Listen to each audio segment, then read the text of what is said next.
It's so drowning. Strange. No visible signs of trauma. Breathing seems normal. Heart rate should be fast. I think. You're awake. Let me see. Let me see. Thank goodness you're awake. Or I'll have to try my last-ditch move. Emergency skills for junior patrollers. Lesson 1, CPR. Never did it on any living person, though. Chisa. Sorry. You just woke up and here I am, chatting up a storm.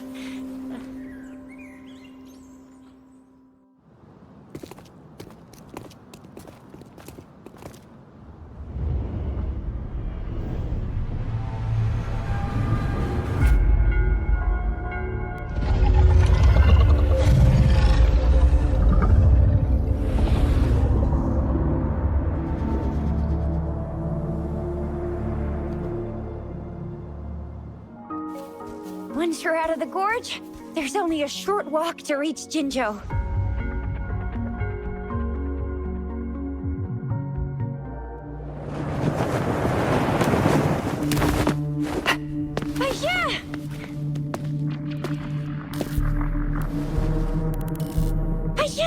We're in a dormant tacit field, right?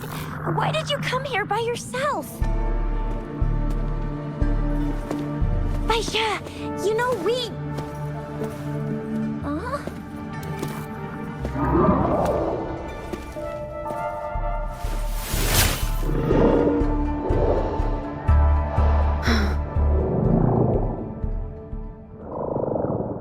You are all right, it seems. Yeah, she was super energetic. Handled a super big TD. Way more spirited than me. I've been keeping an eye on her condition through the stream.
General!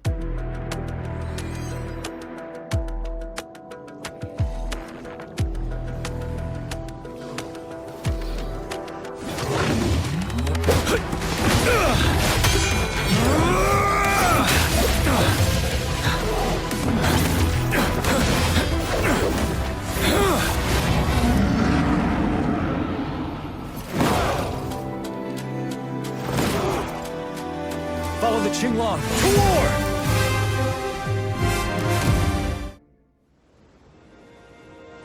Huh?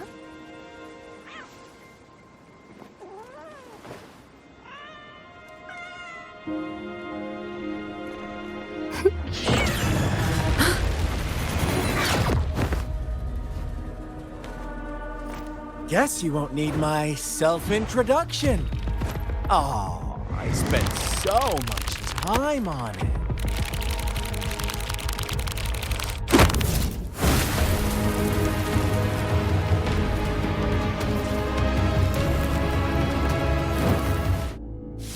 Little lambs cowered and huddled in their village, terrified of the relentless wolf packs. Until a shepherd arrived, bearing the gift of wishes and providing shelter and sustenance. Slowly, the shepherd gained control over the flock, and the lambs lived contented lives. But this is not the end of our story. The shepherd found the solitary black lamb in his flock and offered to grant any wish it desired. In exchange, he wanted one of its companions as a sacrifice. The black lamb refused, and it was shunned by its flock, left without shelter or sustenance. After the black lamb's exile, more lambs continued to vanish. The shepherd then blamed the black lamb for breaking the rules. He withheld his wish-granting power as punishment.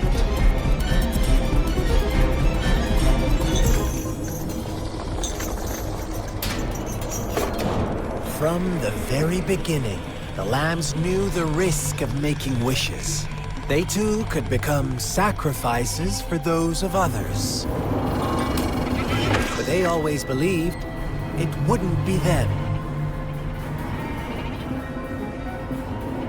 Meanwhile, some lambs reasoned that since they had already risked being sacrificed for someone else's wish, it was then only fair to pass on that risk for a chance at fulfilling their own desires. So they continued to play the game. They all knew the consequences, but chose to remain silent. Fearful, yet greedy, they followed the shepherd's orders and made wishes again and again, until one day, a brave black lamb spoke up, shattering the flock's facade, their illusion of a peaceful and happy life.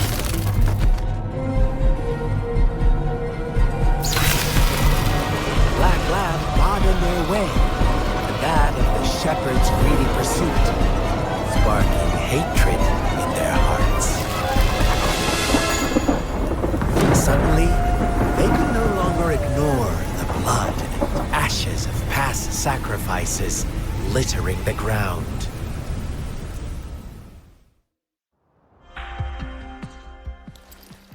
Thank you for leading the way, Rover.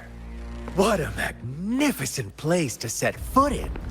Extensive, exhaustive. Oh, how I want to carve the place inside out and blow it all to shreds. Thought you'd seem a bit more surprised. I wonder why.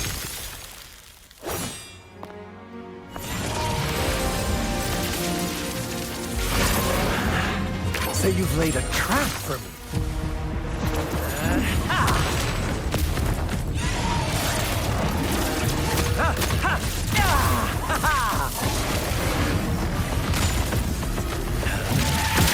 Interesting. Do you really think you can trap me here? You will not escape. What a shame I can't stay and play with you a bit longer. Till we meet again, dear friends. You're not going anywhere!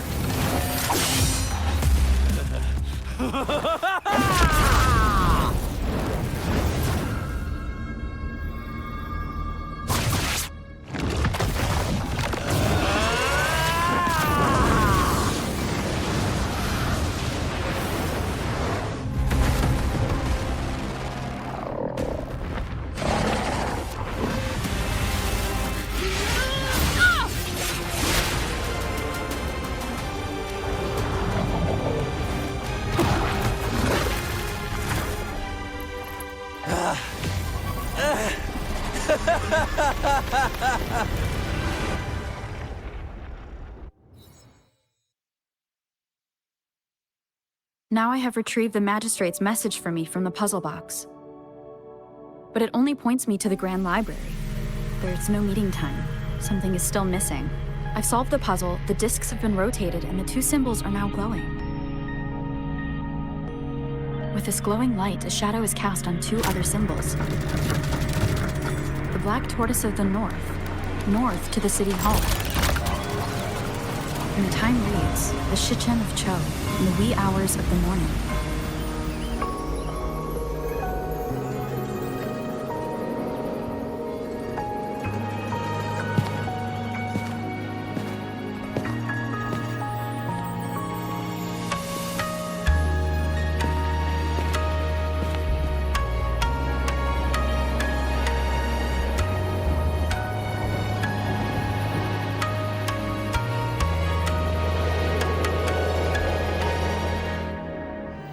The Honorable Madame Jinzi, our great magistrate of Jinzhou, was handpicked by Sentinel Jur. Her status as the Sentinel's appointed resonator is rare among all past magistrates. Our Jinzhou was leaderless for years until Jur finally chose her to be the next magistrate, and she answered the call. To further elaborate, we must start with the battle beneath the Crescent. The Norfall Barons, scarred by countless wars, discarded weapons scattered like bones. Our soldiers had fought to reclaim the land for years, to no avail. Overthrax, the dreadful Threnodian monster, fed on the frequencies of weapons, turning our fallen soldiers into deadly tacit discourse. General of the Midnight Rangers, Qiuyuan, bravely rose to confront the threat. As Twin Moons aligned, General Qiuyuan vowed to vanquish evil, raising his blade against the blood-red crescent that foretold destruction. His sword blazed with black flames, laying waste to all who dared stand in his way. Victory seemed certain. Until the retroact rain began to fall. Raindrops fell upwards, as in the past. Monsters raged, loyal souls fell to blood-soaked sands, infernal carnage. Issuing his last command, Qiuyuan demanded all soldiers stand firm, no matter what happened. Sacrificing his body to the black flames for power, Qiuyuan charged at the Overthrax with all his might, and he was never seen again. After the fall of their leader, the remaining soldiers despaired, until the deafening roar of Qinlong struck like lightning. A lone youth bravely stood up to lead a hard-won retreat. After the battle, that young man who tamed the wind ascended to fame, becoming the new general of the Midnight Rangers, selected by Sentinel Jur. On the other hand, General Geshu was blamed for the massive losses that occurred under his command, earning him a notorious reputation in Guanlong.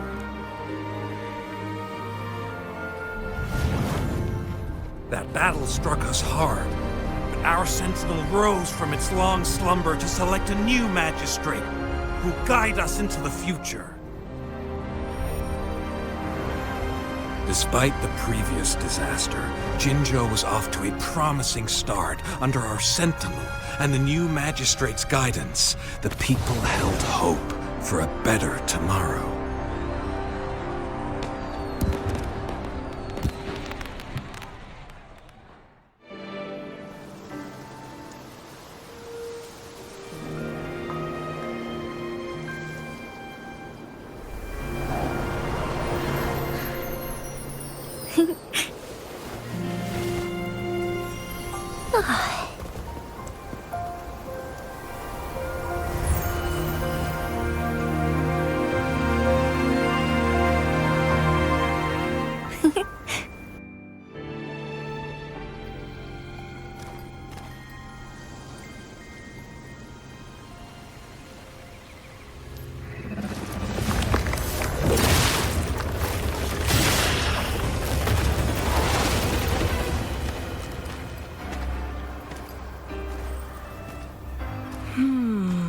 Looking for me?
Watch out!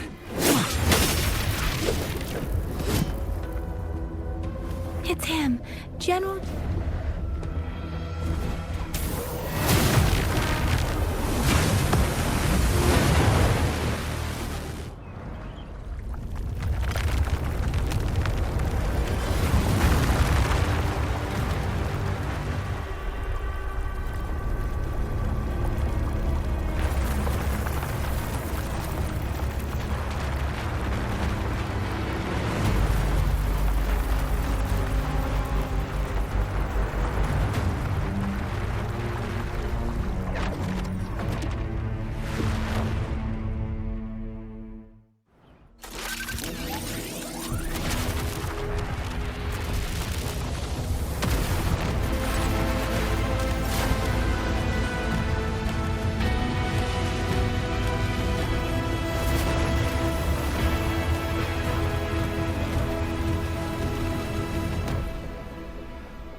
gather round. I have a tale to spin. Our feather-haired maiden faces a horde of beasts. And just in time, a ray of light. Sunbeams burst through the clouds, banishing darkness out of sight.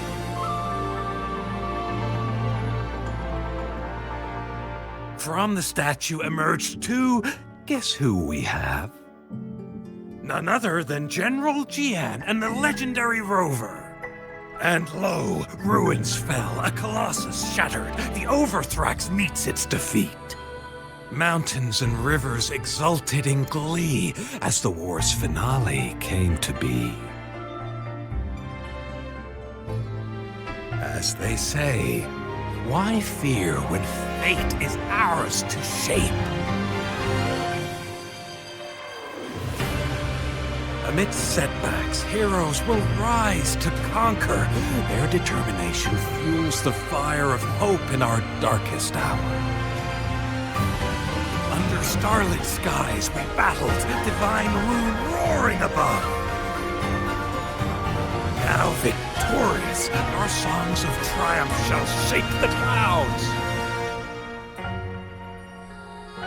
And our story goes on.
Someone's calling for help.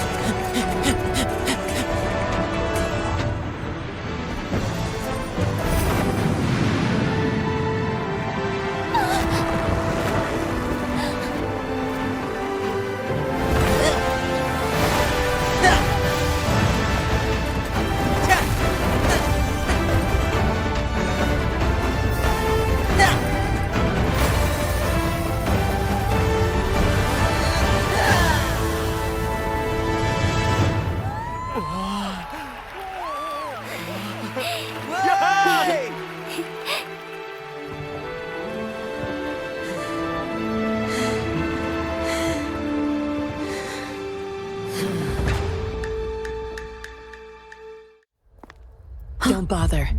You won't find any patrollers here.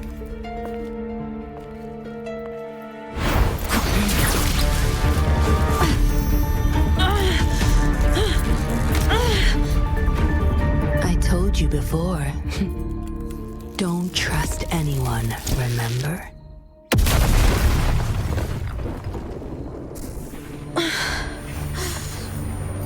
What a special specimen. Time to have my men take her back to the camp.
How rude.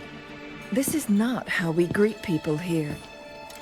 Allow me to demonstrate the proper etiquette.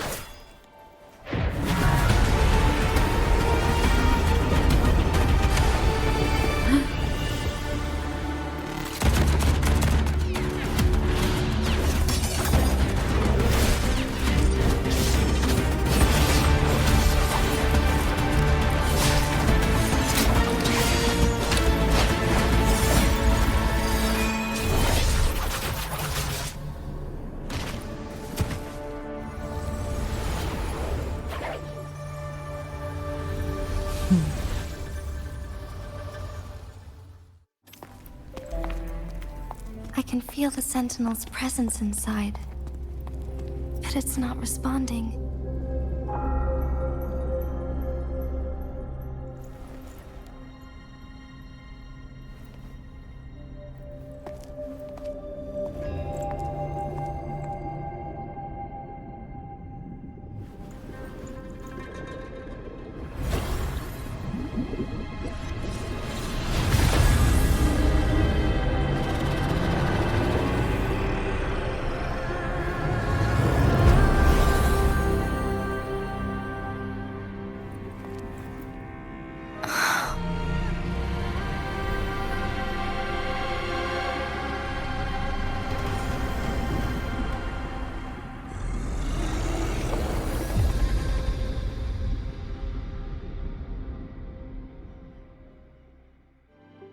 Once, tacit discords terrorized the land.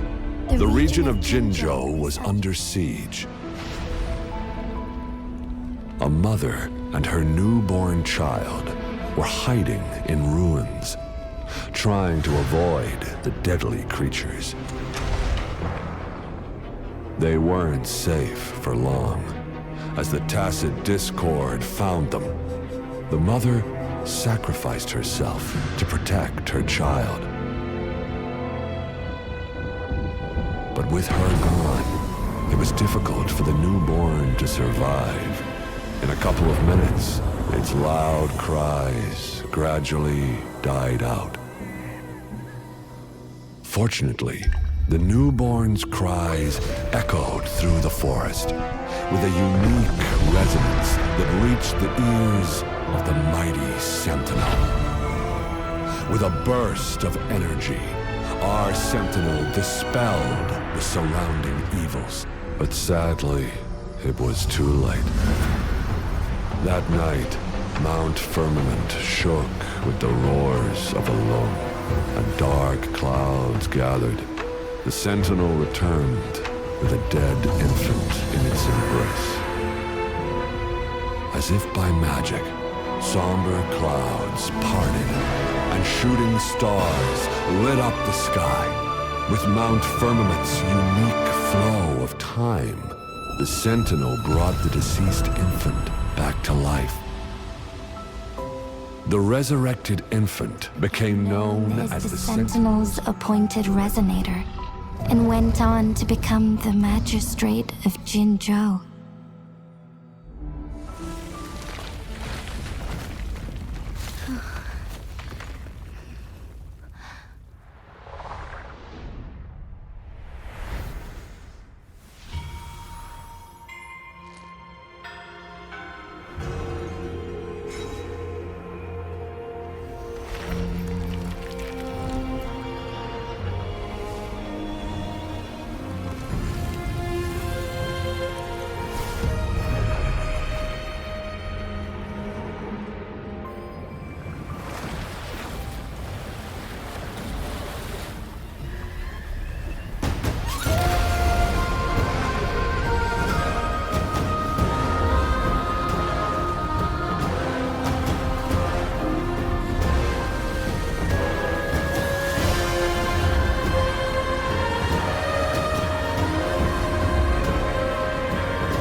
I should have died a long time ago. But I was lucky enough to be saved by you, allowing me the chance to see the glittering lights of Jinzhou for myself. You rewinded time to save me. I am responsible. Jinzhou is my home. If it's ever in danger, I will do everything in my power to protect what I hold dear, even at the cost of my own life. Such a valiant speech. Do you know the weight of this decision? I understand your concerns. I will reach my second awakening with our destined confrontation, and restore the time flow. Are you willing to bet on me? Restore the time flow. Pray, from where does this confidence arise? You are my resident, but your strength is only a fraction of mine. There is little chance for you to retreat unscathed.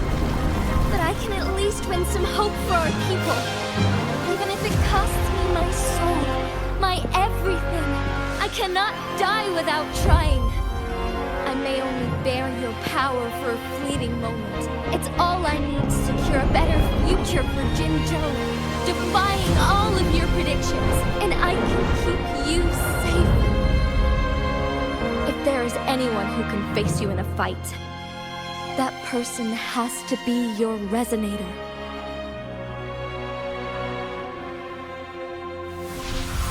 I will be your final winning move in this game.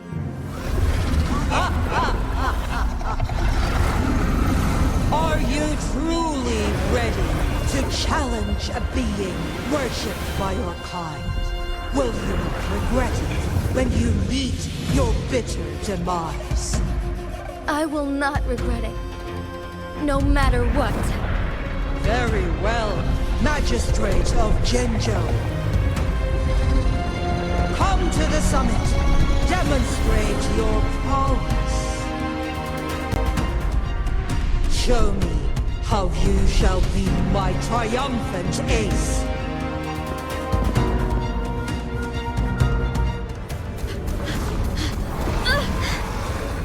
Lady Arbiter, one is curious about your choice this time.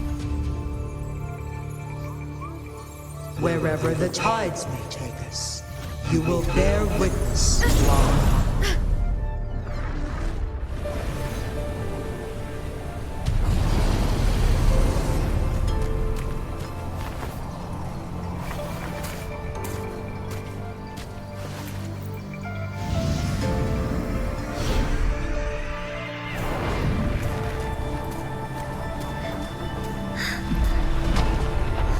Government must be guided by virtue.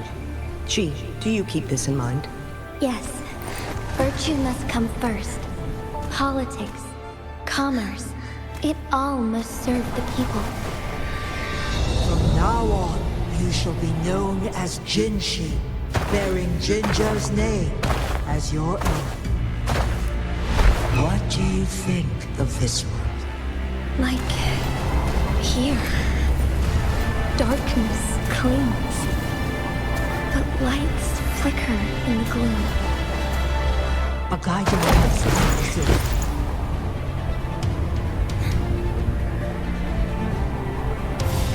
That's why they stand out so brightly against the darkness.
Lady Arbiter. May this one transfer the temporal mandate to Jinshi.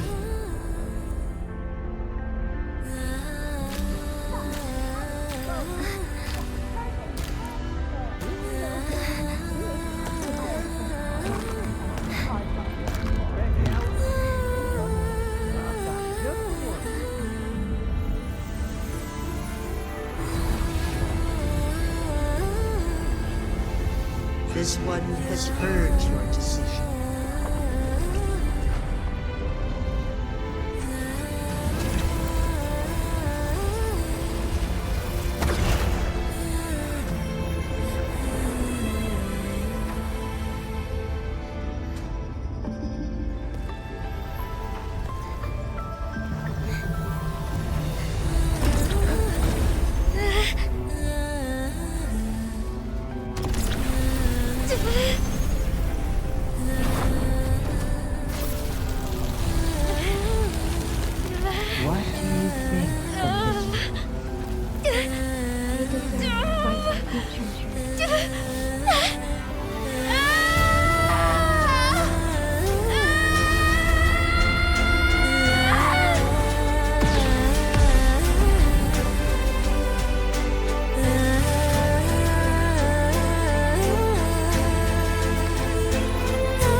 One shall honor one's promise and restore Jinzhou's future to you and its people.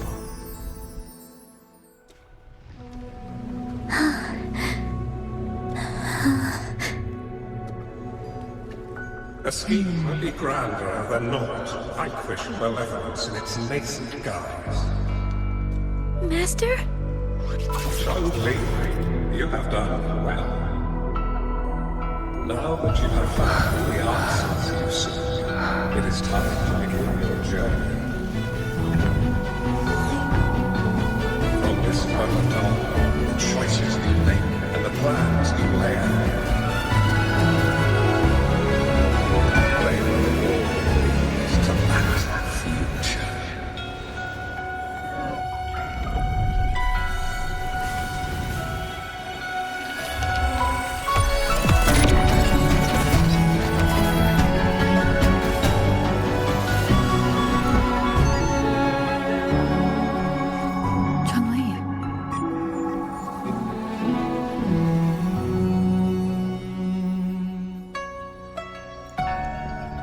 Sorry I kept you waiting.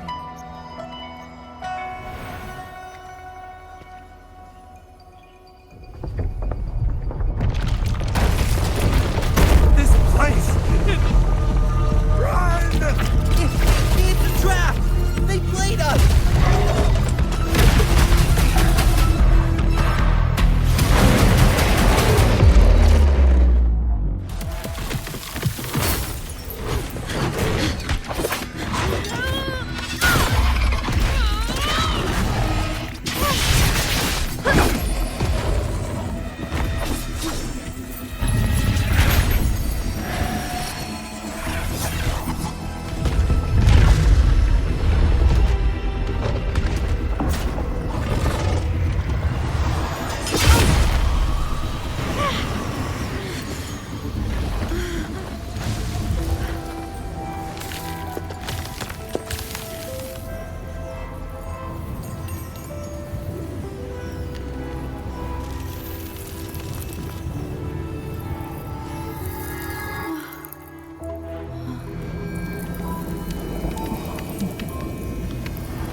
Don't worry.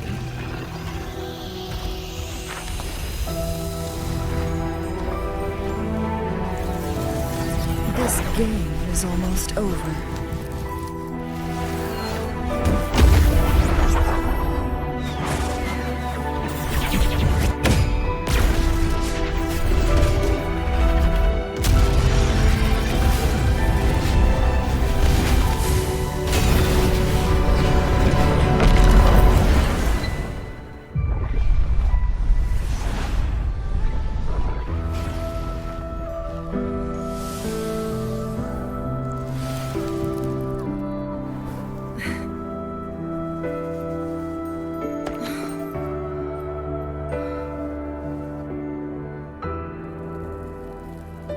Can you feel it? It's warm. Doesn't hurt at all. See?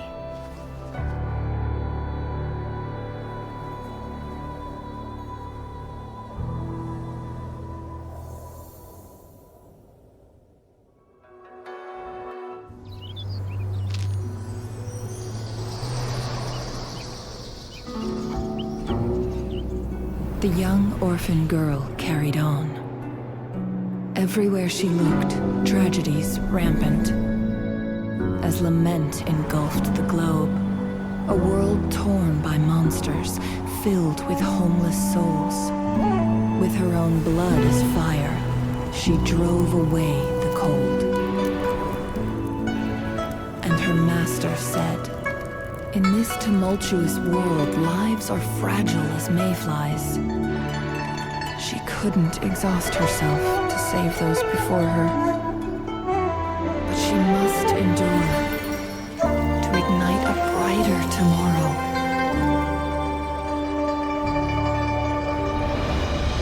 She wielded her wits to evade harm, treading on knives with care. Alone, yet maturing through stumbles. Later on, she became someone else's teacher. She taught the future leader this: to guide conscience and secure prosperity for the people, to continue lost teachings of past sages and establish peace for all. torchbearer, for one person can't rid the world of chaos alone. One day, a future of prosperity and lasting peace will arrive.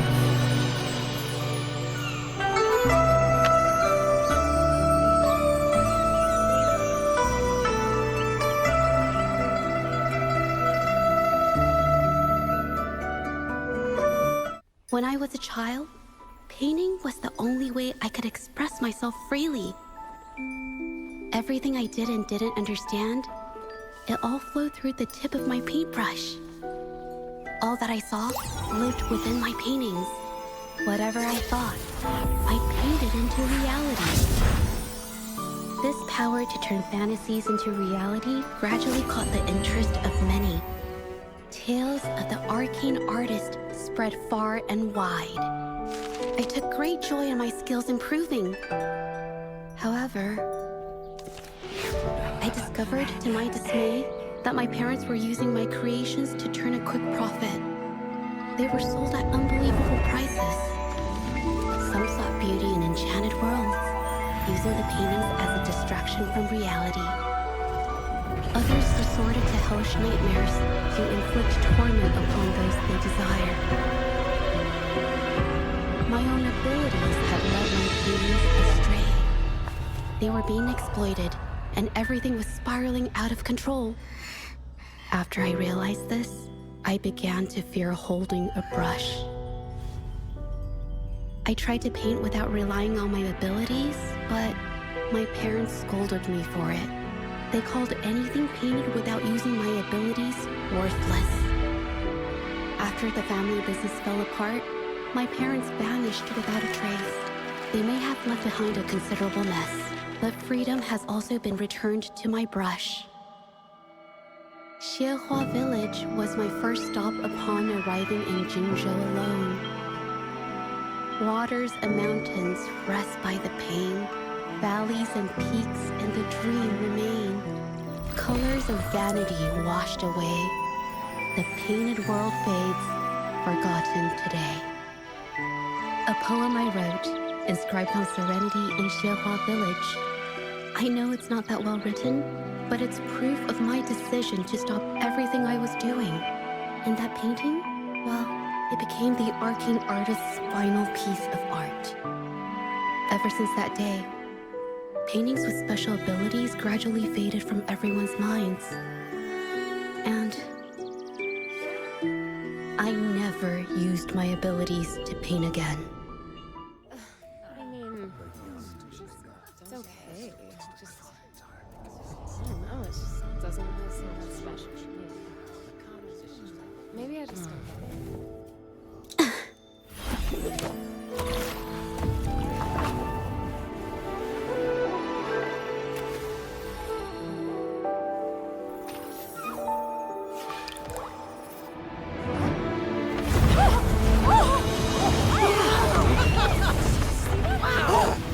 So the rumors are These true. paintings are really coming to life. Happening!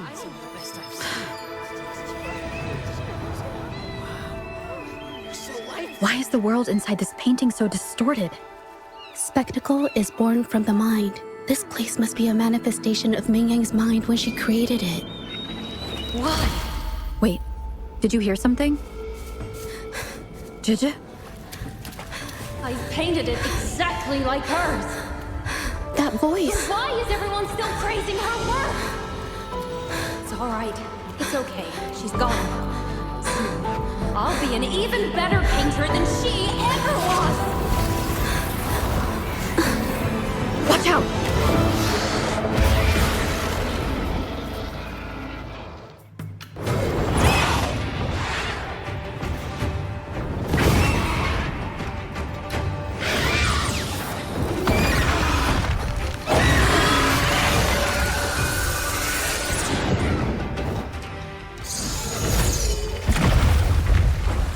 Still, I couldn't do it. Why? I perfected everything. It's all because of your abilities. My abilities have nothing to do with it. You created masterpieces I wish came from me. Bold, free. I know our paintings have their differences, but the heart and soul we put into them are the same.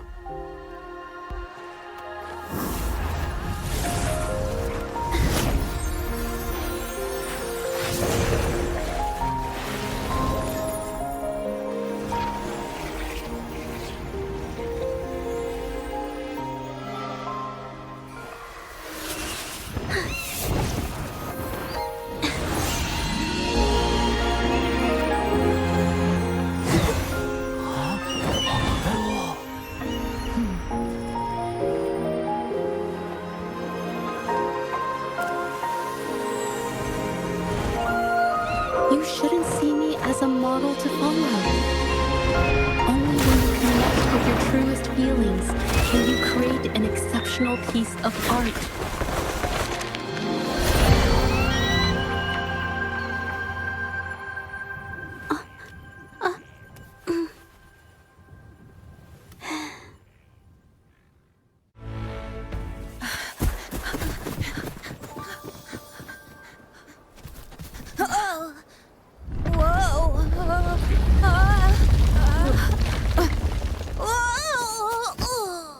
Thanks. Huh? Up there!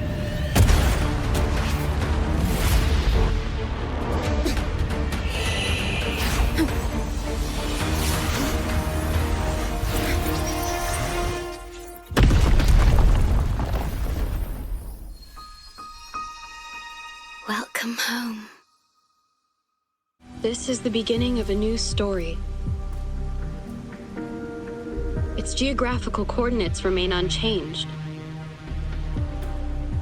Everything is as it was. Even time leaves no traces on the Tacitite. This world has not yet begun, but we have already seen its end. They too will be as fragile and lost as we once were. But this time, we will show them what we believe in. The story is unfolding. The lament is not an entirely unpredictable natural disaster. To confront one's enemy, one must first understand them. However, even now, we can only anticipate and warn of the lament's coming. Advanced predictions, including those of the Etheric Sea and the Tacit Fields, remain beyond our reach. Our battle against the lament cannot be won by a chosen few. Every soul must join. The lament is our shared enemy, tearing apart the land and ripping people from their homes, their lives. It will take everyone to build a world that can thrive amidst so much ruin.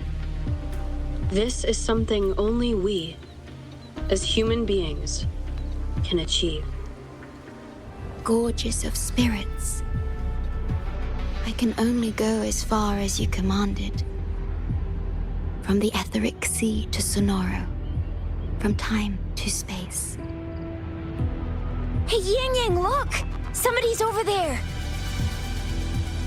Wait, is she dead? Or just unconscious?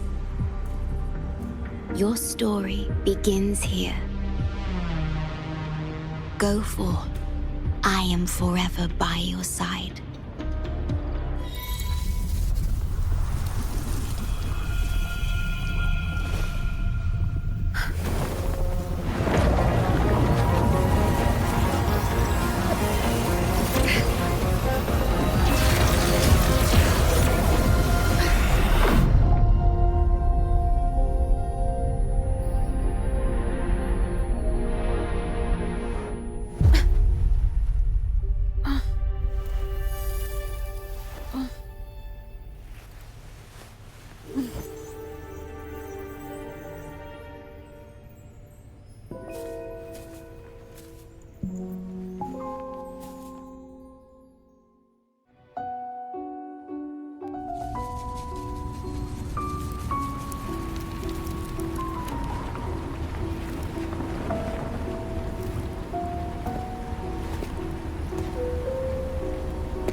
lament. It razes cities, topples towers, crushes civilizations. Nothing can escape it. It sounds the death knell for humanity, leaving billions upon billions of lives lost to its wail. Despair, obsession, resentment, remorse. These feelings are archived within the tether system, alongside the names of each victim, grasping desperately for a tomorrow that never dawns. But why? Why is this burden yours to carry? I am the guardian of the Black Shores, the core of Tethys. I was created for this purpose.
Chief Steward.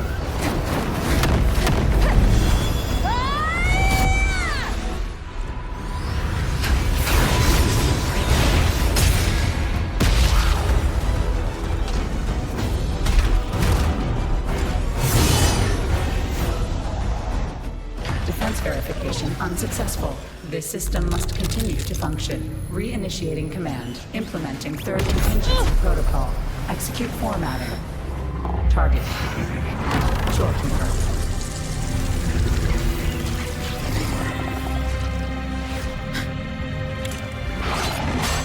Formatting. 37%. Formatting. 62%.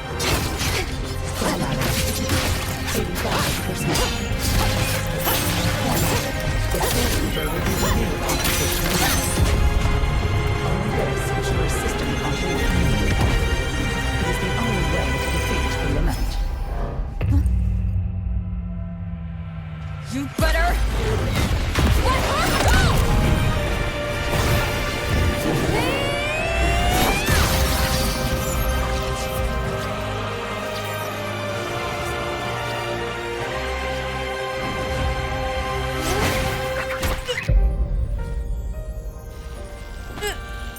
I will not leave anyone behind!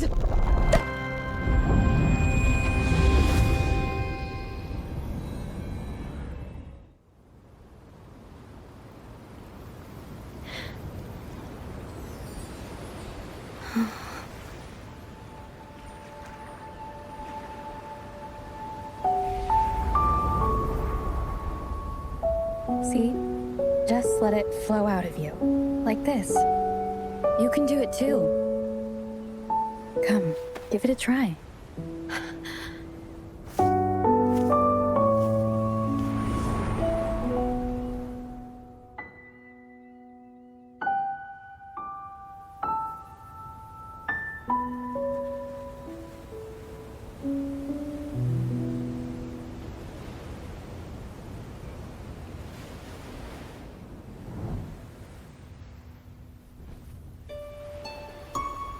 No, you shouldn't be here. If you get integrated into Tethys, you won't be yourself anymore. That won't be a problem. Tethys and the Black Shores will find another way. Someone kept this from me, didn't they?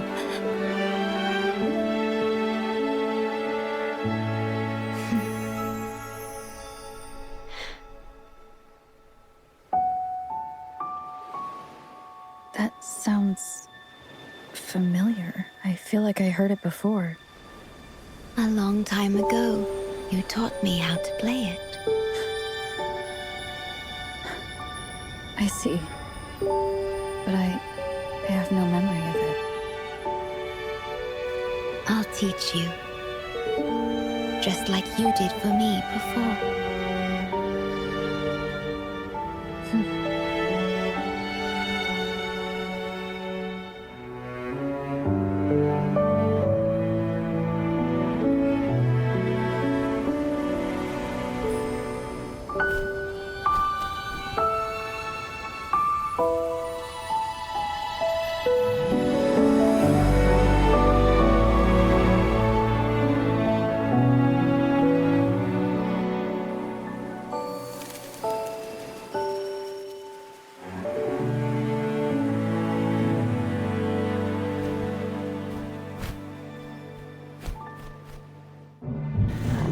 In this story, there are no exciting adventures, no terrifying monsters.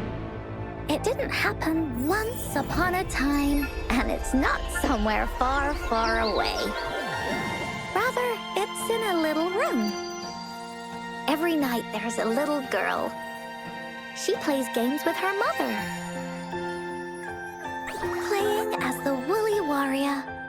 Together, she and her mom create story after story about courage and hope.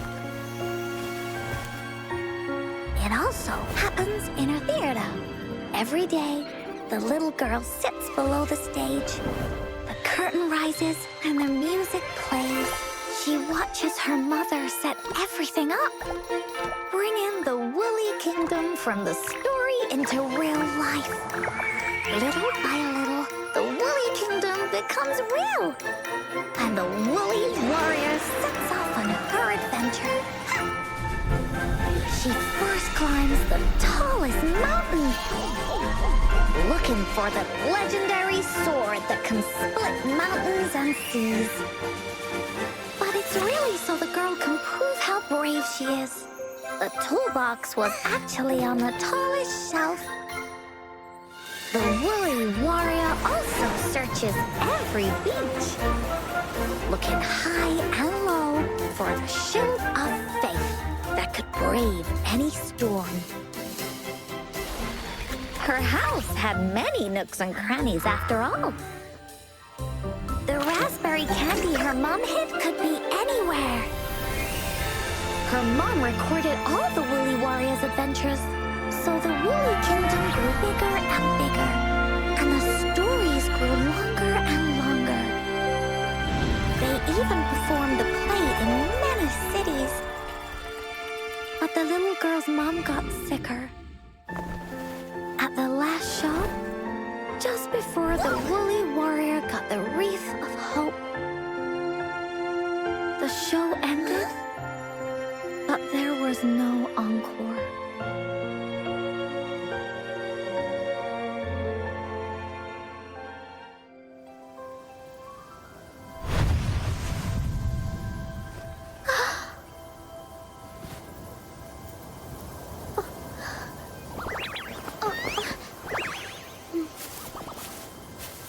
I Yours is a mom's favorite. I want her to see it too. We should make our wish. Oh, yes.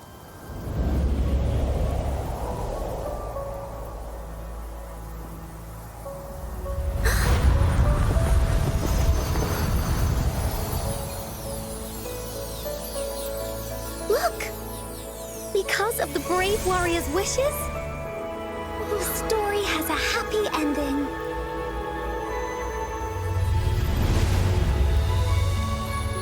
Your wish has come true.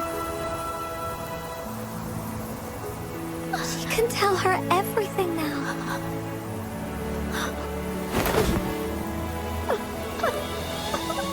Mom, there's so much I wanted to tell you. So many new stories you need to hear. Oh.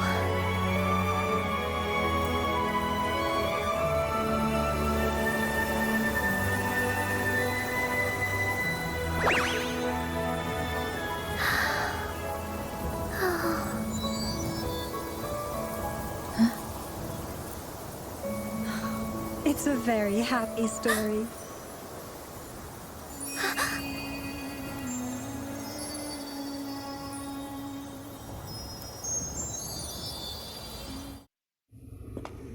One day, we'll have plenty of time together.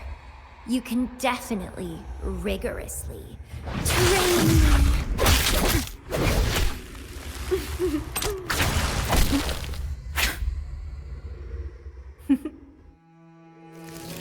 This flower is for you.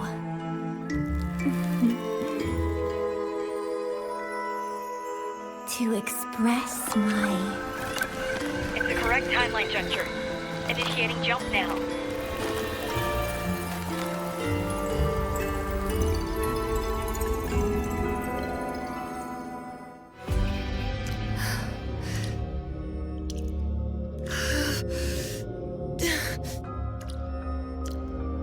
I passed the Bloom Bearer test. Take me with you next time, please. I'll try my best to control myself for you, dear master. You'll abandon all memories and start over? Where are you going?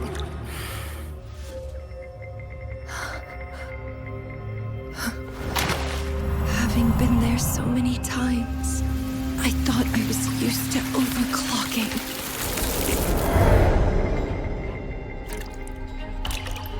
Are you?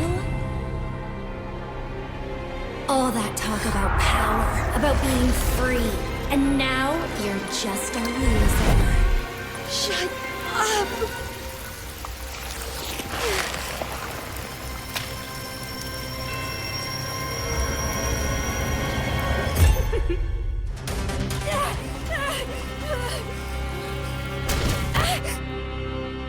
How pathetic.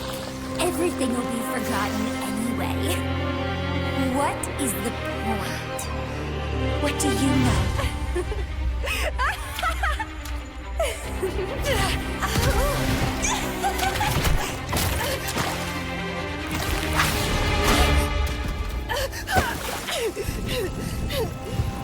You will never be her equal, ever.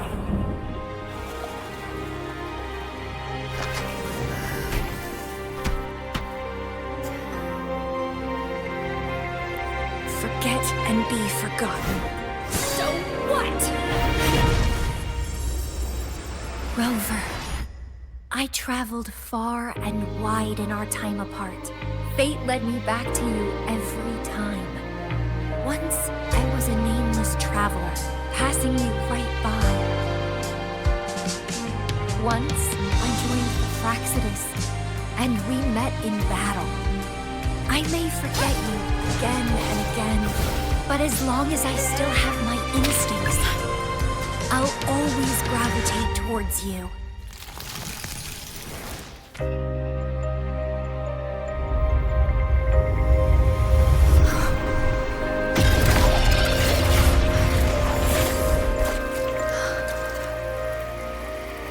And I know You'll find me at the end of it all. Overgrowth, the paths are lined now with withered blooms. Lose my way in the frosted moon, left astray. I chase down a forgotten trail.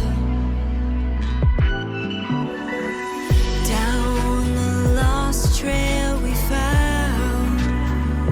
Every ending leads to a new memory. Oh, through the void we learn now. Every scar marks the rebirth of me.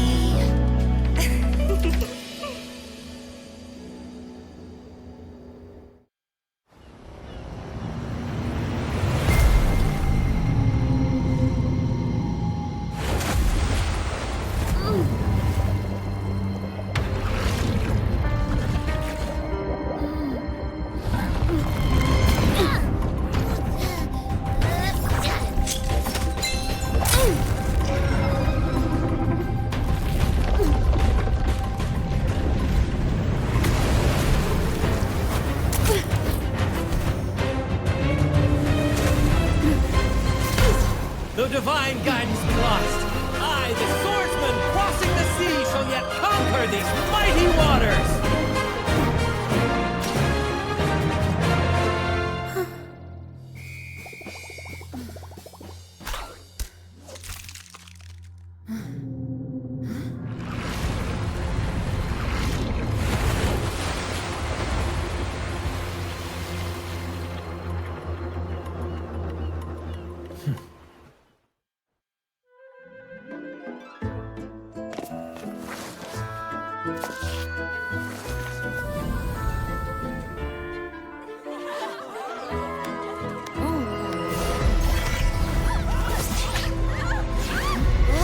What's out?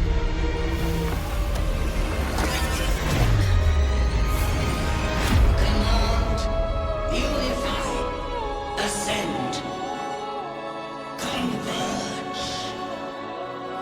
Thou hast come at last. I am the Imperator. Aid me, O Arbiter, that we may return the lost unto the earthly realm.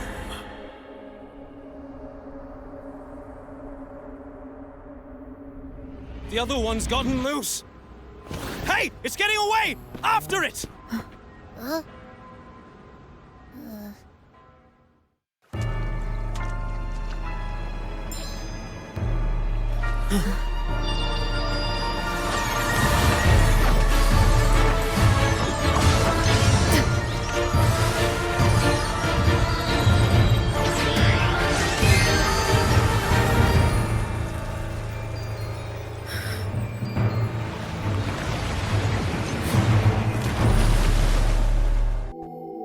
Together with the inscriptions on the tablet, it should be... In the earliest days of Renasita, there were two divinities. One rules the sky and the other the seas, eternally at odds with each other. Amidst the turmoil they wrought, Renasita evolved. In those times of legend, people waged war over their disparate fates. All this was ended by an unprecedented TD outbreak. The Dark Tide, so was it known. It ravaged a great part of Renasita. After the Dark Tide, Napoli, the first Primus, restored civilization from the ashes. He founded the Order to guide the broken Laguna. Yet, not long after, he went to be with the divinity. On his deathbed, he spoke to the believers. Once whole, the divinity was rent by warring creeds. From their holy wounds, sprang the curse of dark tide. Though the woes of Renacita yet endure, the shattered divinity hath chosen their herald. On the grandest of days, the maiden, crowned with golden laurel, shall commune with the divinity. Thus she becomes the prophesied enlightened one, through whom Renacita's woes shall end. Then, the divinity shall return to its true form, and Renacita, under its glory, shall be a paradise, free of suffering.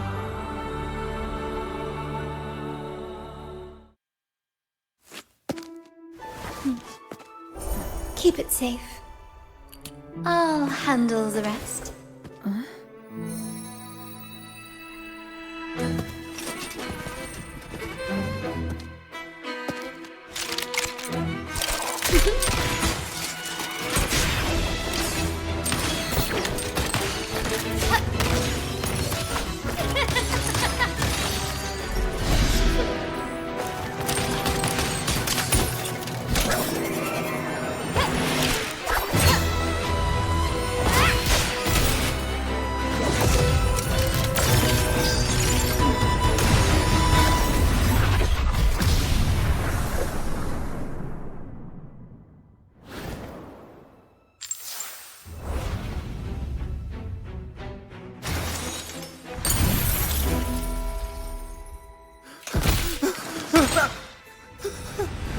Speak.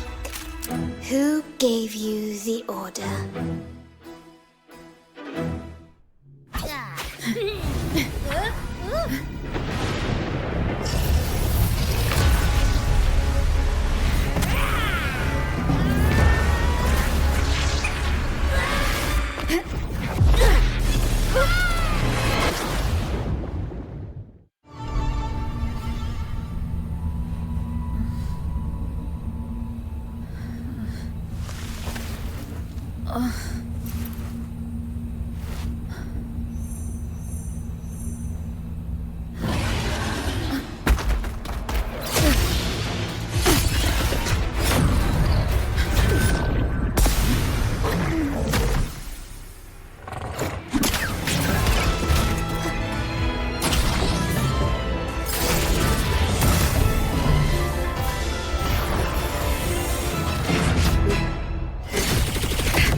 Don't be scared.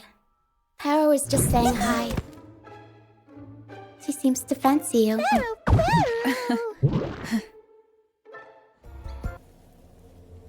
Alright, next I'll spin the prologue of our tale, setting the scene for how our brave heroes first crossed paths. Once upon a time, a hero roamed the world. Undaunted by the lack of a divine vessel, she embarked on a perilous journey across tempestuous seas. Alone in the dark, a young girl of untethered spirit soared against towering barriers with wings of defiance. The winds of fate brought them together.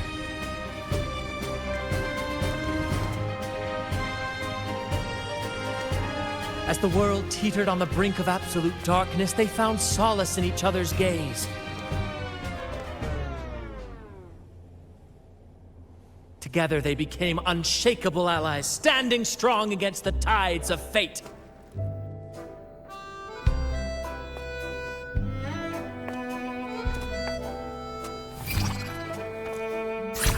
Even if light were to fade from the world and the stars cease to shine, they would still blaze like the sun forever.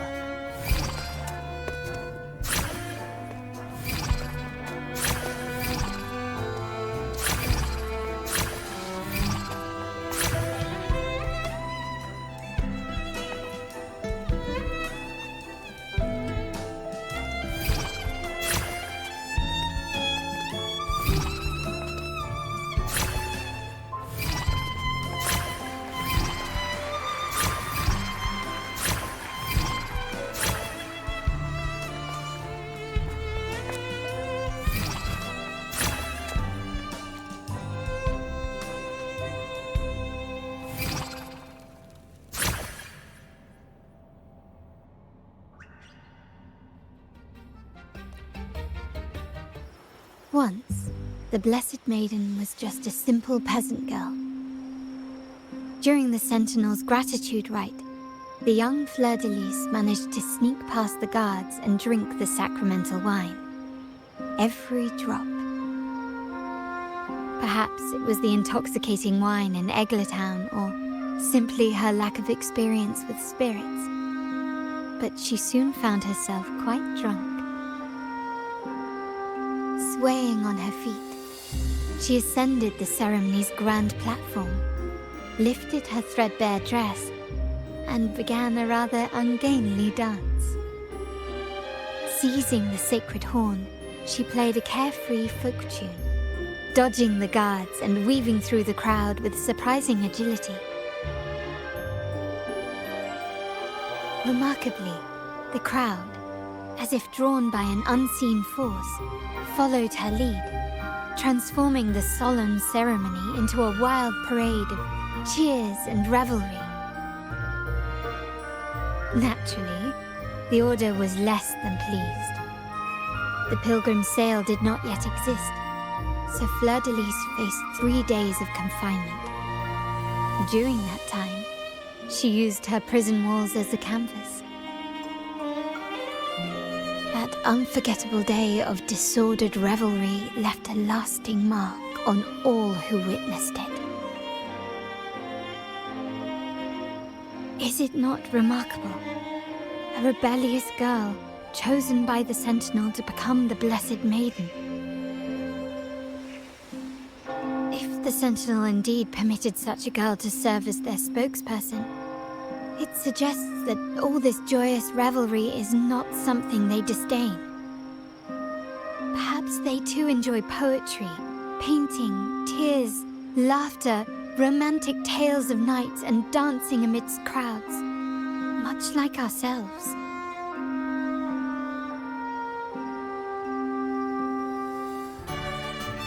The time has come. Let's go. Let's celebrate together.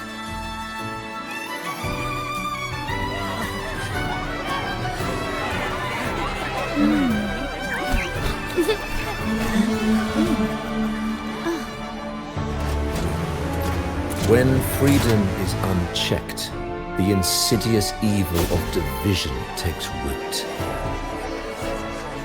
People of the Sentinel, do not lose yourselves in these fleeting pleasures. Remember what unites us all.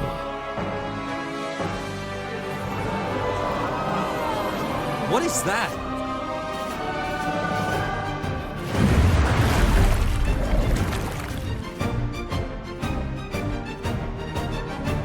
Friends! Why lead a life of restraints?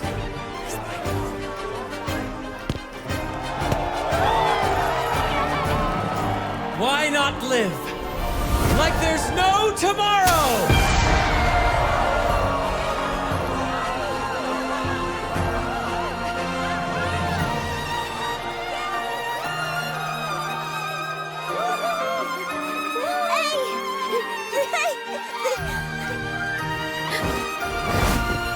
High walls fall fast. All you free spirits, join us to set sail again!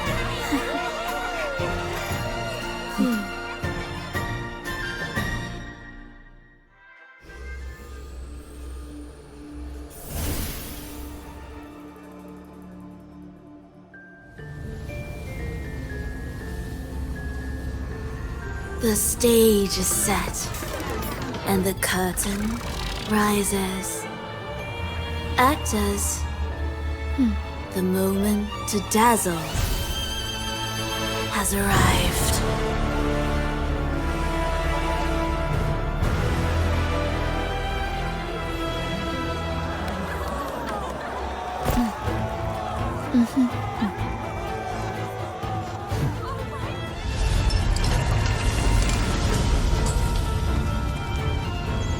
The magic is ready to unfold.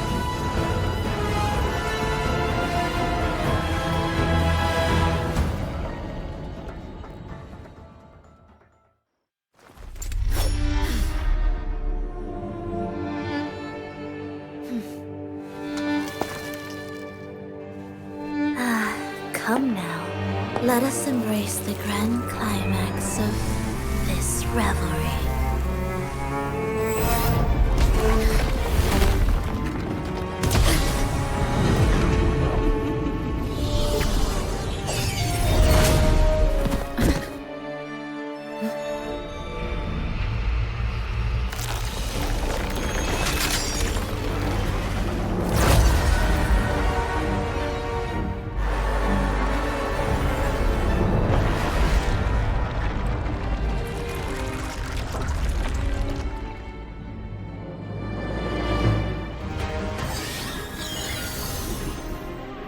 Defy destiny, mock both life and death, and rise beyond good and evil.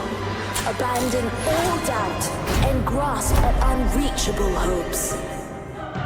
Now, hear the third and final prophecy. Pleasure born of violence shall end in violence.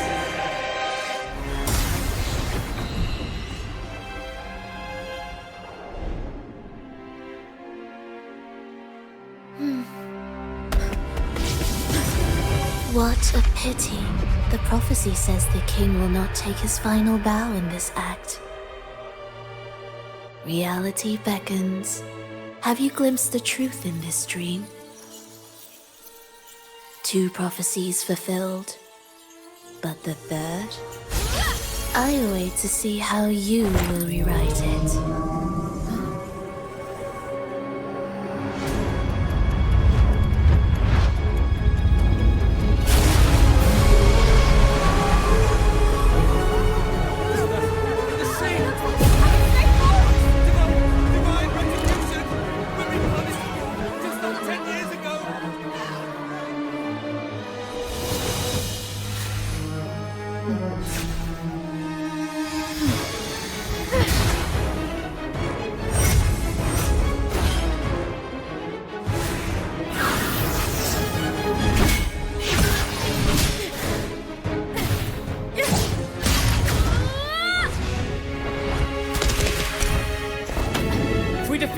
We can set the Cetus free!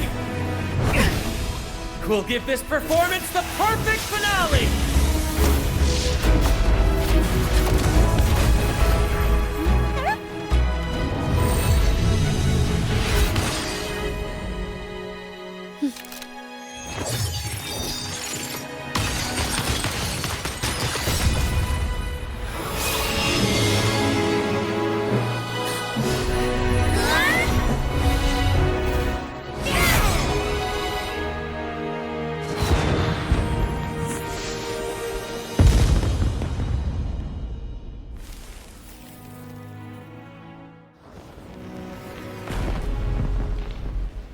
Splendid performance. It's almost time for the final bow, but the symphony between us has only just begun its overture.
Padrino's gun never leaves his side. If he places it within your reach, it can only mean one thing. You've been entrusted with the authority to act in the name of Montaigne. Now, whether it fires and where it aims, the choice is mine alone.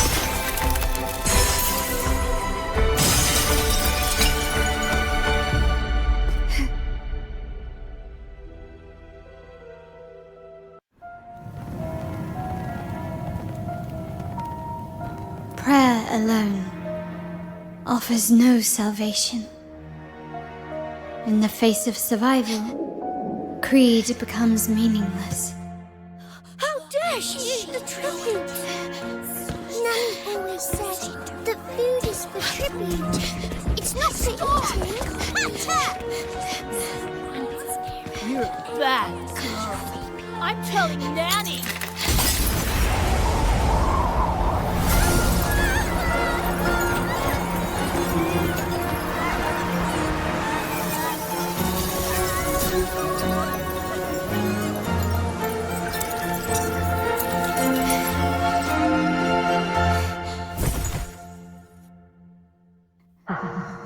Who would have thought?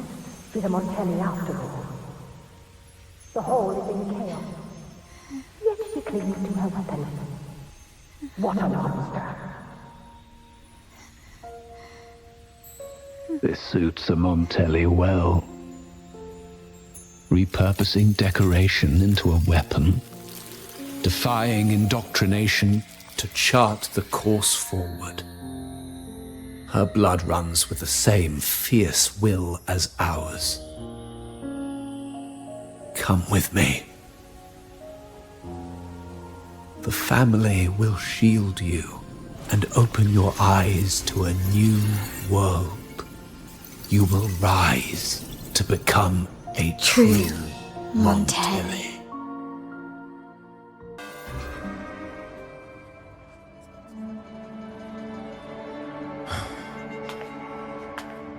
Nearly go time. The Order's men should be here. Double check everything.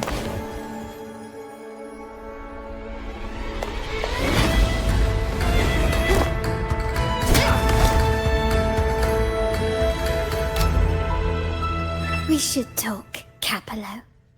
You! Why are you here? Everyone, capture them!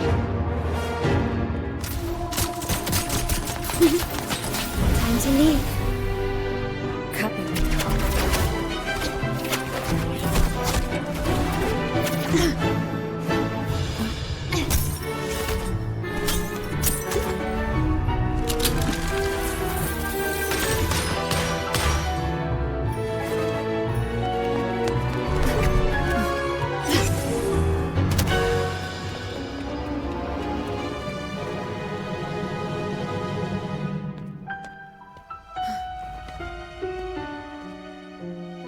Fall for me, will you? Then, let's fall together.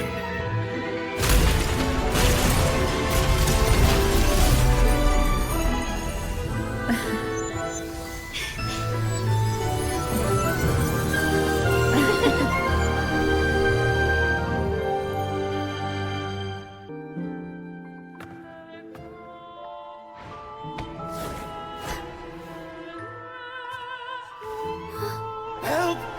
Please, help! Help me!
first time.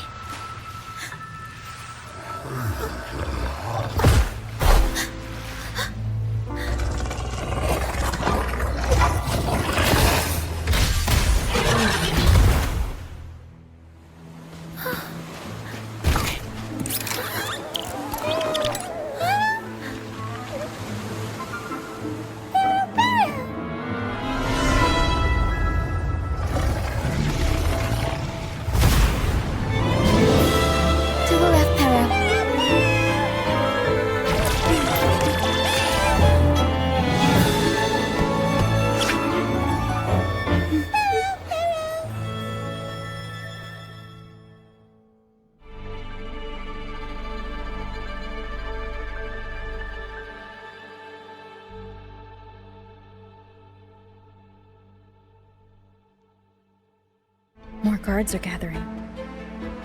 The longer the vault stays in lockdown, the more defense systems and echo guards get activated. Oh, someone's hiding over there.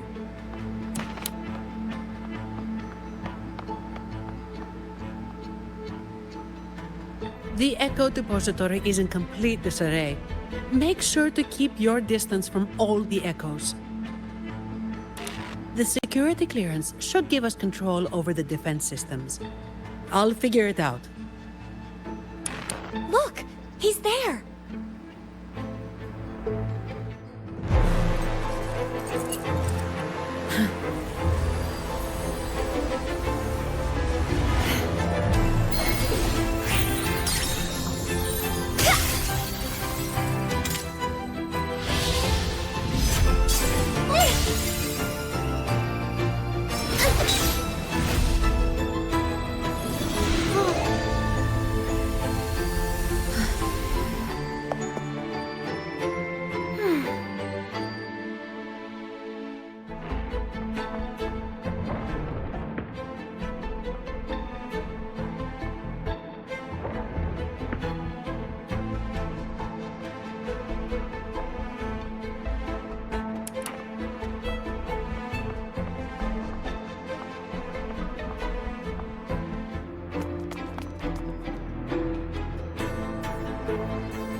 This thing! Ugh, clumsy. Watch yourself! It's coming at us.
Legends, Cetus the Tidebreaker guides drowned ships and sailors to the realm beyond.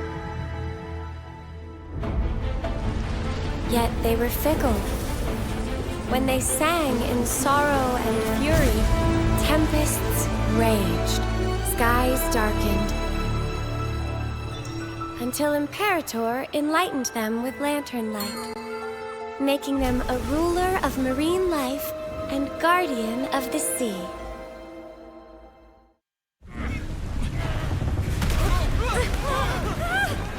Over there! My love!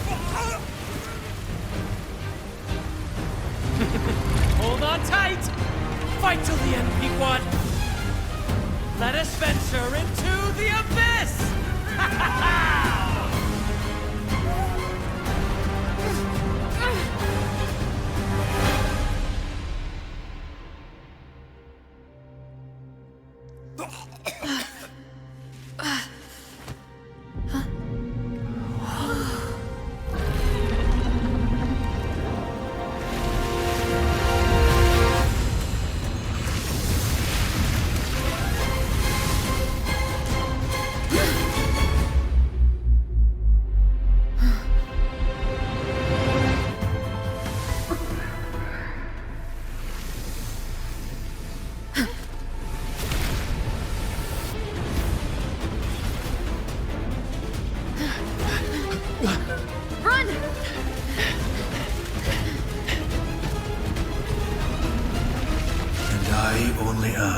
Escaped alone.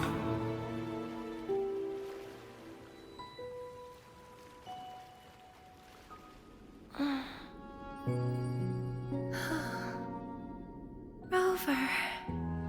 We're safe now. Huh?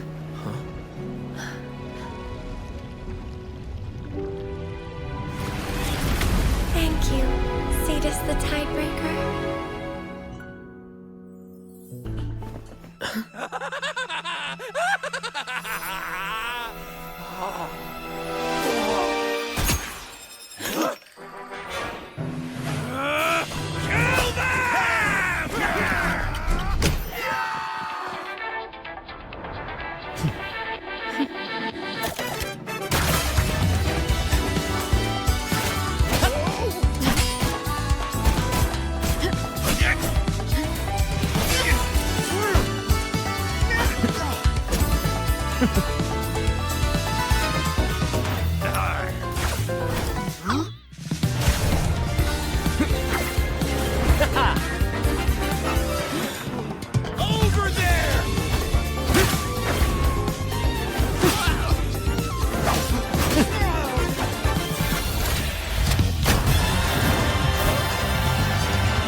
All yours, Captain!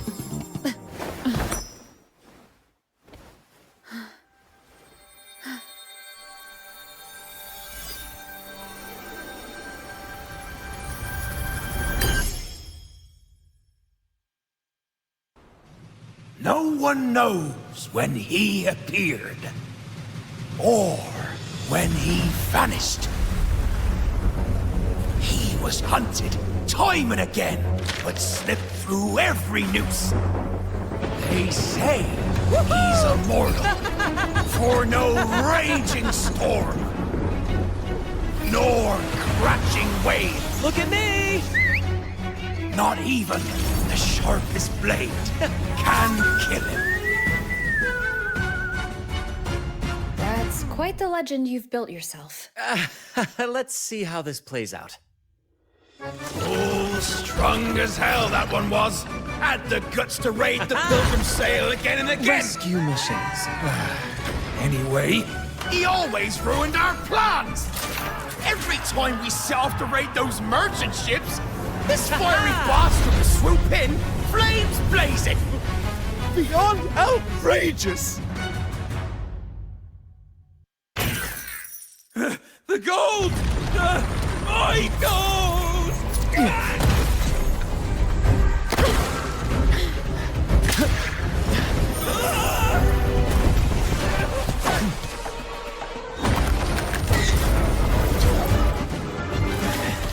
Treasure! My grand god!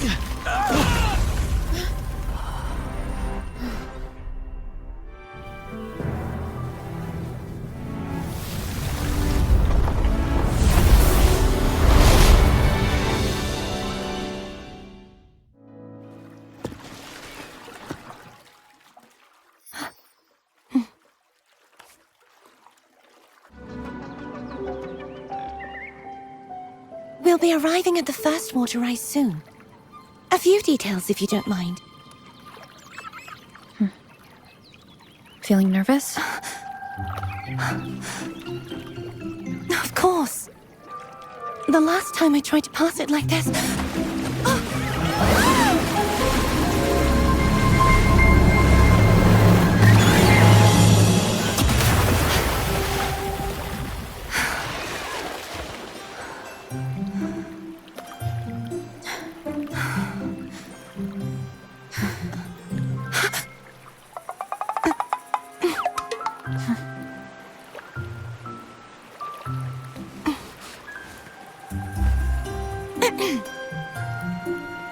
Where were my manners?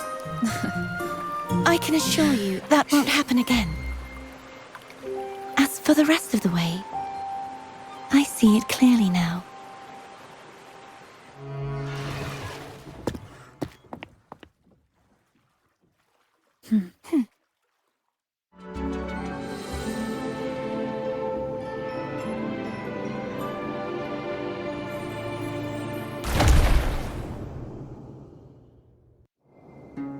No longer shall you bear these thorns as a reminder.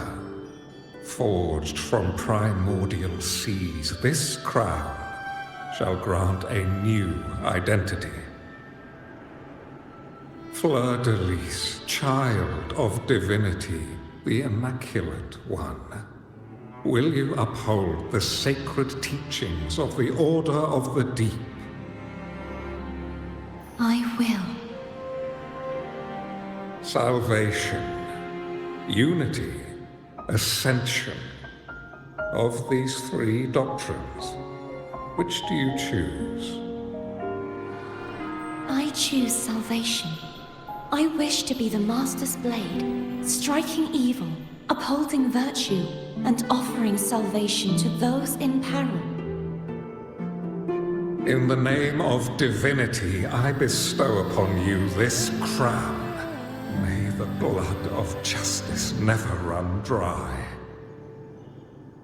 Through this sacred rite, you become the bridge between the heavens and the living. From this day forward, you shall be the Master's sole receiver and herald. Rise, blessed maiden Fleur-de-Lis. None but the Master shall ever have the right to command you to bend the knee.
Fleur-de-Lis, my resonator, why dost thou persist?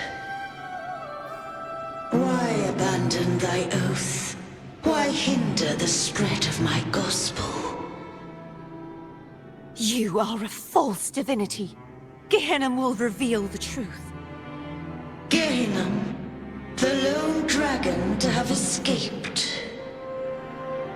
The one blessed by the dark tide shall return to us. Continue thy disobedience at the risk of insanity. Look around. Thou hast none left. My most beloved resonator, why persist in the error of thy ways? I will never forget my cause.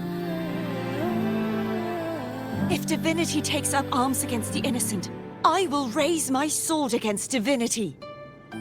With the support and hope of countless souls, I stand before you.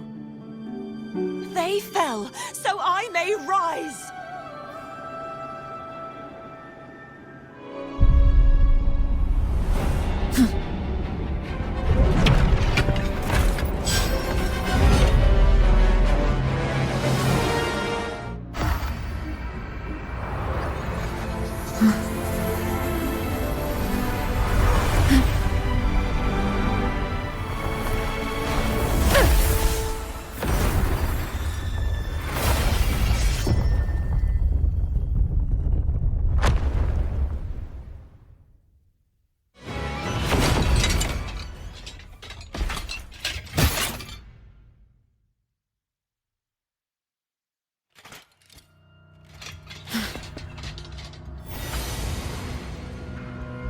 Yeah, he's a tough cookie. I want to eat. Huh?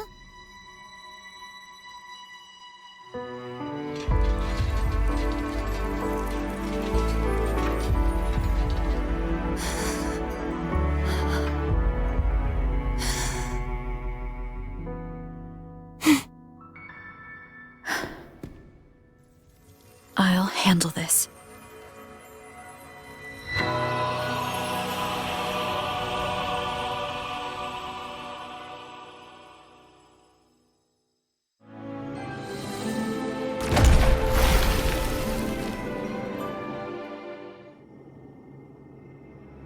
Fleur-de-lis, wilt thou return to me? Someone must expose your lies. As long as there is a sliver of hope, I will not give up. Is that so? Then I shall reveal the truth. Fleur-de-lis, why dost thou resonate with me? What? Why dost thou hear into the minds of the faithful? Why dost thou act as my oracle? All this, and yet thou dost not question. Shut up! The answer is this. Fleur-de-lis, thou art my creation. I made thee, thy life, thy hopes, thy will, thy past. All that thou art, I made whole. I made perfect. I fed upon the trust, adoration, and longing heaped upon thee by the masses. Thy resonance brought forth the second dark tide.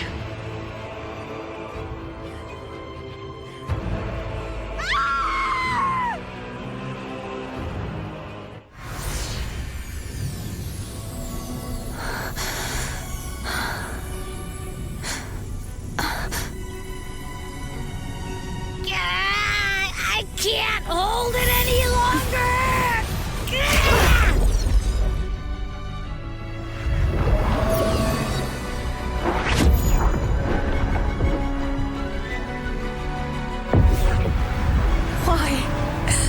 Why are you doing this? Neither Carlotta nor Fleur-de-lis should continue to exist.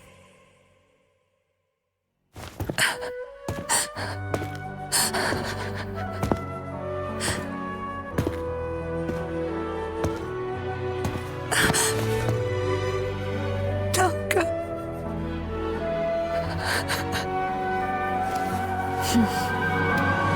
I heard your request.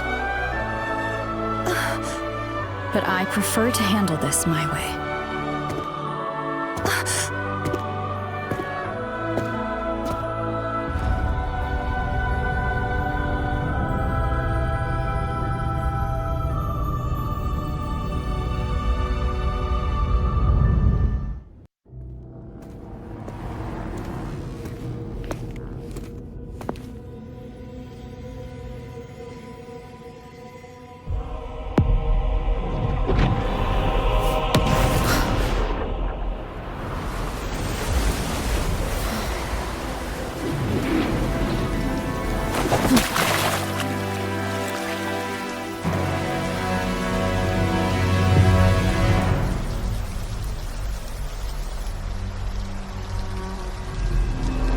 Come to me,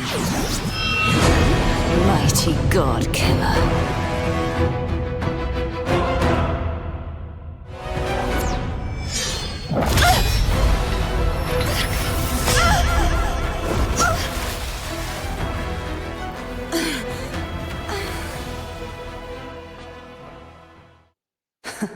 You would betray yourself. No! This is not betrayal! A person of true character should never be defined by an inanimate blade. Both you and I were cursed to be mere playthings of the Threnodian. But that doesn't mean we cannot reshape our fate. In the end, no matter what anyone else says, as long as you stay true to yourself, everything will be all right. This is me being true to myself!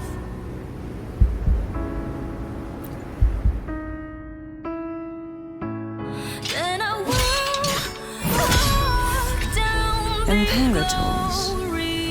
No. Your own power? Useless. As long as I can save the person in front of me, I am not useless! There's no turning back this time. No retreat!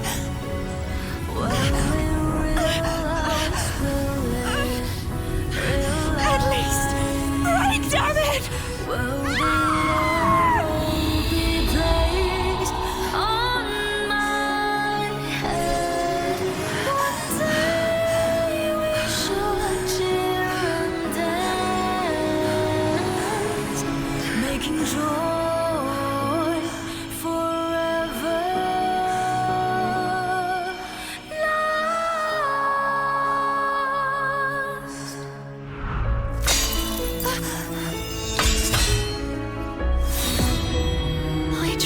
Everything. How could this be? Again, I failed. I'm sorry.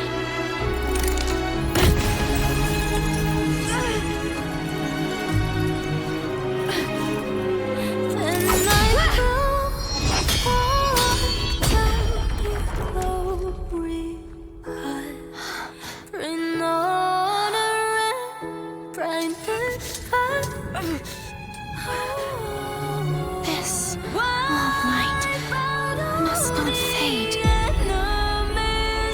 Take my power, my blessings, my past. Seek out a future where I am your blade. We'll find it together. Righteous one.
future, where I am your blade. We'll fight it together.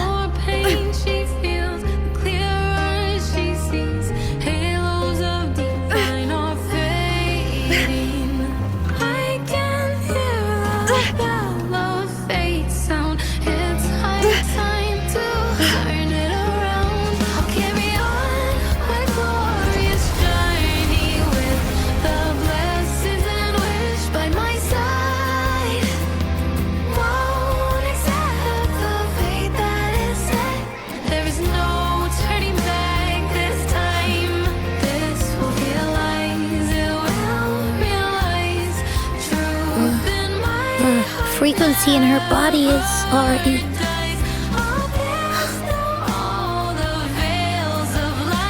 Arbiter, despair not, for all is not lost.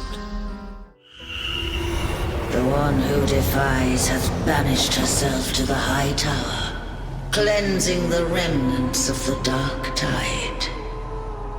Yet she knew not that the dark tide would never recede. She shall prove the most loyal servant to divinity. You are wrong! Humanity has its flaws, and you've exploited our weaknesses. But we shall not go down without a fight! You are no longer whole! You are not the perfect creation I conceived!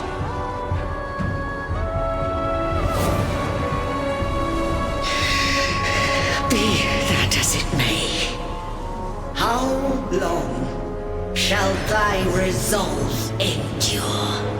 The righteous will always rise to defeat evil. I will defeat you, and await my own defeat. Whoever it is, the tide of resistance never ceases. False divinity, suffer my disobedience!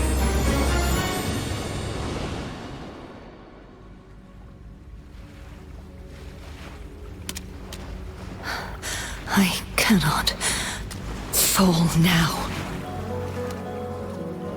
No wall is impregnable. Humanity has its flaws, exploited by the Threnodian. But we shall not go down without a fight. Waves of resistance shall never cease.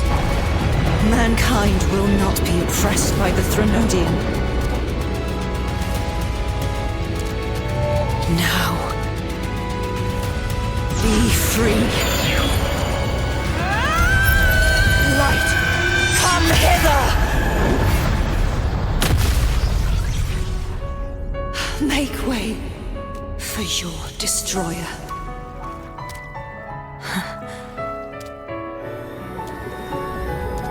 Come to me. Mighty God Killer.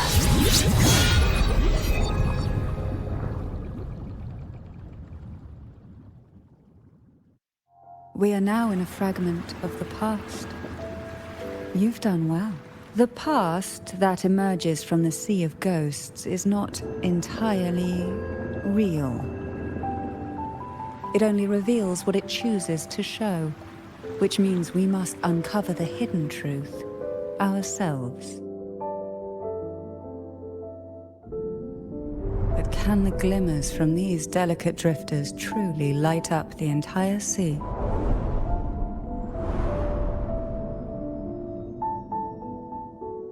Jellyfish have no voice.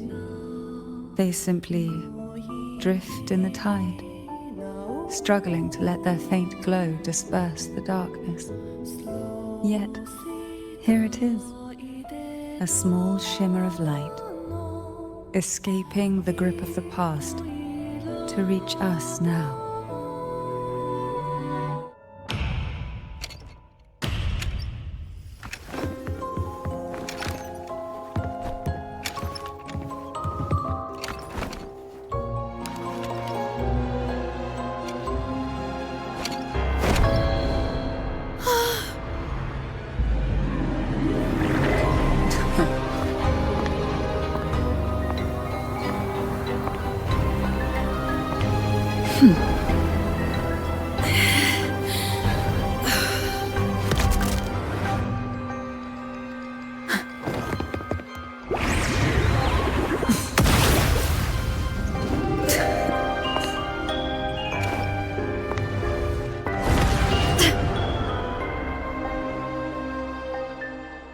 We better watch ourselves.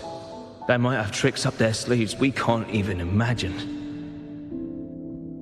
How dare she show up in the town after everything they did?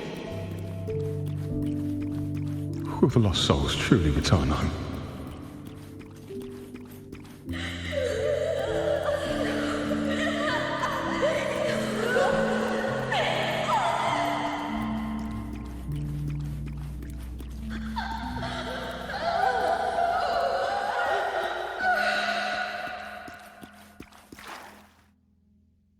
We better watch ourselves. They might have tricks up their sleeves we can't even imagine.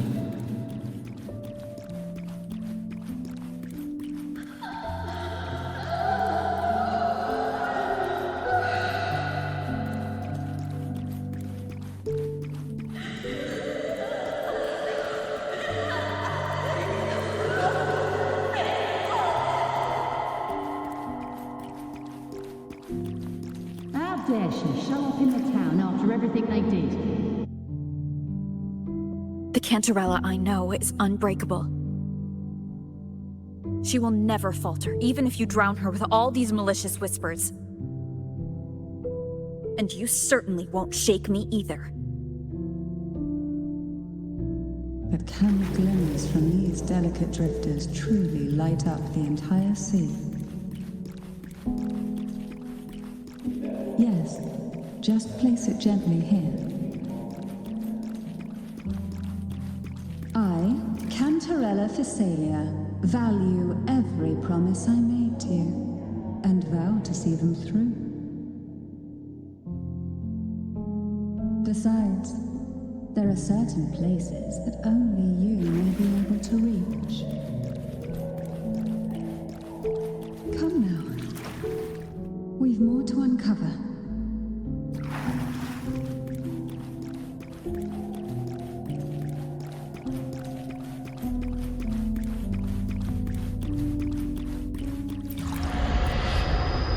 We haven't fully banished the whispers.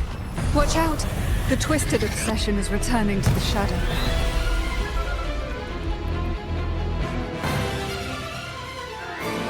It all started with a false hope. An elixir to grant any wish was said to be here. We dived into darkness, choked down fear. Nothing's here but the deep and ourselves.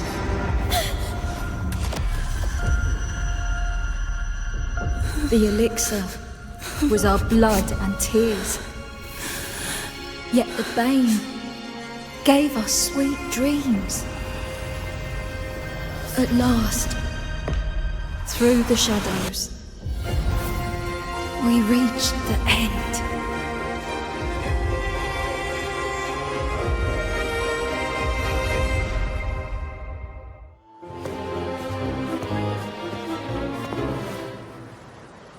Tonight, all the riddles are solved. Behold, the elixir of resurrection.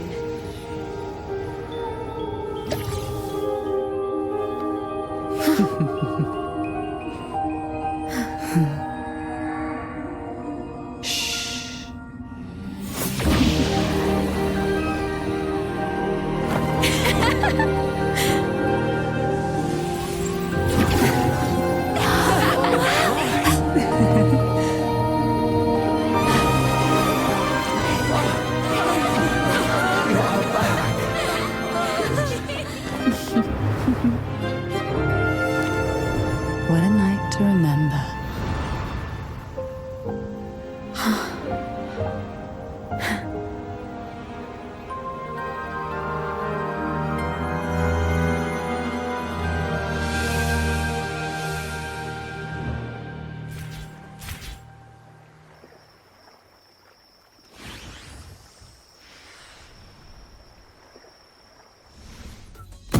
Not here. On to the next.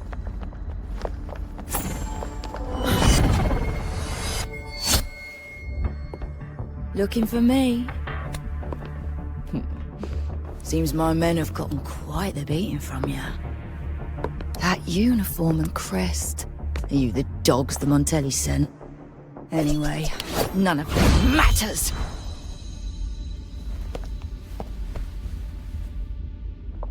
Stick to the plan.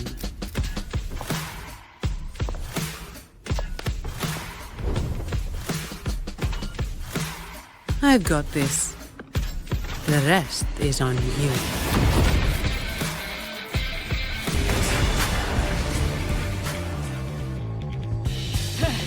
You just keep relying on that weapon!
Protecting the rich is not exactly the work I find meaningful.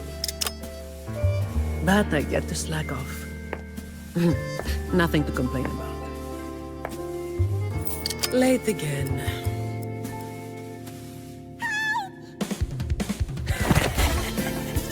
You're all out of luck, sweetheart. Hey!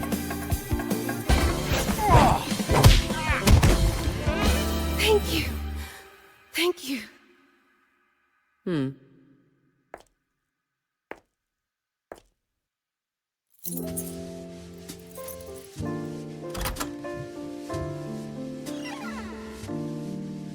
Thank you. Have I ever thanked anyone so earnestly before?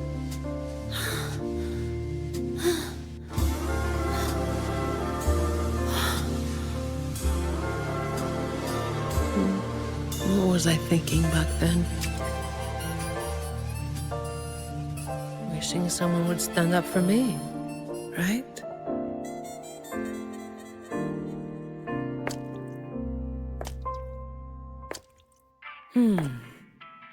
I'll walk a little longer. Who are you? Mind your own damn business!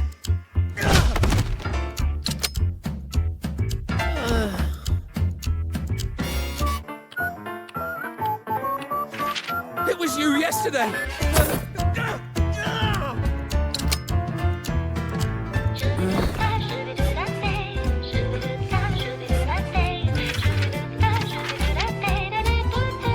Have you heard about that one?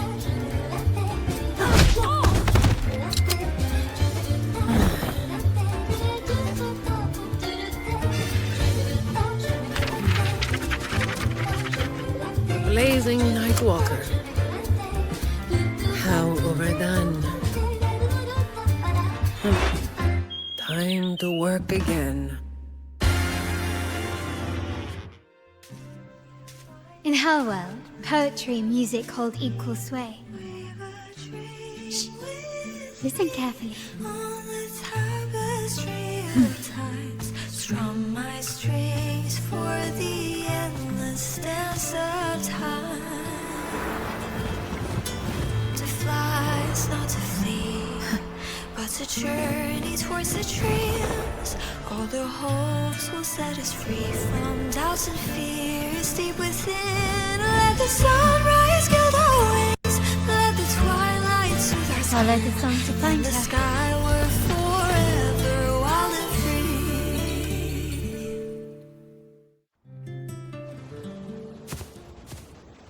So, Miss Poet, have you made your decision? This is a poem I've never seen before. It's so different from what they used to write. Do not place flowers on my tomb, for I do not rest beneath the stone.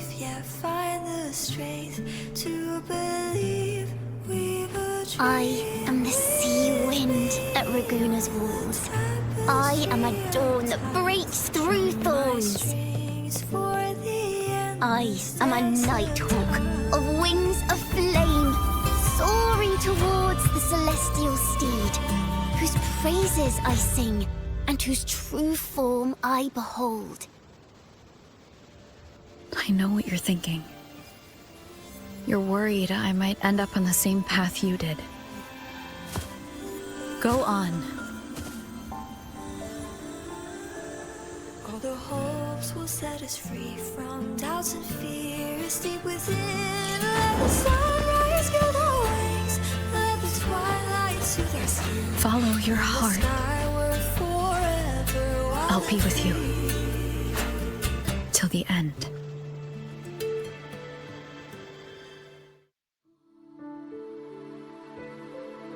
This room is our final stage. Now, it's your turn to step onto it.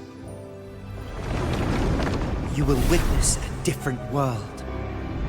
You arrogant hypocrites! Led by curiosity and wonder, you step forward. I am the gentle sea breeze, sweeping through Whisperwind Haven and towards Raguna's high walls. Well, have you decided on your answer? I look forward to the public trial. Perhaps our fates are not so different after all. It is time, sinner against the Sentinel. But you. I will continue to sing. As long as there are those who breathe and see. My eternal summer will never fade.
Not bad!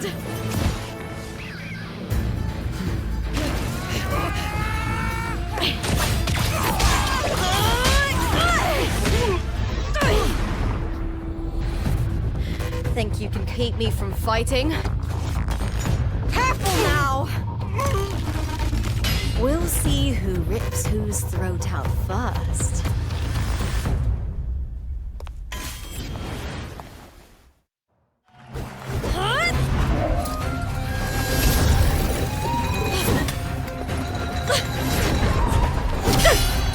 This frequency, it's like the dark tide in the inverted tower.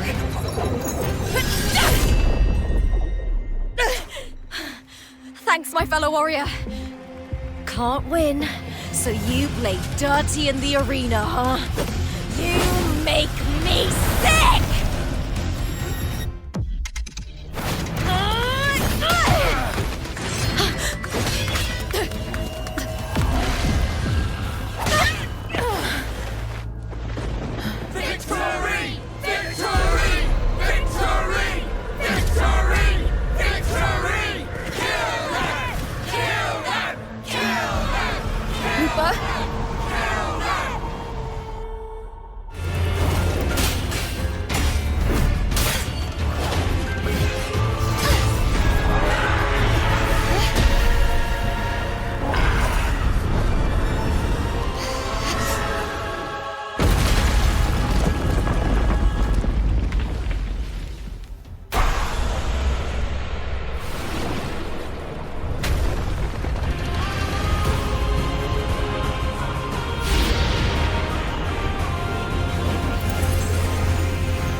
waiting for you at the end of the story.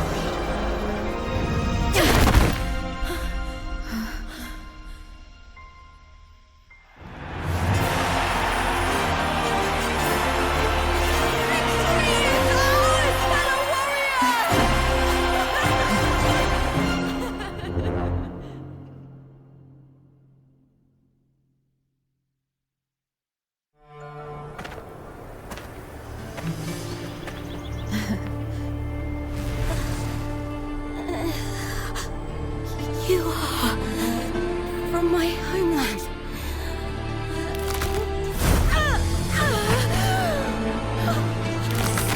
What?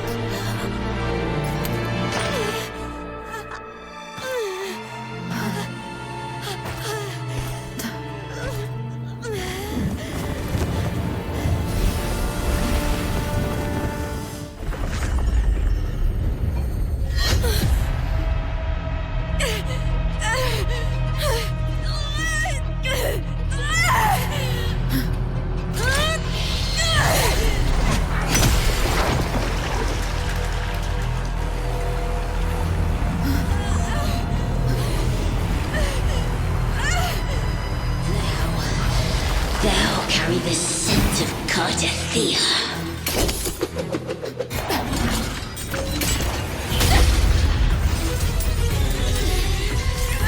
Not just knowledge, you've stolen the Sentinel's access too!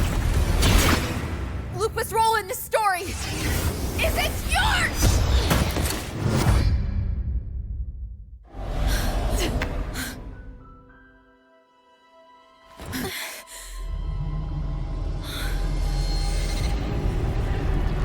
Is that Contendamia? It's the Threnodian. Lupa, this is something only you can do. Tell me what I need to do. Read the script. Adapt as required.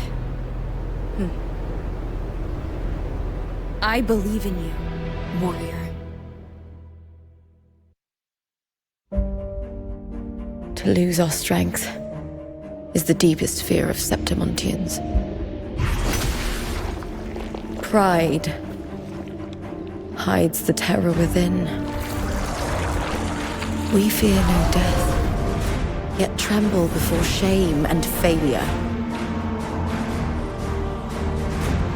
Did Domina Julia deceive me for this? I never got the chance to ask. The dark tide consumed all. Death took her, as it will take me. Today as yesterday, we weave time beneath the tide. Swim, swim, wretched yet lovely fish. Dream deeply in my fiction, on the stage of a repeating tale, waiting for the day thou shalt consume the world.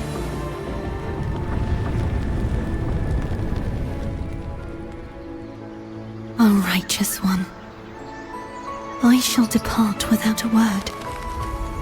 The golden city in my childhood legend is swallowed by the abhorrent tide. I whisper to my fleeting companion. Pages will scatter. The quill will fall. This play shall be torn from its author's hands. A wrong note in the shifting score. O golden star full of mercy, pray tell me, as past and present intertwine,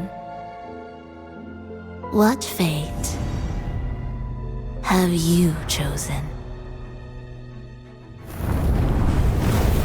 Hesitate not, warrior.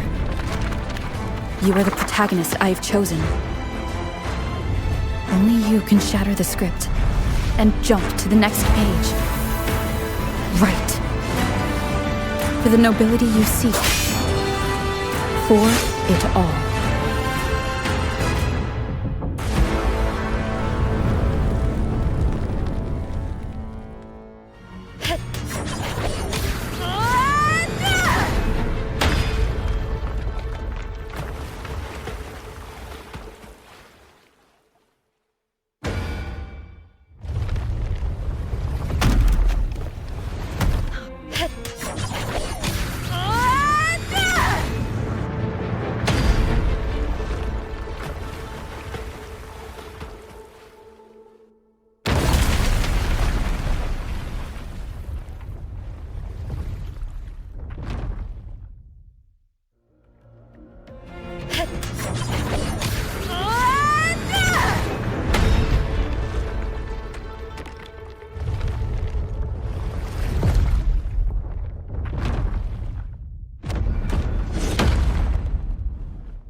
Better to die than to be a puppet. Death does not scare me. If divinity takes up arms against the innocent, I will raise my sword against divinity.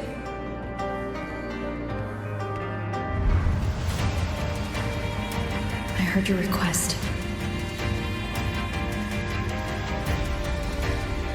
But I prefer to handle this my way.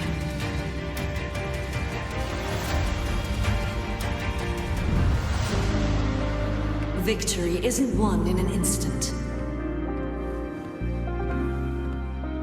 It takes patience and perseverance. I believe in you, warrior.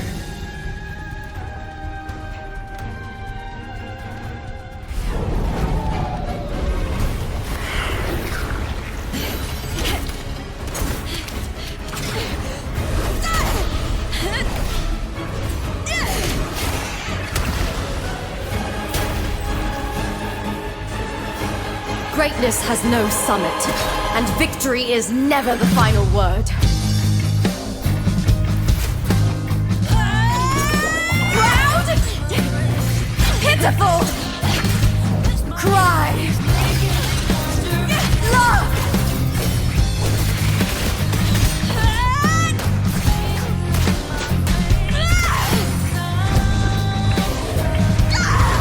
Race to the finish! To face death with the crown of glory! By my will! Let this light burn in all its fury! There is something no one can take from me. To me, there is no greater joy in this world.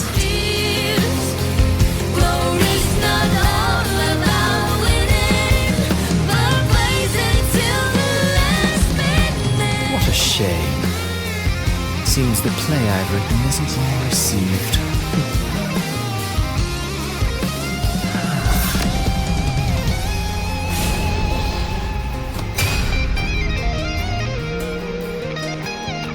What are you two plotting in Renacita? Oh, dear madam. Let's leave some mystery for the next chapter, shall we? There is something no one can take from me. All the bruises I have just believe it's a solution to my dozen deepest fears. Glory is not all about winning, but blazing till the last minute.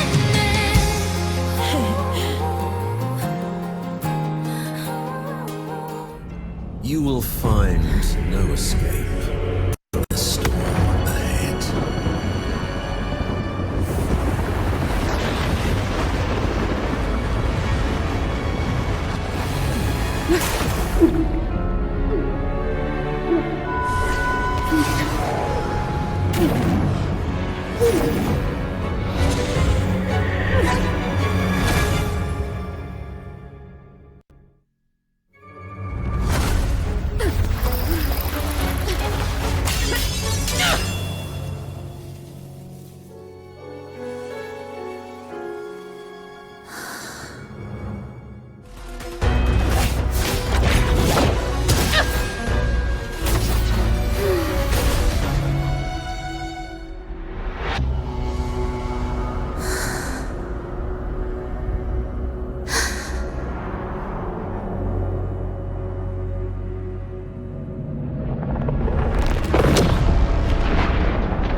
Oh, sinful dream, why do you disturb this tranquil slumber?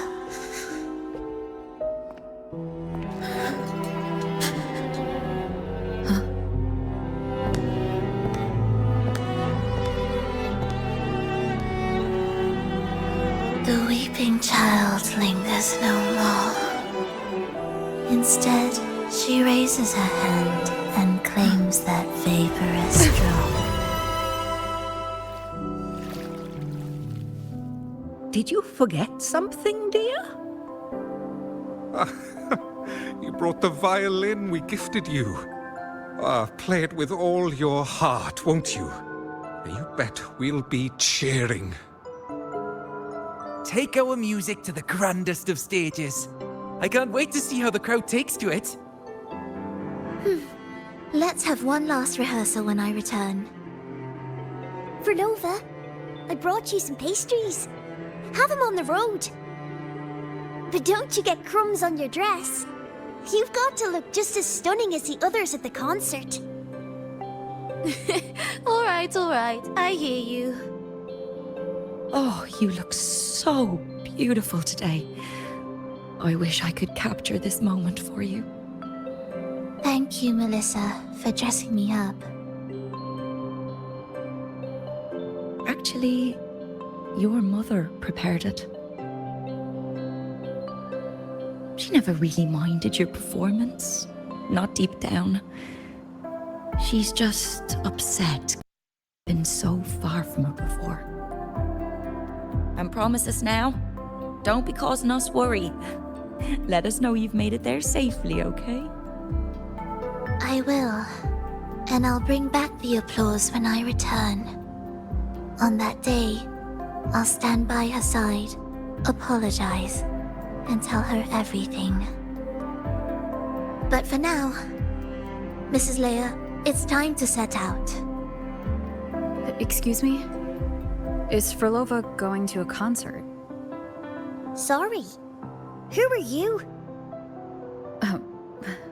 I've come looking for a gem. A gem? What are you talking about? Maybe Frolova knows. Me? I've never heard of it. Sorry, but you must have the wrong person. We haven't met before, have we? What? She thinks we've never met. All right. No time to dawdle. We should head off now.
How were your performances? All smooth, I hope?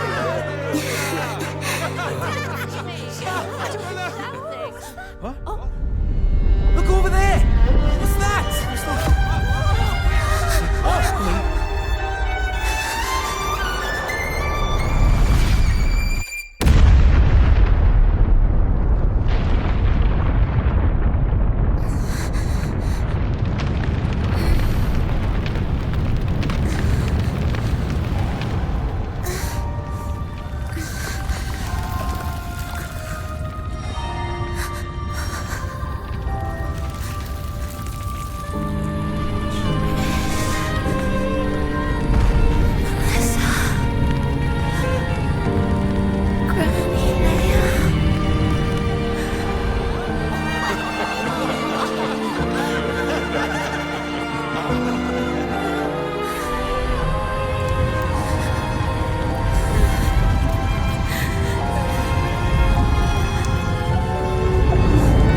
I once bowed before the divine, a servant in its name, offering my faith in return for those I loved.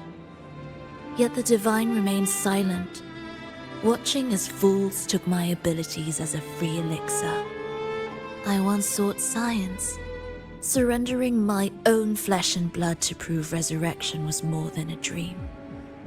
But I was deceived, used as a mere material in their pursuit of immortality. I once turned to the people, asking if the wave-worn phenomenon had ever cradled life. But I was cursed, branded a harbinger of doom by the terrified. I am the first, yet shall be the servant of all. Is that the Dark Tide?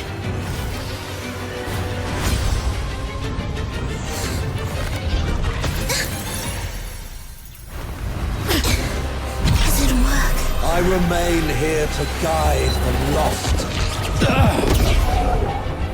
and bring true peace to Laguna.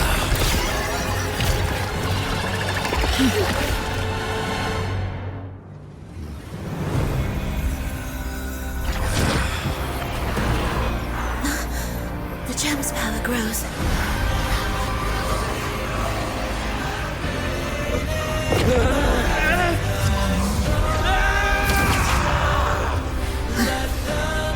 Salvation, ascension, and unity. This will be the one true path.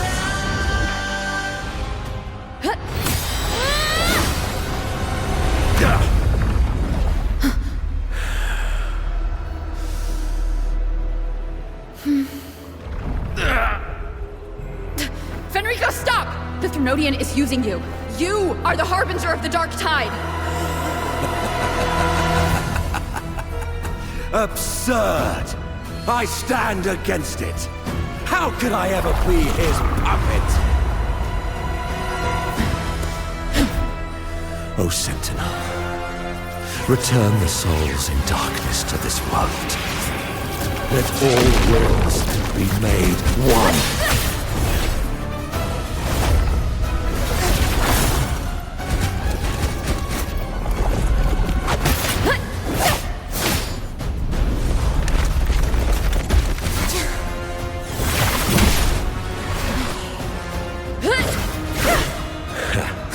The gem is fleeing into the Dark Tide.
I'd trade anything for you for one more day.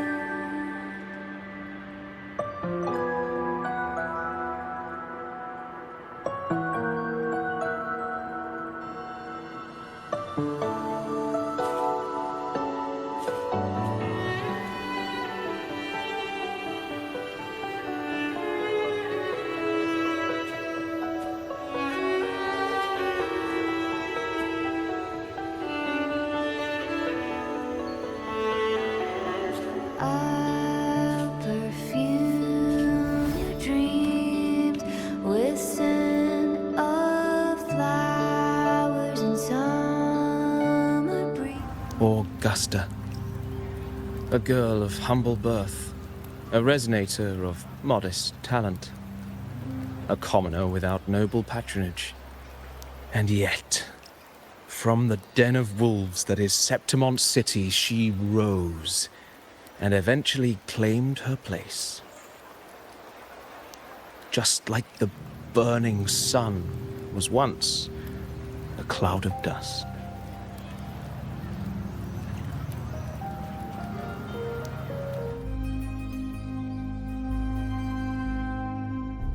Your Excellency, you have indulged her too much.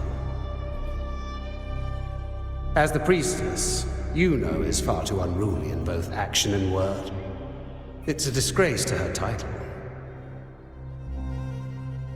Indeed. She entered the palace unannounced, uninvited, and with no decorum.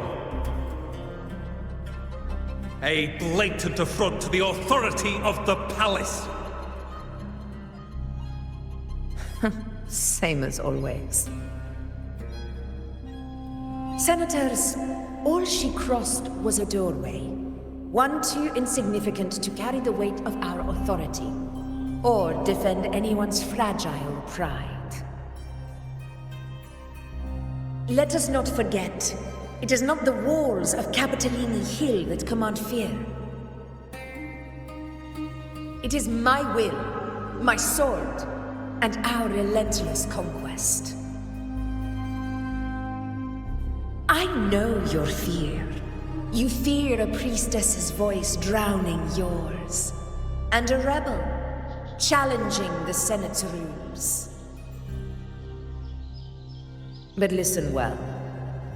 Power does not bow to sycophants, cowering behind their traditions.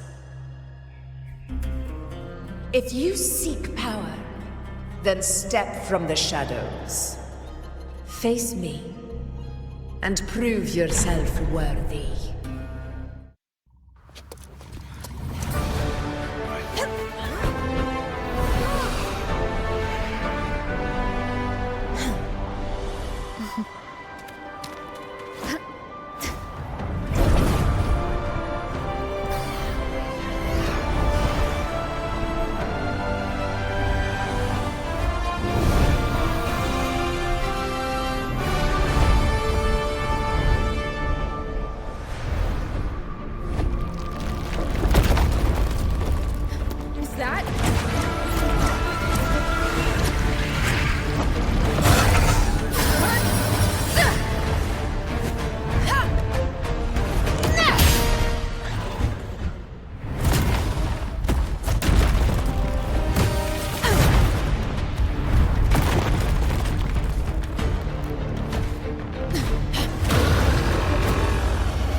Not the moment.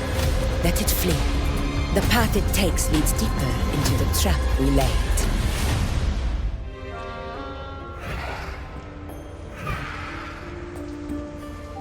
Perfect timing.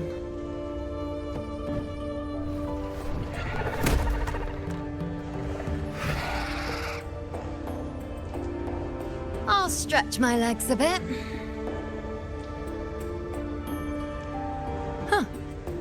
I wonder what what Grandmother Lilibet and Rover are talking about? Never mind. It can wait. Let's get eyes on this beast, Aquila.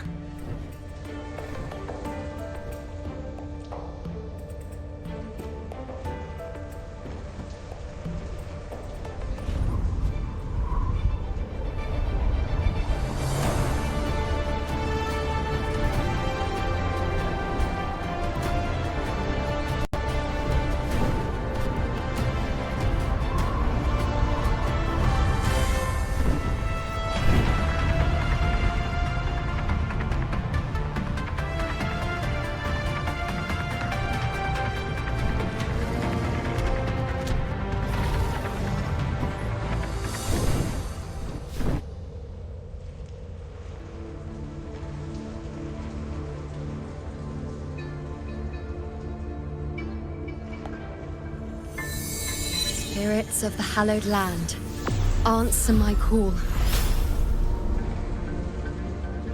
May the eternal sacred flames grant us boundless sight.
Is in place. It will take the bait.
Go chase your fate, Augusta.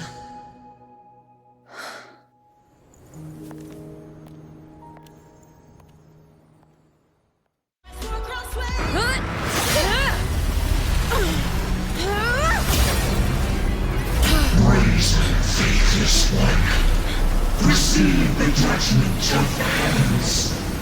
The sacred crucible shall reshape your soul.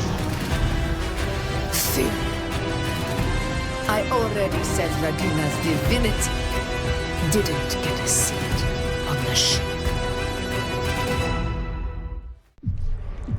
This is your end, Augusta. But we're not done just yet. Insolent heretic. Very well. If this is what you want, we shall grant you an endless beast of despair. My sword. Cato. Where's my sword? What haunts you, my teacher? A hero shouldn't fall to the dark tide. I need my sword to fight back.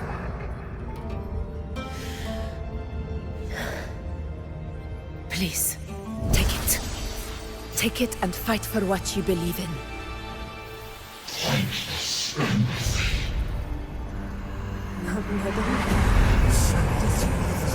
Let's go. I'll go over the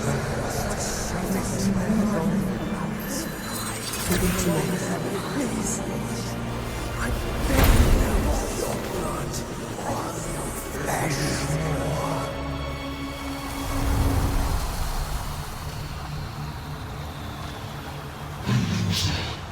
Left with nothing.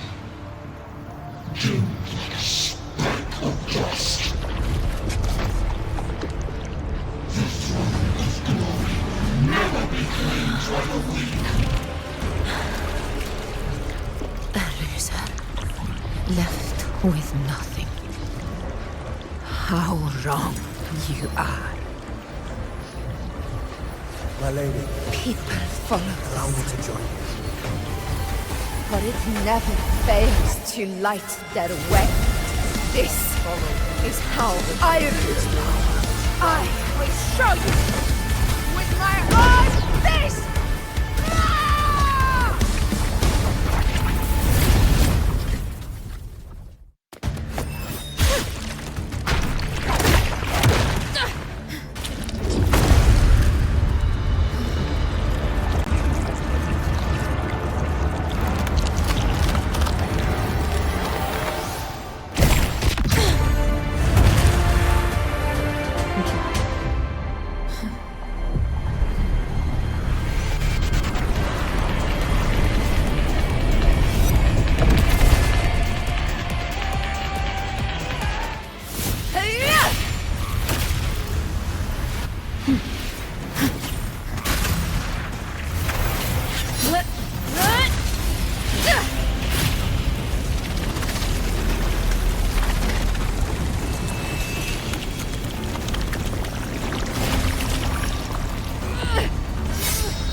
Lost to the dark tide.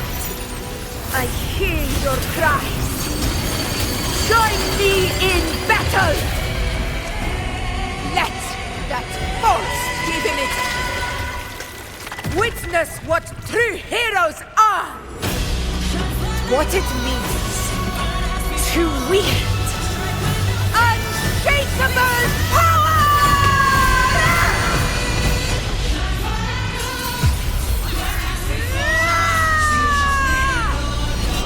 We ride with roar.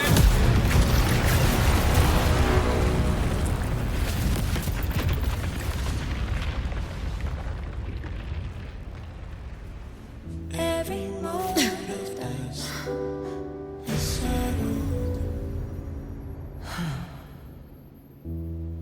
May applause greet you, heroes of September. storms are tides of blood and sand.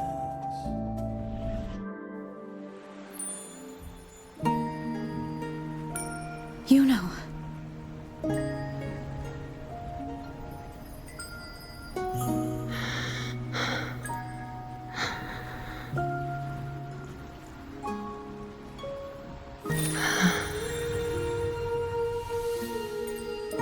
Of course. Only you would be the exception. So you've known this all along? A death that shouldn't have happened. Traded for an unforetold victory. A fair deal. Now, I am but a fading sliver of moonlight. I'm sorry, but even I fear being forgotten.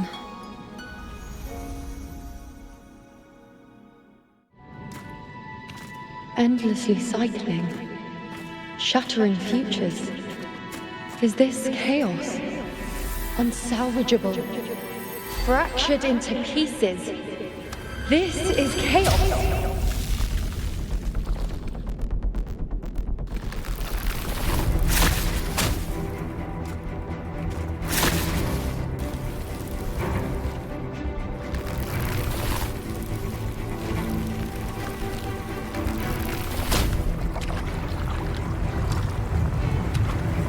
Countless possibilities, both true and not true.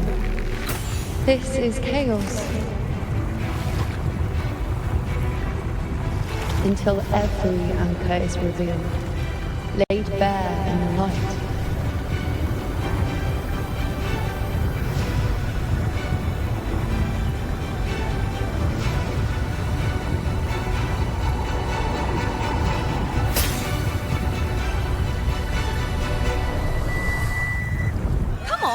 Don't bore me this quickly. Show me what other tricks you've got up your sleeve. Victory? That's the only befitting outcome. Now spare me the words. I know I'll be first. This is only the beginning. Soon, I'll be an even greater warrior than Mother ever was. Getting whatever she wants, doing whatever she sets her mind to. Are you talking about me? Very well, I'll prove you right. Prodigy, you say? If you want to call me that, I'll gladly take it. But why are you so certain that who you see is me? That was... Huh? They're gone now. Because this is fate's will. It has favored me more than others.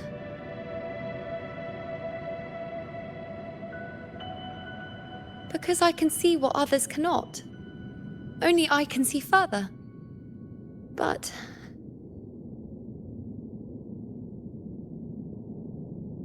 I can see further than anyone else. I can see things no one else can.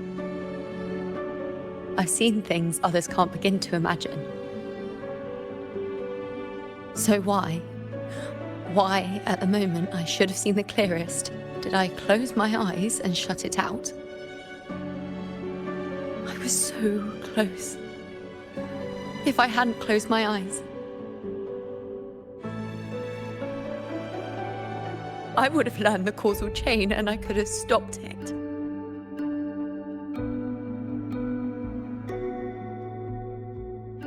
After that, I decided to keep my eyes wide open, no matter the cost. I'll sit at the crossroads of fate. I'll stare into what's to come and not flinch, be it joyful, tragic rebirth, destruction.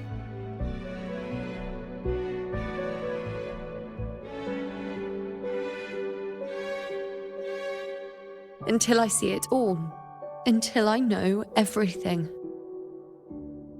Because I am stronger than anyone else. This is something only I can do. But if the priestess's prophecies were really perfect, we could avoid all misfortune.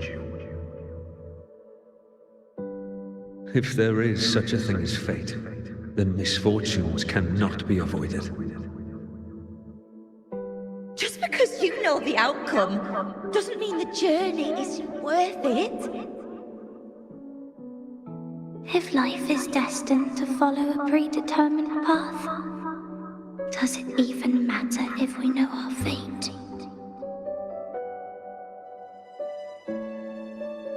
after all I see, could I ever answer what they hope of me? Does glimpsing one's fate really matter?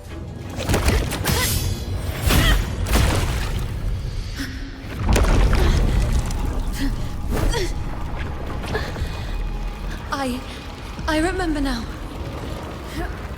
This is the place where it all began. It's also where it ended. It's okay. Run! Go there!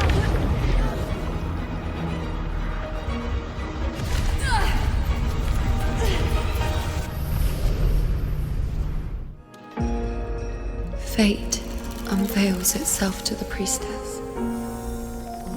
Following its guidance, she reaches the end again and again, foreseeing its conclusion. Heads fall, whimpers fade. She sees no hero of heroes. Variables added, visions expanded. She sees no hero of heroes. Beyond the doubt, no other choice. She sees no hero of heroes. The priestess is never wrong, but she despises her own truth. For her success is Septimon's defeat. Defeat. Why? Defeat. Is it always defeat? If fate one day wills our annihilation, if we are nothing more than fate's puppets, when that time comes, what good is a priestess?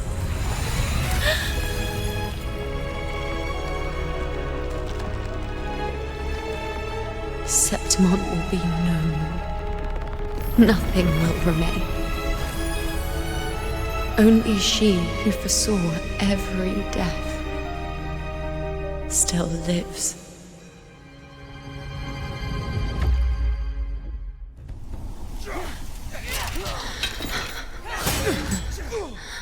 Nightingale singing their familiar tune, praising moon and the true.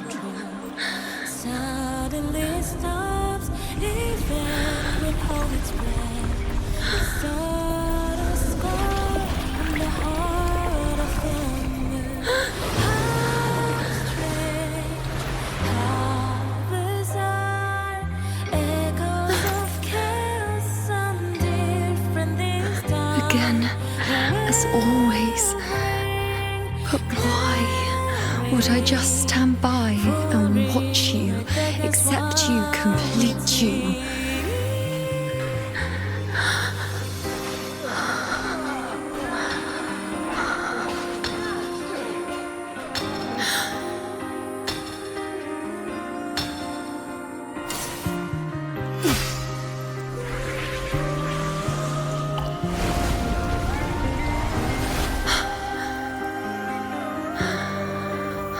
No, even if the end is here, unavoidable, I still have the right to refuse.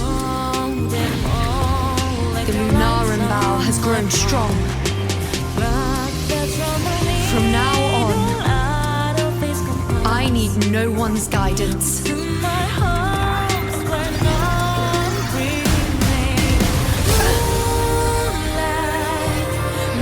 wherever I choose to aim, is my true destiny.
told you I'd rewrite the ending you changed. And the scale, the scars on top.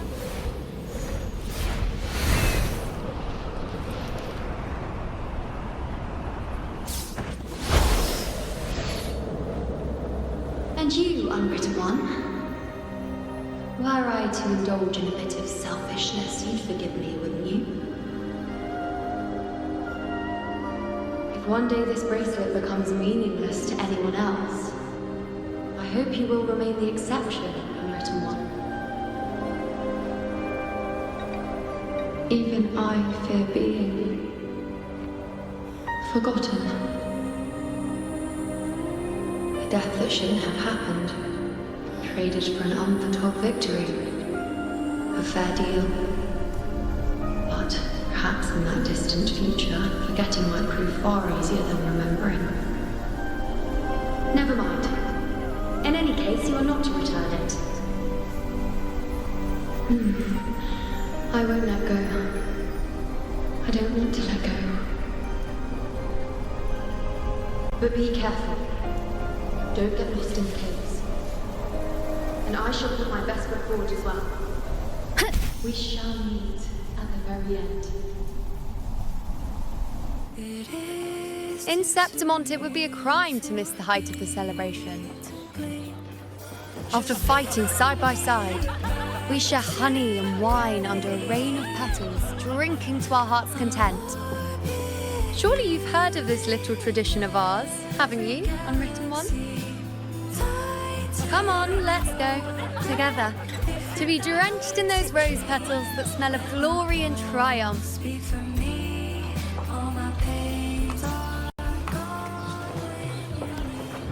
the endless cycle of surging tides, she plunges into fate's swirling maelstrom once more. Soon, she will wear a new crown, one ordained by fate, never to be defied. Her fate was written long ago. What remains is but a fleeting moment of stolen peace. What you see before you is fate itself. And now, with every step you take, you stir the tides into motion. Is it fate that rules over man, or man who commands fate? I await your answer to this question.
This place.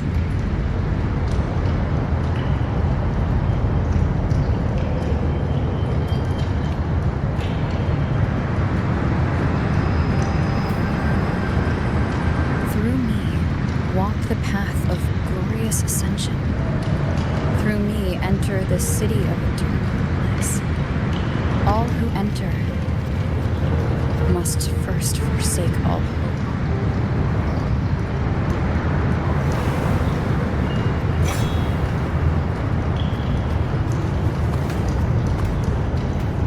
These tacit discords, why aren't they attacking?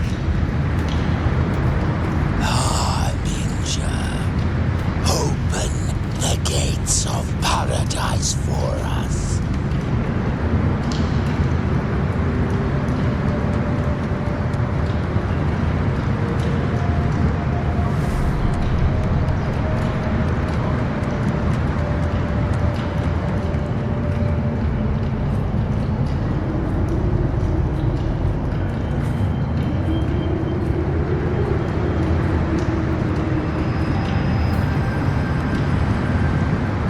better leave.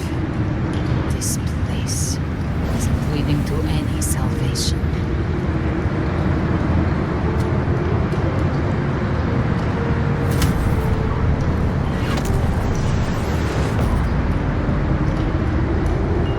Leviathan, I will deliver you her death.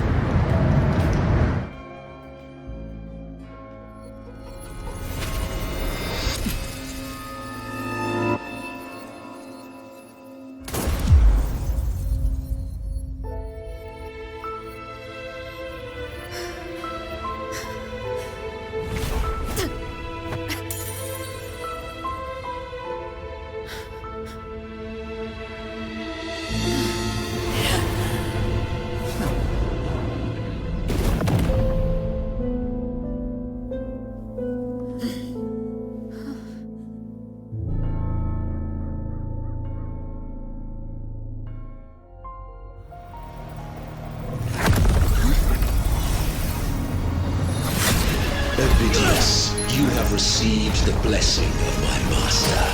Serve your true divinity. I shall never back down!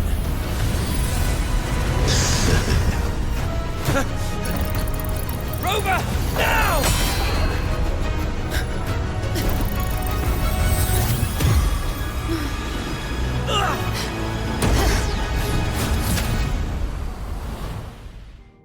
In the beginning, life rose and fell with the tide.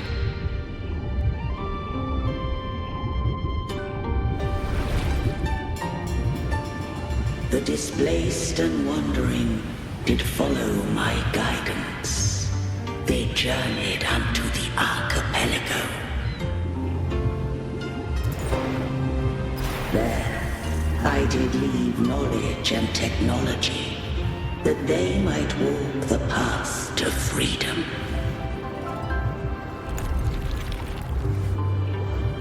Your light blesses us. We follow your will.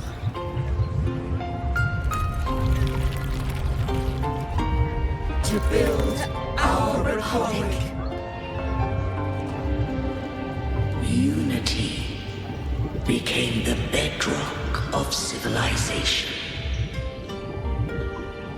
But Leviathan seized upon mankind's longing for unity to manifest civilization's shadow.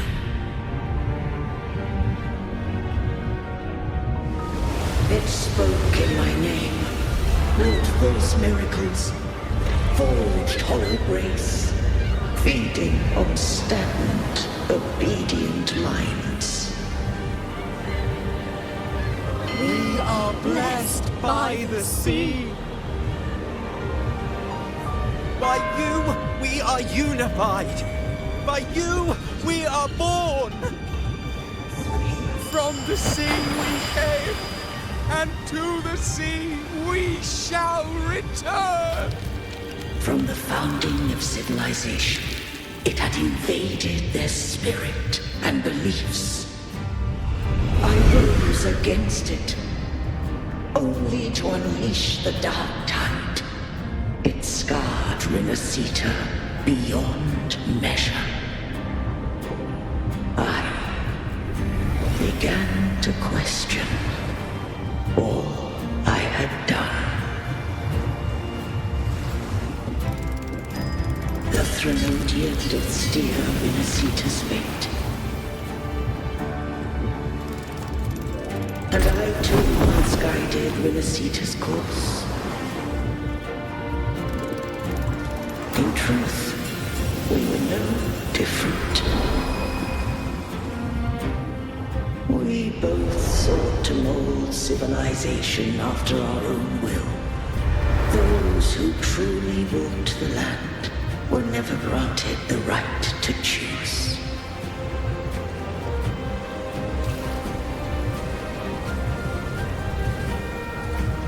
Civilizations abound with Threnodians, No eternal solution doth exist.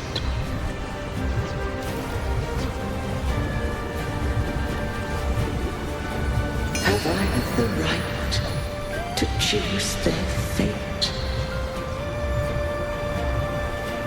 The shaping of a civilization must belong to its people.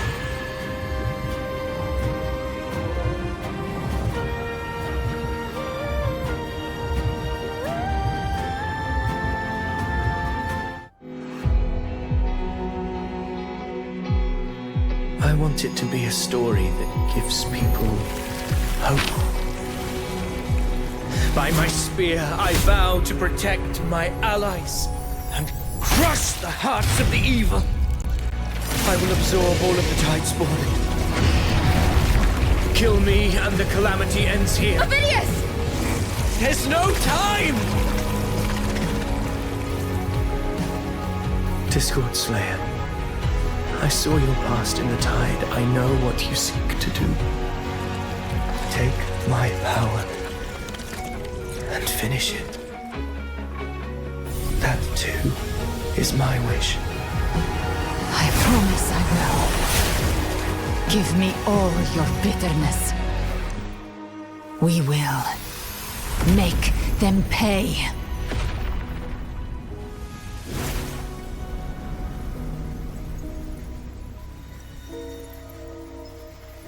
Pathetic as he was, in his final moments, he outran his fate. Now, why greet our reunion with animosity? Before the tides of fate, we are all but players on a stage. So, this is where we're needed, right? Time to help reclaim those obelisks. The North Flank's ours! Let's give them a grand show!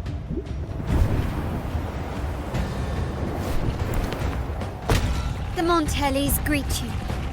We will secure this cell.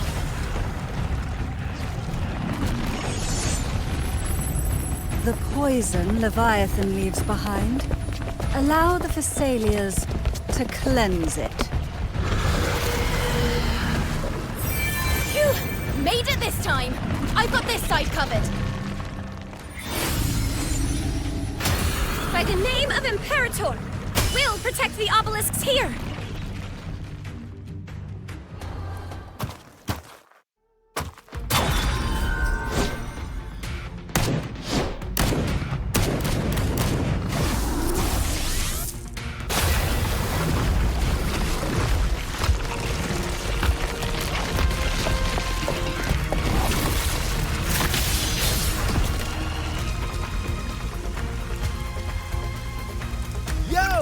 Loud and clear, Rover?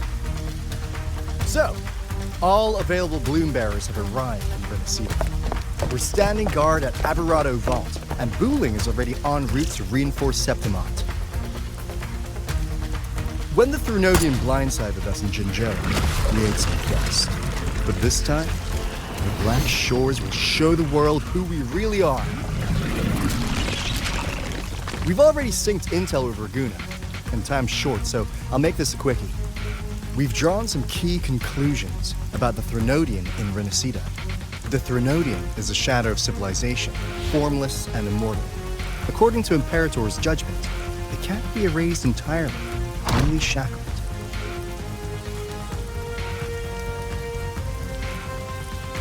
But the one you're about to face is different. The Fraxidus used the Threnodian's gem to resurrect him, and that created a crack in the shell. Tethys believes that with Imperator's power, you might be able to split the gem from the Threnodian and stop Leviathan from fully reviving. If you can extract the gem, Tethys can tap into a Sonoro's infinite expansion to lock that thing down for good. One more thing. Back in Jinzhou, Abby proved capable of absorbing the Threnodian's frequencies. This means, in theory, it could act as a temporary host for the gem. But know this, the Threnodian Leviathan is rooted deeply in the minds and souls of Renacida's people. Only then naturally instant. At Raguna's request, we've teleported some of our strongest resonators to reinforce the front lines of the Three Heroes Crest. So, leave the civilians to us. We'll keep them safe. As for combat power, I called in some insurance. Never hurts to play it safe.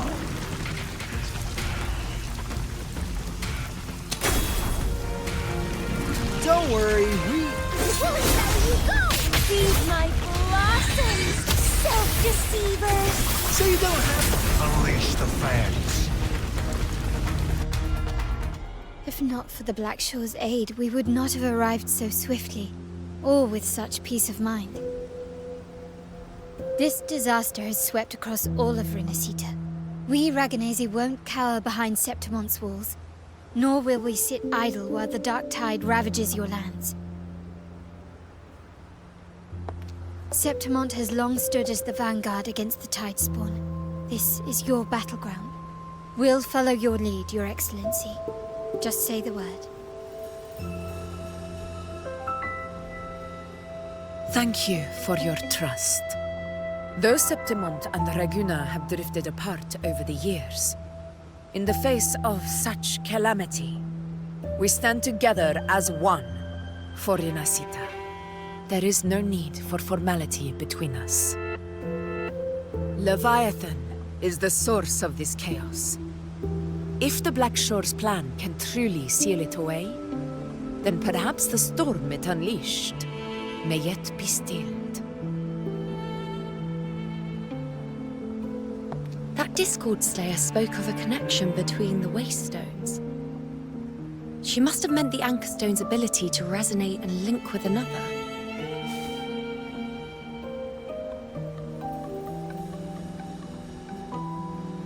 If there's another Anchor Stone inside the Dark Tide, that connection could open up a path for us.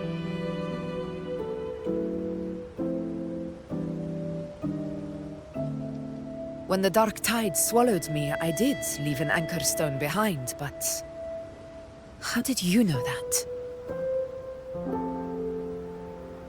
Not important right now. The real issue is that the anchor has been heavily corroded. To reactivate it, we'll need to purify it using the Sentinel's power. Even if we take another Anchor Stone with us, its power alone won't be enough to pierce the spatial anomaly inside the Dark Tide and open up a path.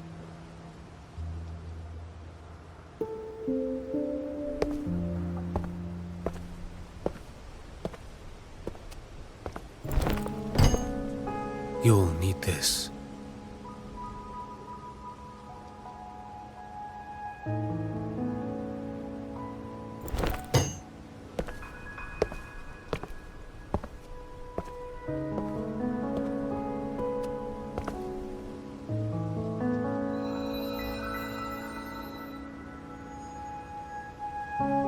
A dying martyr entrusted it to me. The first relic, infused with Imperator's pure original power. That light once drove back the darkness across Renacita. Most of its strength was spent purging the dark tide beneath Raguna. What's left can only shield one person. And someone will need to carry it in first, to reach the Anchor Stone and reactivate it. I'll do it. As a captain, navigating through uncharted waters is second nature. I'll go.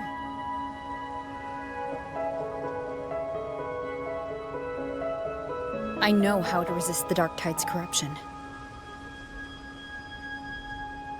The Phasalia family potion grants resistance, and I've endured its whispers for long enough. I know its tactics. Let me face this.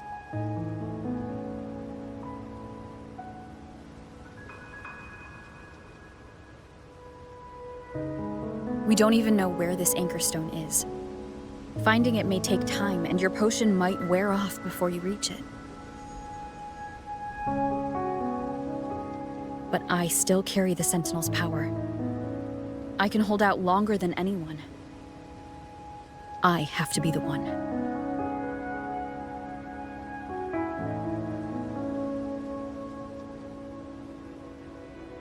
This relic holds all that Primus once felt. His fury, sorrow, obsession, and resolve. I see that same resolve in you. Take it.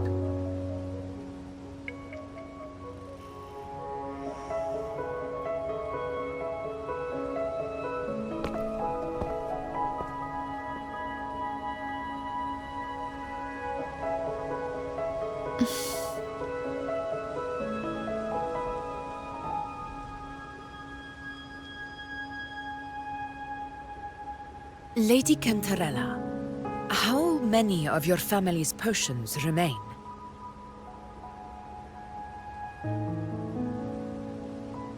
You're asking if I can brew enough to carry all of us into the journeying paradise. If we're ready to face Leviathan. So, once that Anchor Stone is activated, the path should be clear, right? Great! Then would you do us the honor, brilliant Lady of Potions, and get us there? Rover, this is Renacita's fight. It is neither your duty to shoulder it alone, nor our desire to see you do so. We will not have you face the Thronodian alone.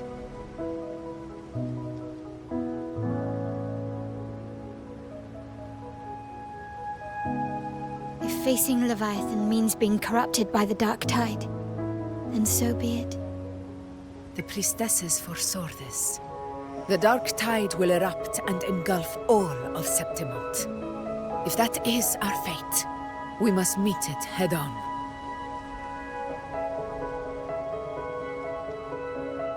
I'll go first. I'll enter the Dark Tide, activate the Anchor Stone's connections, and hold the path open for the rest of you. Meanwhile, we'll hold the line at the Three Heroes Crest. The Tidespawn aren't the only threat. The Fraxtus might still have their hand to play.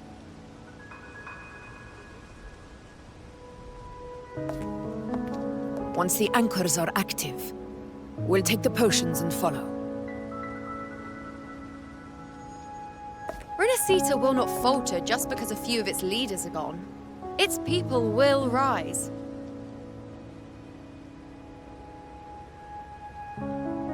We'll meet again in the paradise and end this together. Leviathan will fall.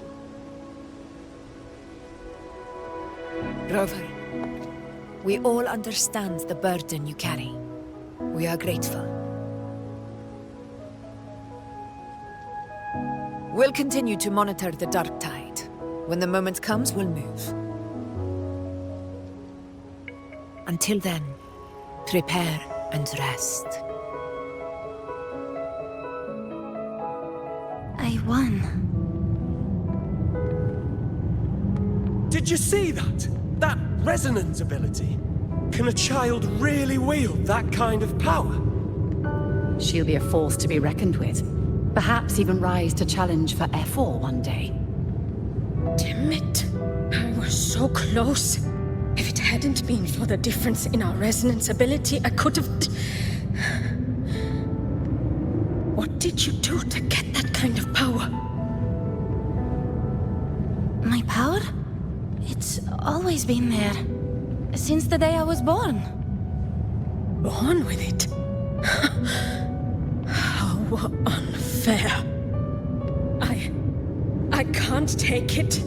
I trained harder, endured more, bled more. I know. You're all stronger than me, and all worthy opponents. Oh, but please, you should tend to your injuries now. Are you mocking us?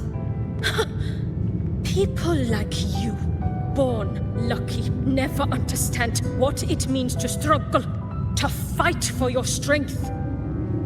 No, I really meant what I said. They are stronger than me, in body and in spirit. So many here are. They just don't have the same resonance ability. Why? Why was I the only one gifted with this power? I was just in Oak Hollow. Where am I? I can't use my resonance ability. Why? Because the Dark Tide loved you, but you rejected its gift. Now, it will consume you instead. You, your power, and everything that was once yours.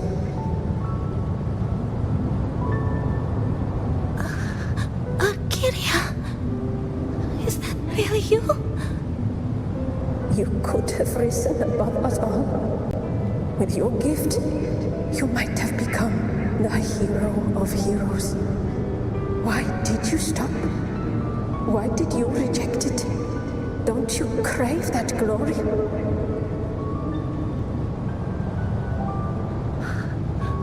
Honestly, I never understood why I was born with this power. You and so many others, you deserved it more than I ever did. I've asked myself again and again, what does it mean to be strong? You once told me the real strength comes from the heart, not from outside.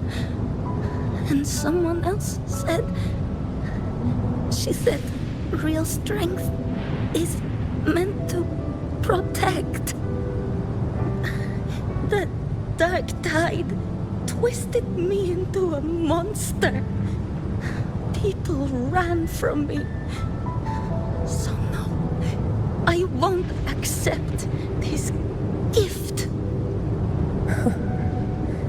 Well said. My frequency is nearly gone. Looks like I'll never get the chance to surpass you now. So take what remains of my strength. Live on. Live for me. Live for all of us.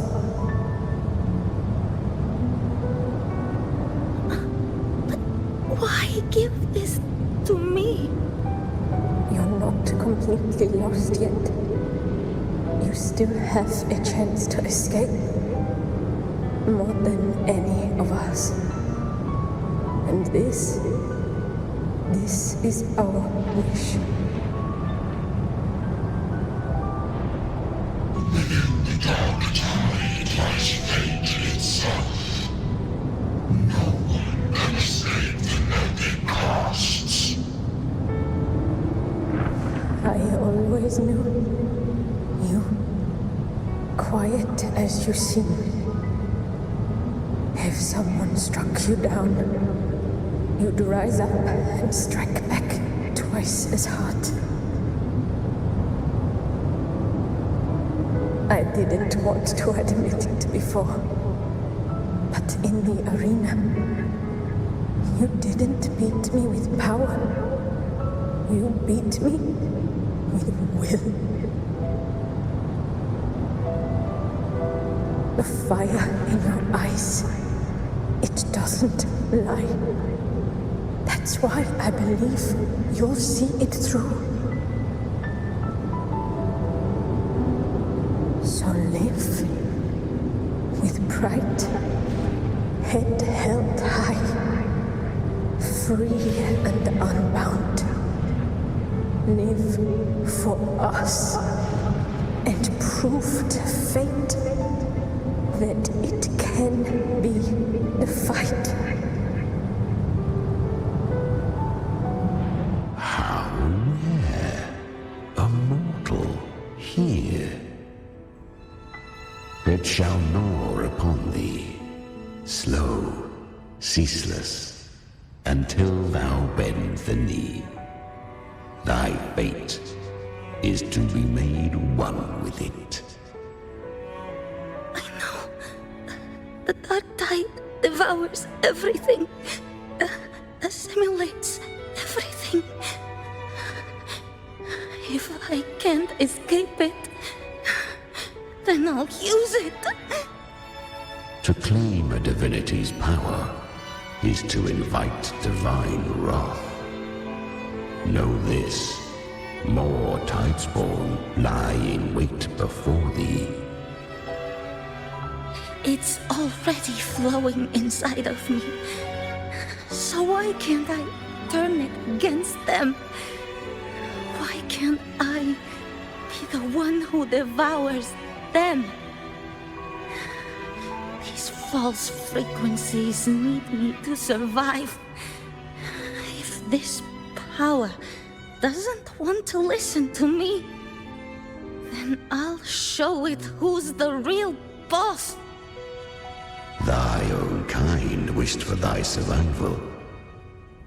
Yet thou wouldst risk it all. So I can truly live. To seek a life true while death surrounds thee. Absurd. Then I'll show you by living. No matter the pain, humanity can live through it with pride, heads held high.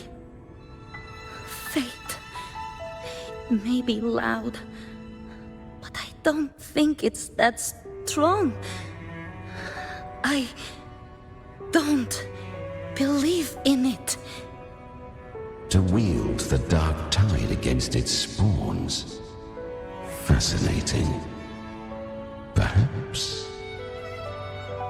Within the dark tide lies fate itself. None can escape the net it casts.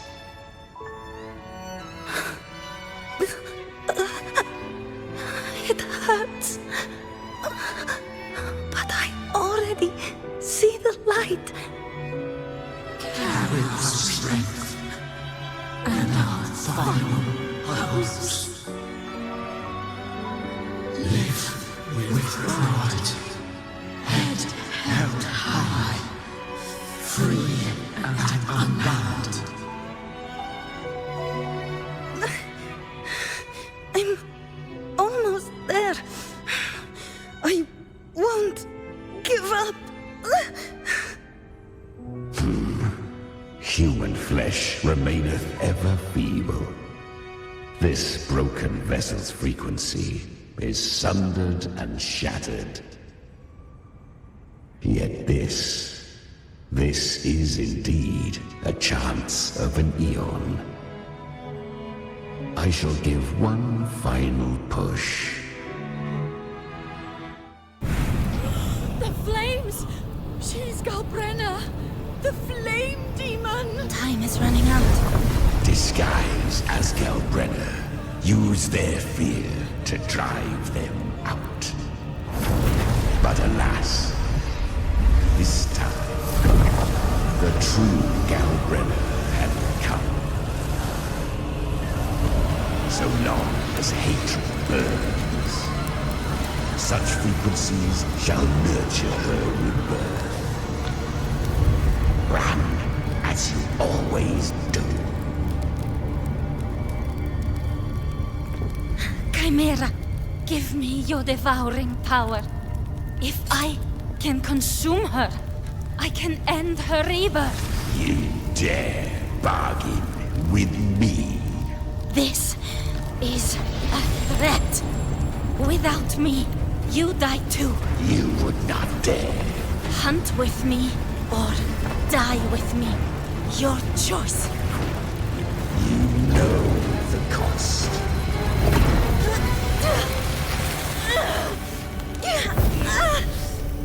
Then before that, I'll tame you. But for now, that undying demon will fall beneath my blade!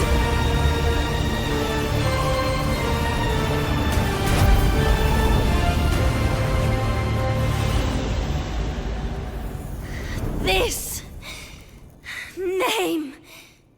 is now mine! To wield this cursed fire with sanity, you will suffer considerable pain. Is it worth it?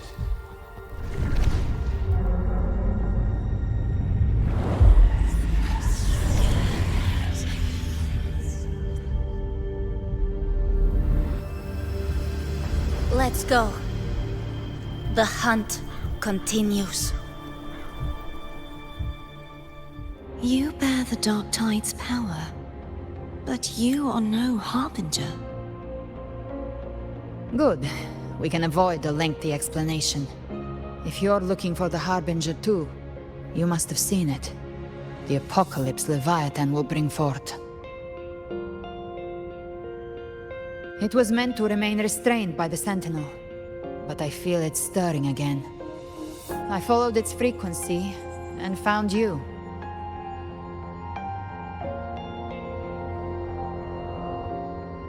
Most of Leviathan's power resides in me, but a fragment escaped.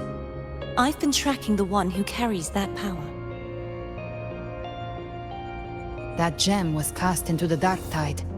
If this is where things are at, that leads to only one conclusion. Leviathan is about to resurrect. Freed from the Sentinel's hold, it's returned to its primal state in the Dark Tide, like water returning to the sea. We must trap its frequency before we can destroy it. Or we can use me. Leviathan's instinct will draw it to reclaim what was once part of itself. The godhood inside me. But that godhood has fused with your humanity.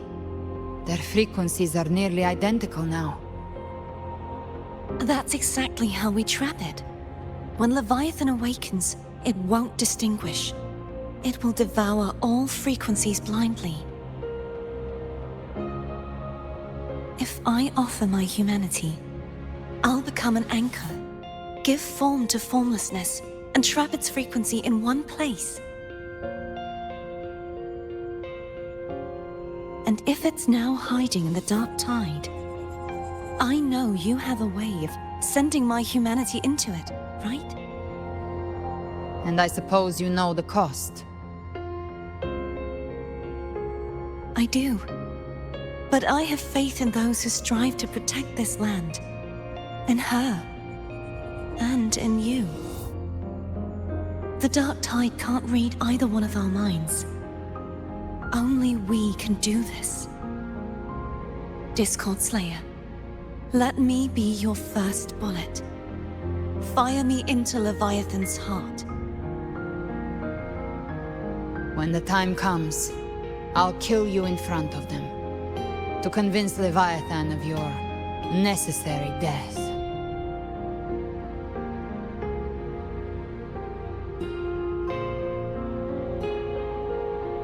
Then I shall leave the rest to you. Thank you for choosing to be misunderstood, hated, and for putting your life at risk. Thank you for your resolve, Discord Slayer.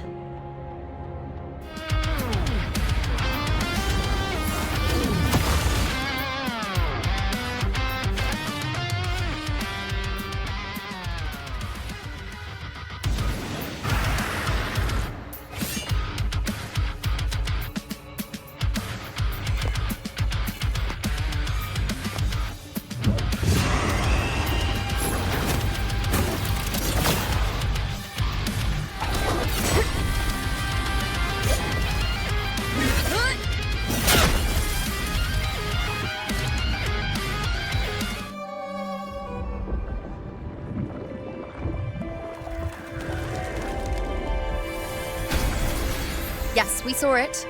The Anchor Stone has been activated. Sooner than expected. My family's potions are ready.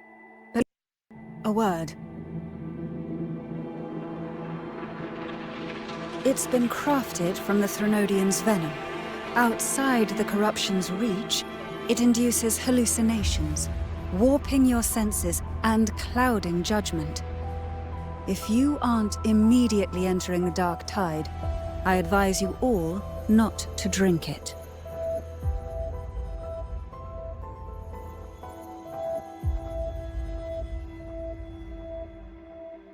Ground defenses are holding, and no major fluctuations in the dark tide for now.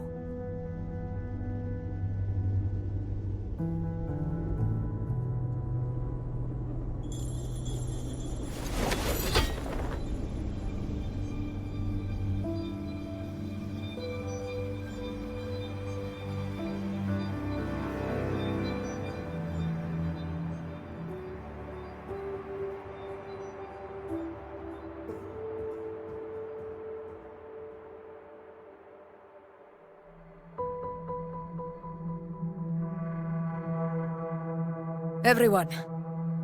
Wait! An intense frequency suddenly. It's moving towards the Western Front.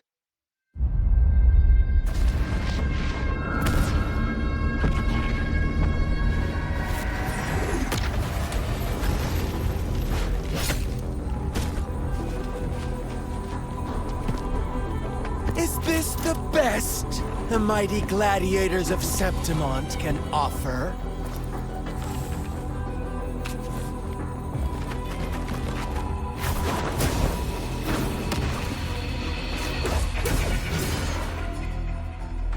Grand finale deserves grandeur. How can such a dull act satisfy the audience?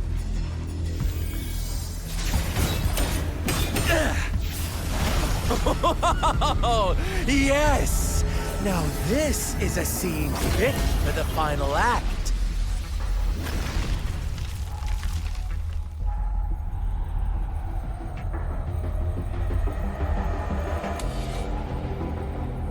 Blades do not discriminate. Leave. This one's mine. Oh, has Huanglong fallen so low, they now send a blind man to die?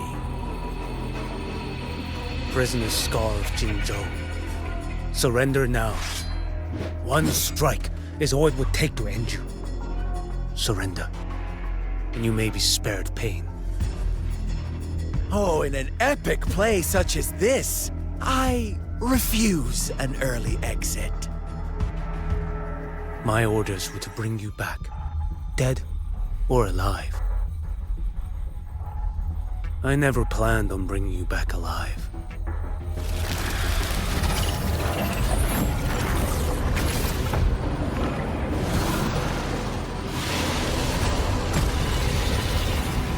Your head belongs to me.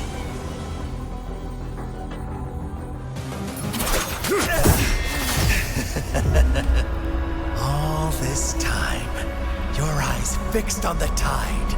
Never once did you see the threat in the sky. Annihilation. Right on time!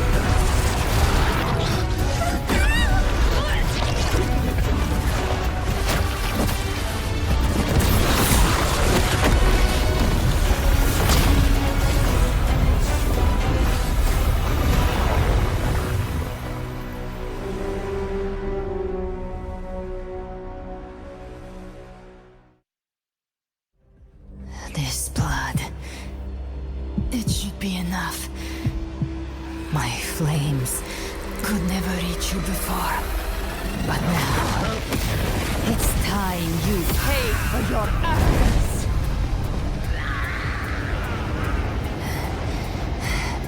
The hunt begins.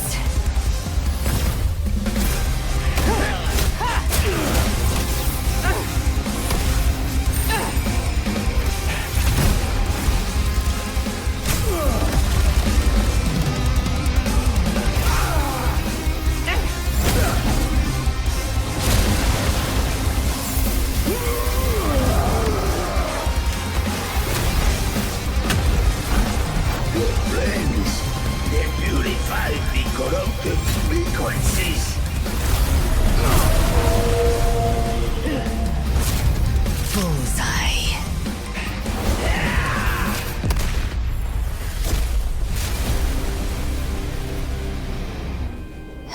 flames. Light your way home.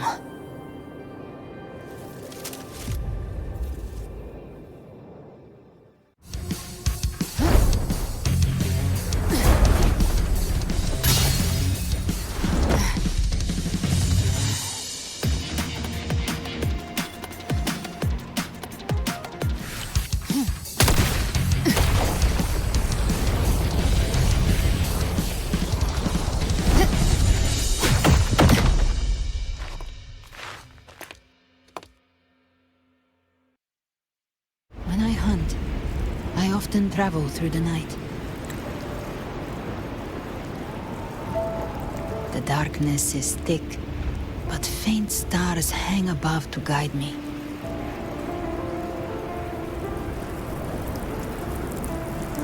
But those stars don't shine for me. Long before I even looked up, they'd already been watching over the sky. Leviathan has underestimated human resolve. To me, these gravestones, they're signposts left by the living for those still fighting. Like stars destined to burn out. They refuse to stop shining until the very end. There's always someone in the dark, giving their life to light the way and pass hope to those who follow. That's why you and I, we don't stop moving forward.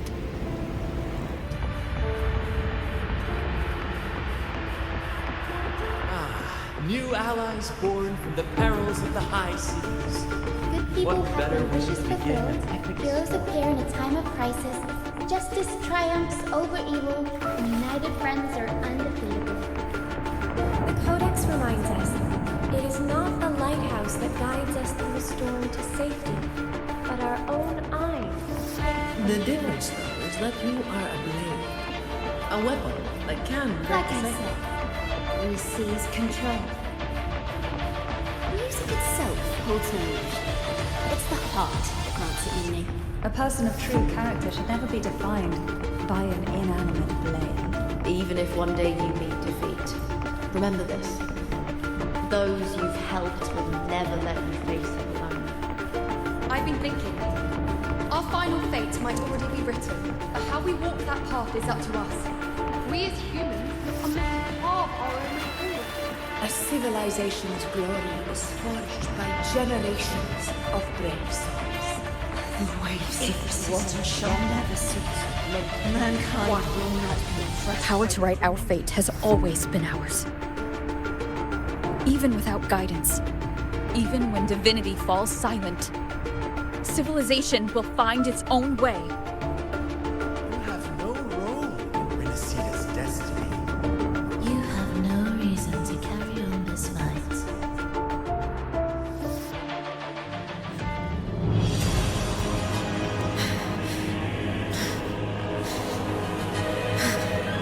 We carry the Dark Tide's memories.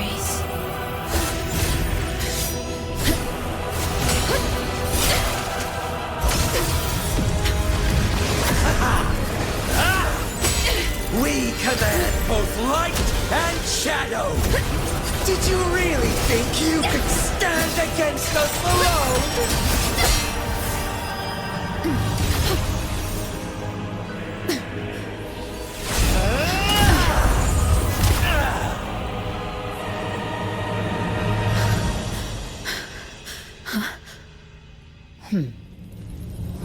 Steel yourself. Defy the prophecy. Rise above fate again.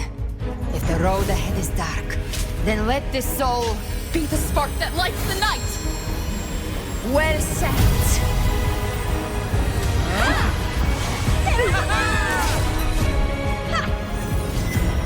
You are not alone, because we are here with you.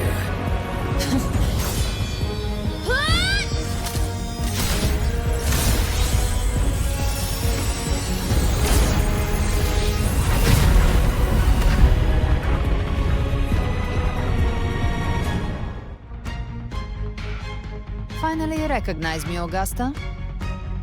I almost didn't. You've changed a lot. But the warmth in that resonance ability, that I could never forget. Glad to see we both stayed true to who we are. But we can catch up later. For now, how did you all make it here? Just as we were about to take the potion and enter the dark tide, the Fraxidus triggered its surge. Leviathan pulled us into its illusion.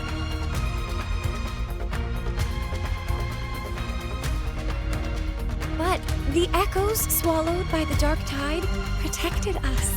They bought us the time we needed to drink it.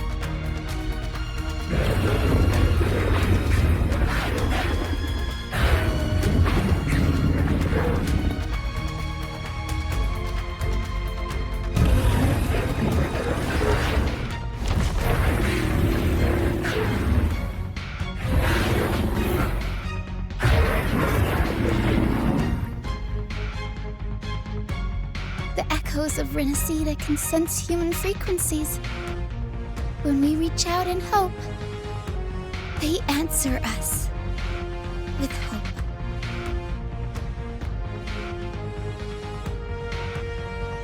But even with their help and the potion, we're still far from our goal.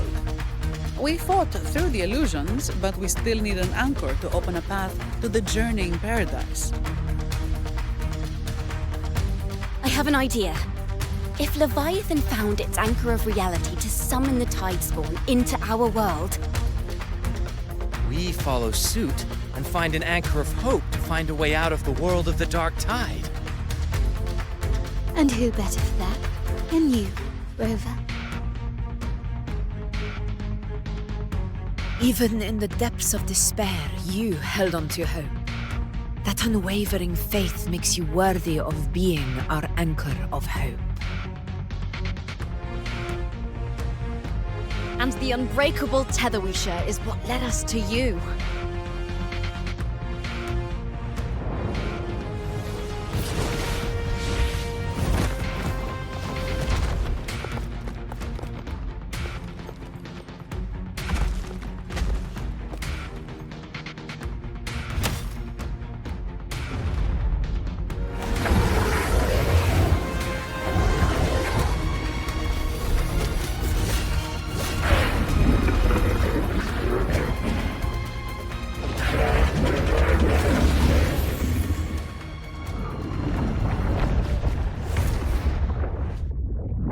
Mortals must seek salvation.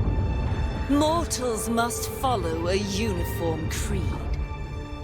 Now, Righteous One, open the gate to ascension.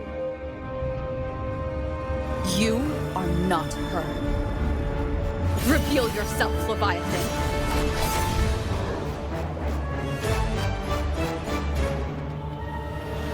I am the beginning and the end, the first breath and the final sigh. I have ever been Renacita's sole divinity. By my gospel alone didst thou arise, united and reborn. And now thou dare lift thy hand against me. Fleur-de-Lis, once more the crown is thine. Return to my embrace.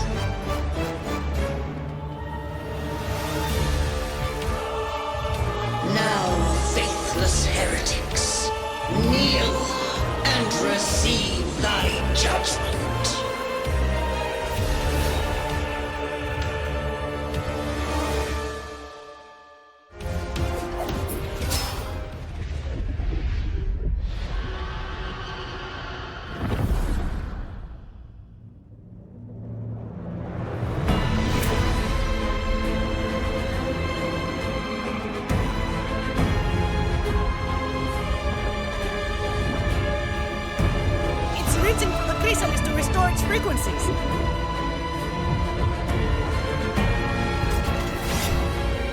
I'll handle it.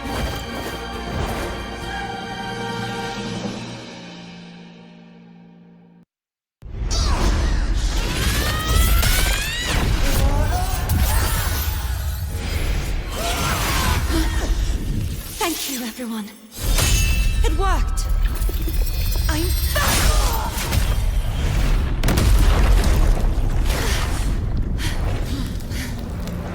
Fleur-de-lis! Wilt thou cast aside thy godhood once more? I stand here in the name of humanity. If my humanity alone can't sway you, then we will defeat you together. Thou dare pit mortal will against the divine. Then behold, the deepest abyss of despair!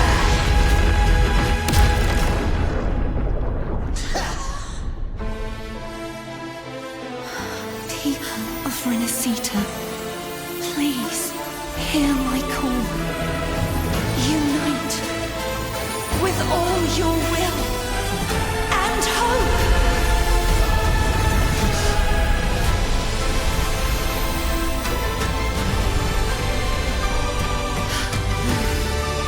Feeble resistance, the fate of Renacita is mine to decree!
May you now be bound by the weight of humanity's hopes.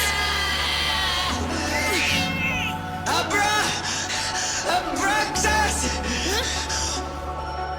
Why hast thou betrayed us? It's trying to absorb the dark tide. I'll split the gem from its physical form. Time to finish this.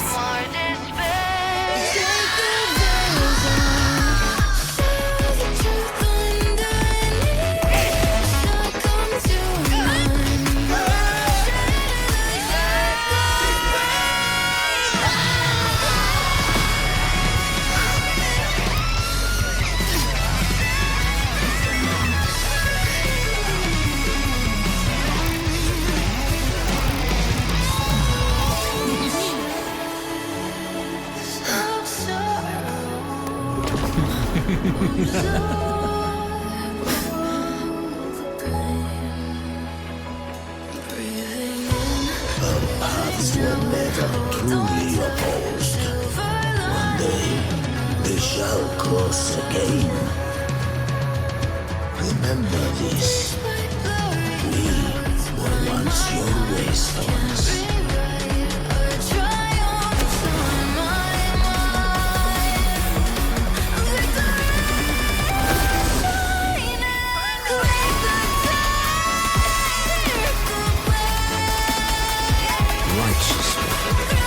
Reigns the land. Within it lies the will of every primus of the Order, from Napoli the Second to my own resolve and atonement. Let its light banish this final darkness. Renacita will surely know a lasting dawn.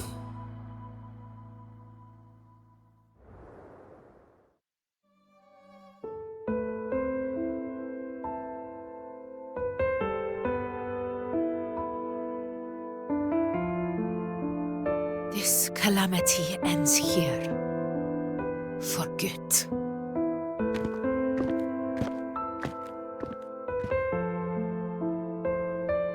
That Primus got what he wanted. He fulfilled the fate he desired for Inesita. The Threnodian's creatures have been defeated. They never broke through our defenses. With the dark tide now receding, it seems that all is resolved.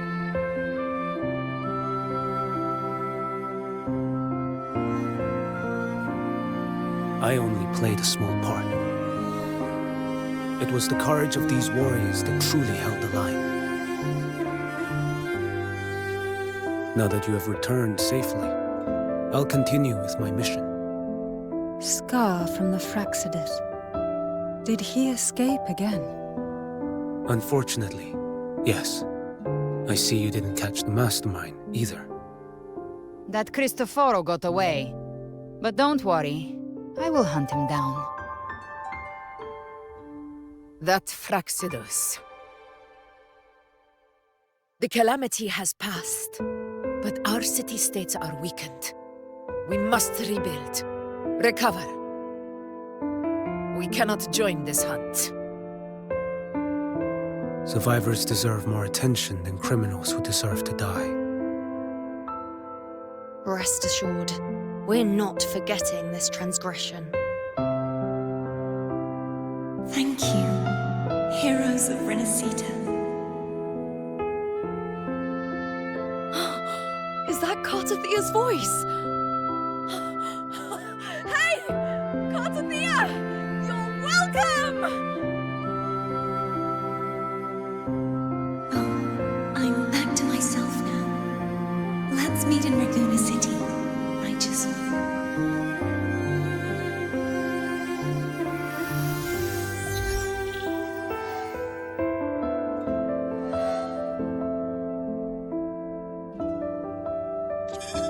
Defeating Leviathan was just the start of Renacita's new era. There's plenty of cleanup work ahead for everyone.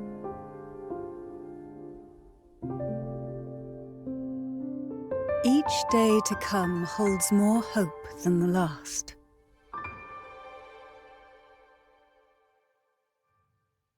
Septimont will have many matters demanding our attention. Raguna will be no different. Leave Septimont to us. Raguna's problems, well, they're looking a lot more complicated than ours.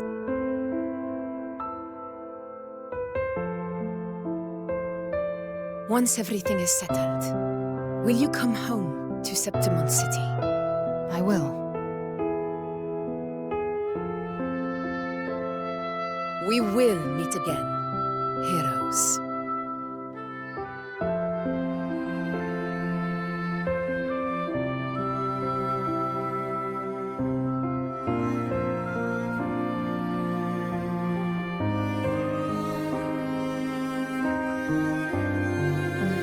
Phoebe.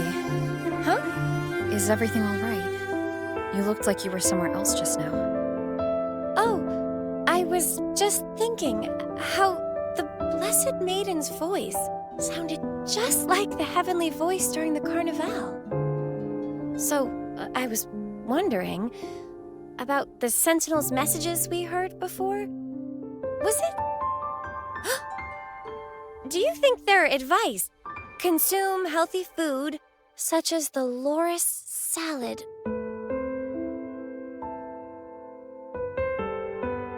Huh?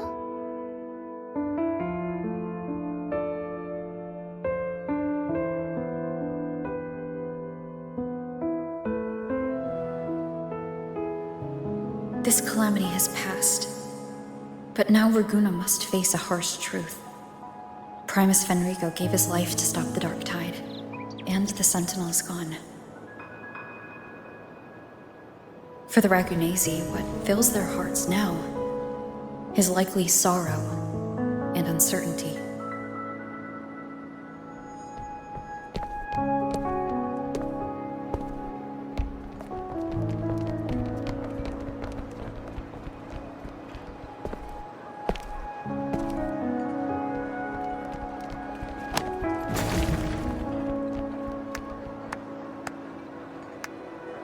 At the same time,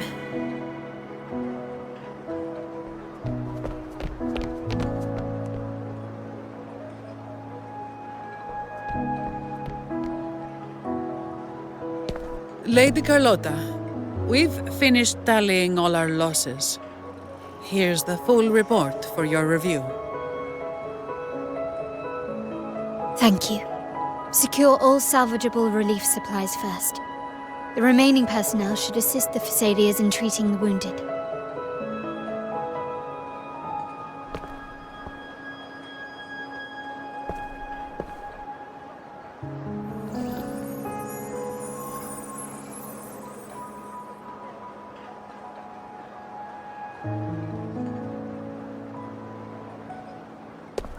Rosemary has already dispersed the family's medicine in mist form. Thanks to that, treatment has been smoother than expected. The injured will be tended to shortly.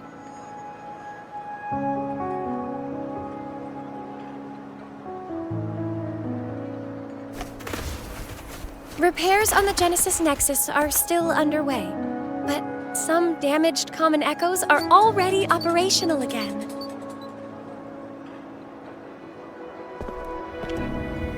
Leave the residual dark tide frequencies to me.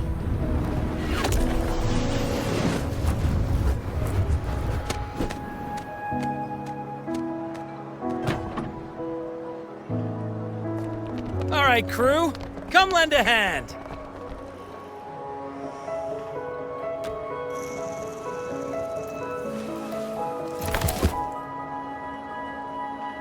Pero's got a whole mountain of tools over here. Like this rapid adhesive gun. If you're having trouble restoring the damaged buildings, Mr. Fulmin and I can help using our fortes.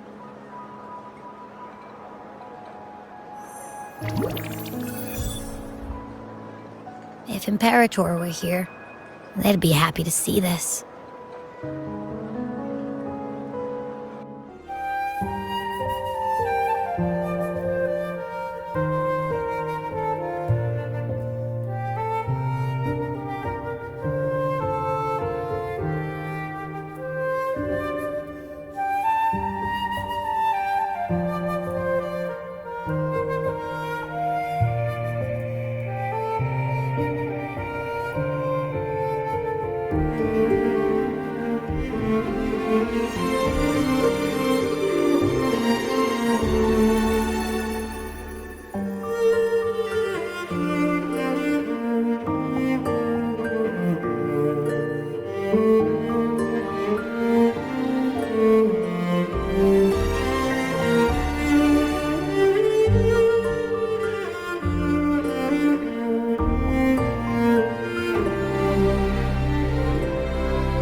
For now, it looks like it's time for goodbyes. At least for now.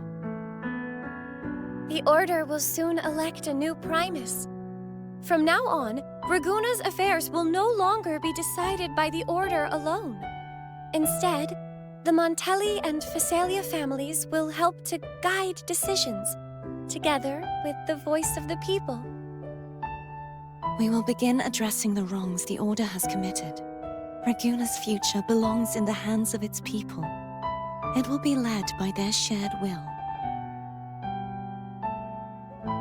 Our family will also continue expanding Renacita's overseas trade routes. Perhaps one day we'll cross paths again in a distant land. And should you ever return to Renacita, know this. You will always be our most honored guest and dearest friend. Not just us, but these little echoes too. We'll hold this bond close. Always. If you ever visit any fascinating places, promise you'll tell me all about it. I'll turn your adventures into verse and have them sung across Renacita.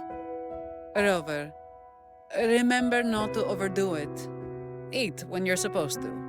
And don't forget, life is meant to be enjoyed. To meet and to part is a part of life. So please accept this blessing I offer in my own name. May your eyes always shine bright with clarity, and may love and light guide you on every step of your journey. This wide, free world has always been your stage. Wherever you go, I believe you'll always shine as its brightest star.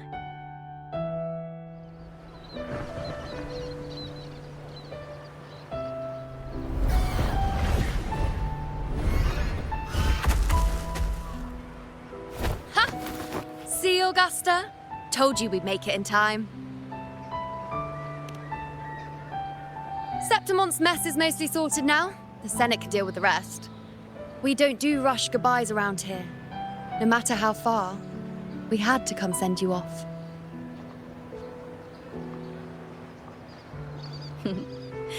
You, my fellow warrior, are someone worth chasing. Yes, we've been chasing victory all along. But with you, it feels like victory itself was itching to catch up. Next time we meet, you'll be even stronger. As will I. I'll be a gladiator who can stand toe-to-toe with you. Your strength comes from deep in your heart, unshakable and selfless. It shines above Septimont and reminds everyone what being a hero truly means. Fighting by your side has been an honor. By the eternal blazing sun, your name will be remembered in Septimont forever. This world will never forget what you've done for us, Rover. And don't go forgetting us either, got it? We're throwing a huge celebration in Septimont for this victory, and the Raganesi will be there too, so you'd better show up.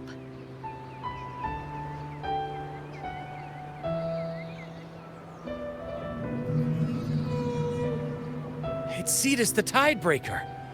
Are you here to see our captain off too? I remember the moment we met her like it was yesterday. Maybe it's more than just a farewell. I think the Tidebreaker wants to escort you on your journey.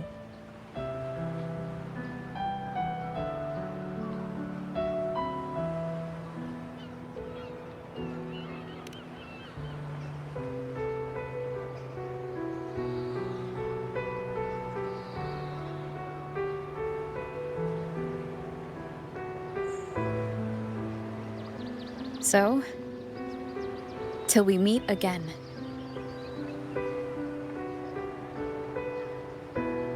Till we meet again, Rover. The monsters! Watch out for the black blood! Roccia, protect the people! Citizens, to the cathedral! Children and seniors first! Quickly! Fear not, the Order will shelter everyone! Just as Rover once described. Are these the end times before the paradise descends? Everyone, get out of here! Hey, friend from Guanlong, you should get to safety with the others. These monsters aren't just for show. Escort the civilians to safety. I'll handle this.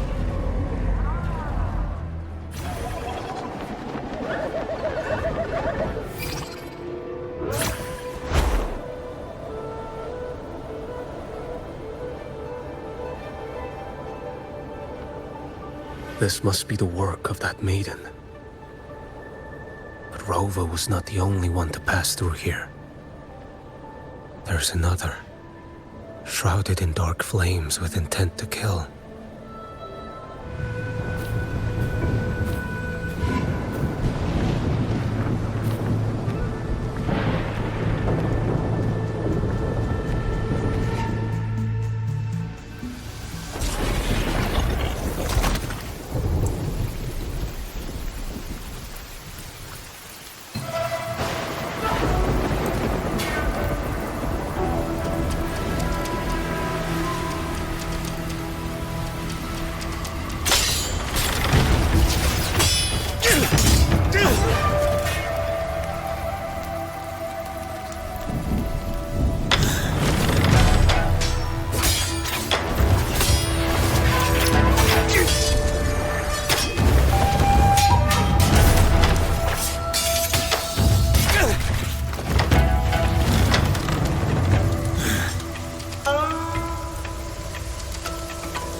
Over here. Yep, right there. The big tall tower hiding in the broken city.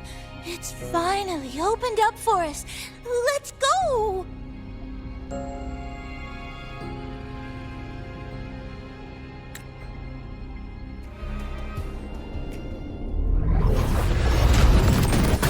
What is this? Is it running to the very heart of the lament?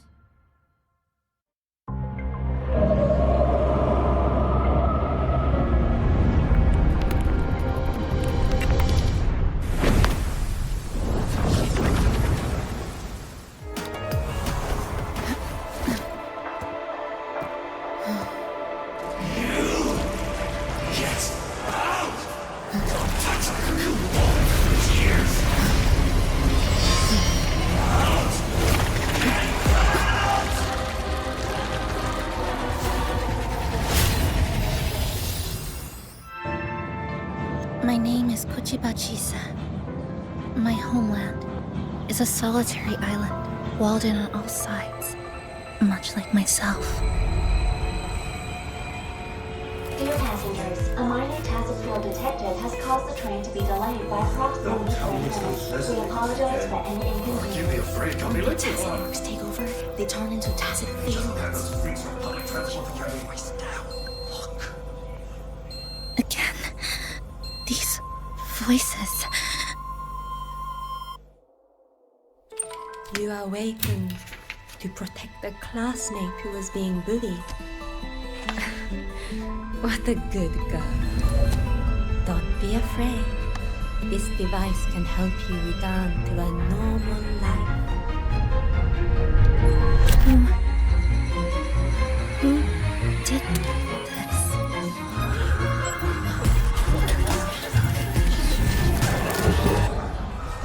Why? You got something off about her. Stop it. Don't provoke her. She's taking the train at that speed. I guess some people don't care about putting others in jeopardy. Let's just move to another campus.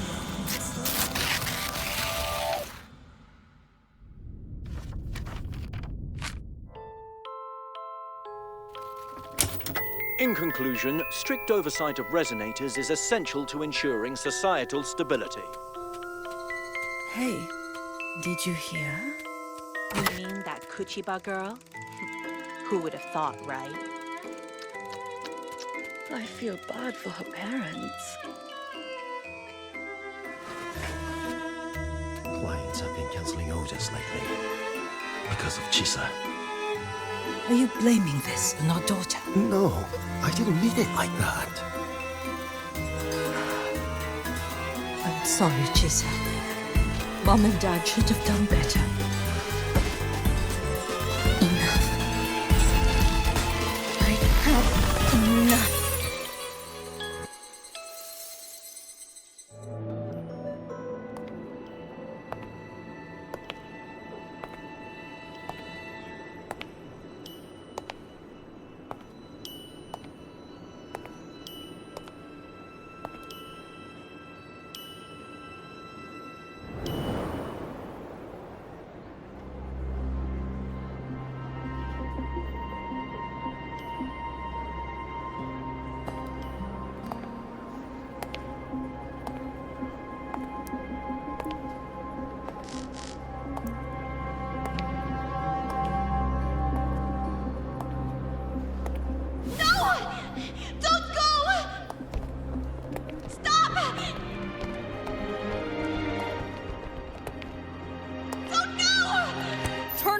And hold my hand!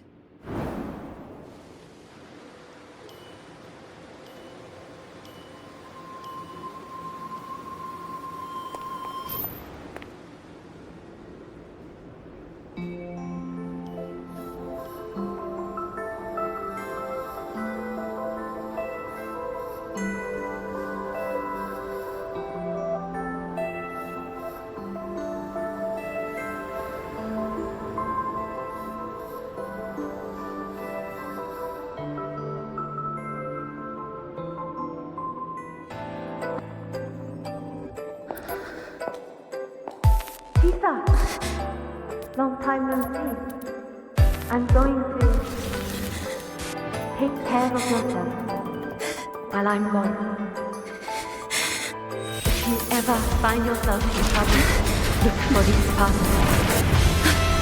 Even without a guide, I trust you'll still find your own tomorrow. So, go run to it. Nothing can trap me. Nothing can trap me. I'll find my way back.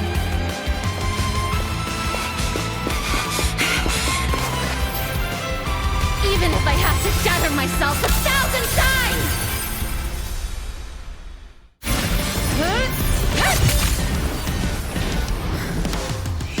Go home now.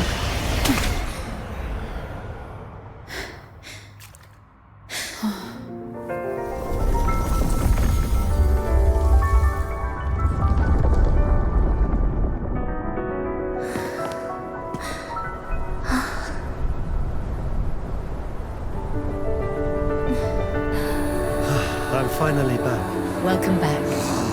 I missed Time the clock out. I need a proper rest.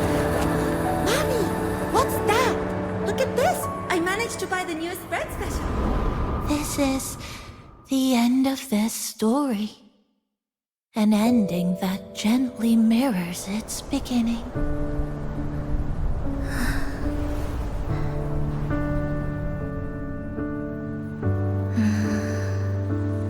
By the way, about that anomaly, I made a new discovery.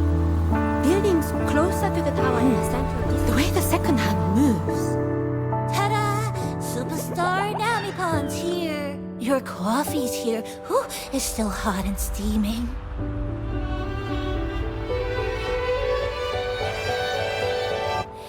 If I could climb the endless Come on over and try your father's new dish. you know what, Mom? I tripped today. Just glad you're back. Just glad you're back, Chisa. Wherever you go, whenever it is, you'll always have a place with us. Stay safe. Stay happy. What a lovely ending. Lantern lights glow warm, curtains sway in teeth sob, and the boat comes home. Dear passengers, this is as far as I go. We'll...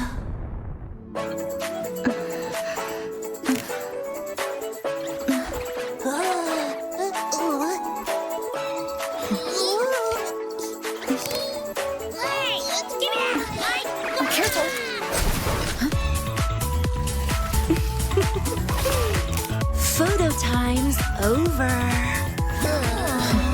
Do the honors, acting manager.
for the moments spent with friends to last forever.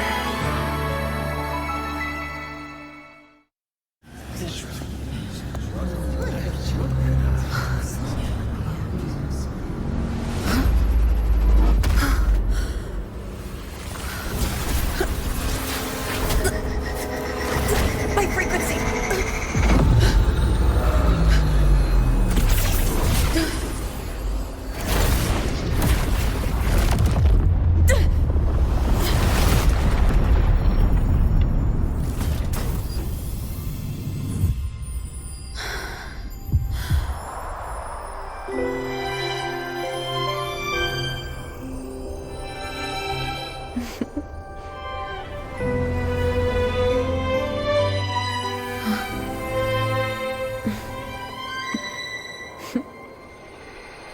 Journey well.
my gosh, I'm so sorry. You okay? Hurt anywhere? You're a Star Torch Academy student too, right? Come on, I'll get you to the infirmary. It's a void worm. We gotta get out of here.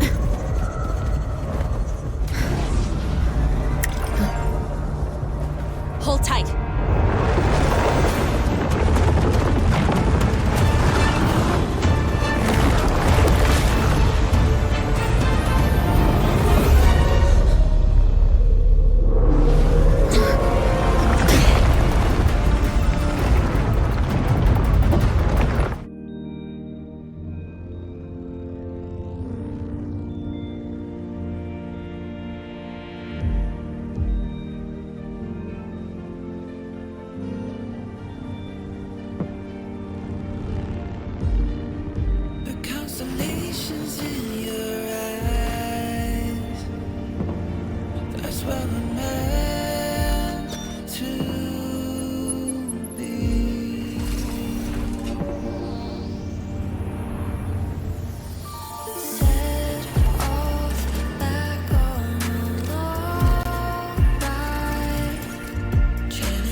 Burning protocol initiated.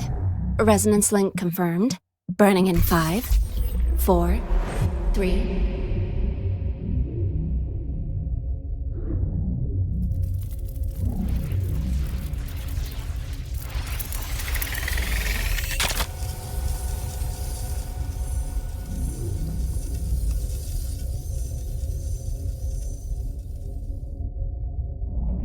Breathing seems normal. Heart rate should be fast, I think. You're awake.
You're not just a student, are you?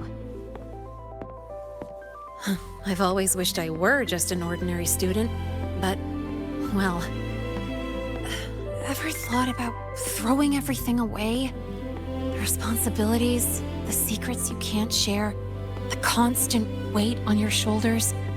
Just letting it all go and living a carefree life like the rest of them?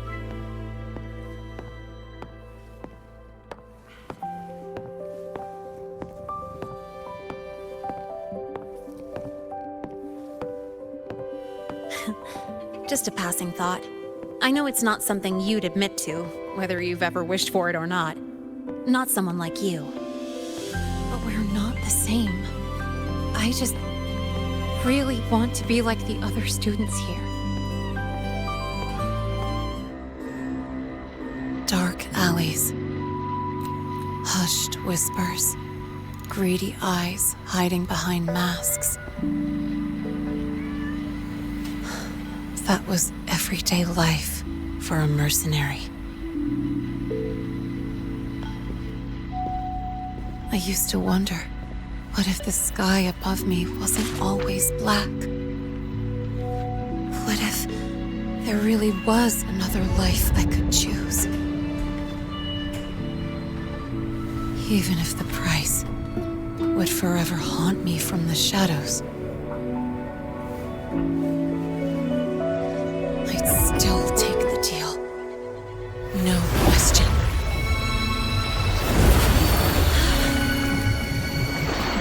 Every day at the Academy has been more than I ever let myself hope for. The bright halls, charging into the unknown with people who had my back, eyes locked on the edge of the world, those good mornings at dawn, moments that don't just shine, but burn. Now I know that living, really living, has colors I didn't even know existed. So bright, you'd bleed to hold on to it. But just like the stories in all those old comics, stolen time always comes knocking. Is it really okay to run away?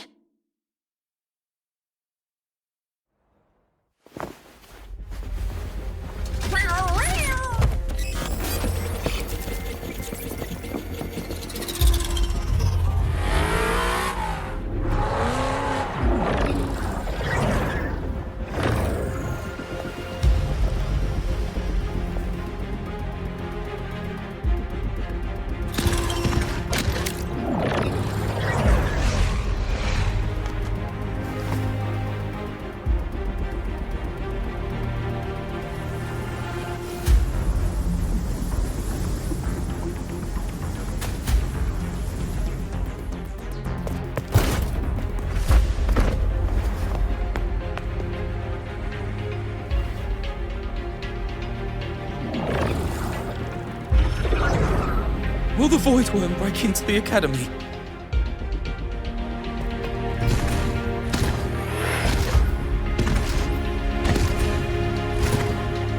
Once the Void Matter Barrier is fully activated, this place will be safe.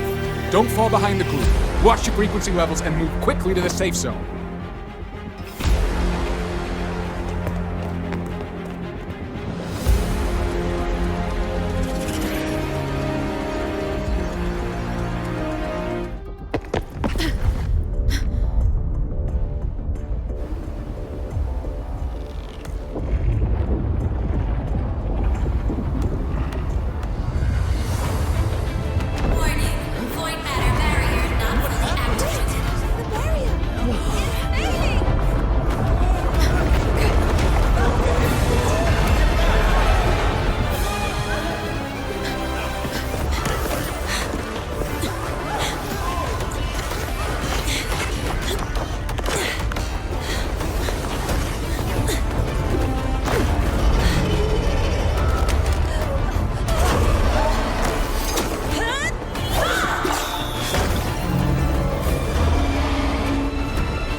back.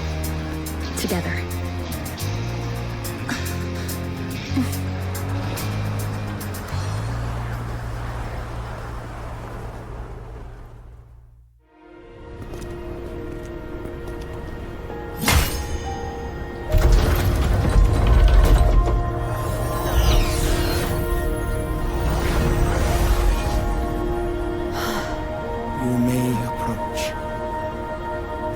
Six are expecting you, as was predicted. Centuries ago, a calamity awoke beneath the ice. The void devoured all, erasing every trace, every existence. In darkness, the Exostrider's blade sealed the threat deep below. It drew its fiery drive. A light that would never fade, lifting it high over the highway sky. Under its glow, the frost did melt, life blossoming with exoswarm aid. Yet the calamity stirred, its remnants ravaging the living. Thus, the six wisest among us became the Heliotic Six. The Exostrider's lens became our Heliogyre. From the drive's turn, the season's laws we discerned. We shed all idle thought to link our minds to the Heliogyre. Our shared cognition converged for mortals to touch the edge of the divine. Since then, the Roya have walked the high road for centuries.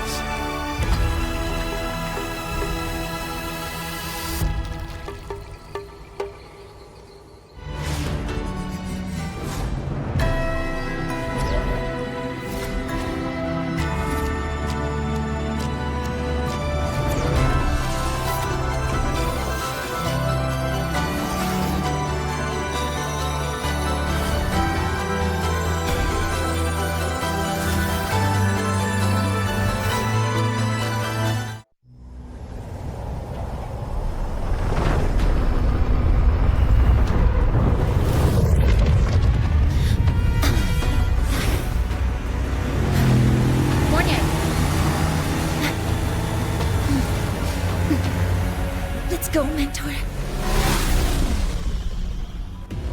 You want me to testify against Professor Warren? That's practically perjury. Sure, I could work some verbal magic, but honestly, I don't even know who I'm dealing with on the other side.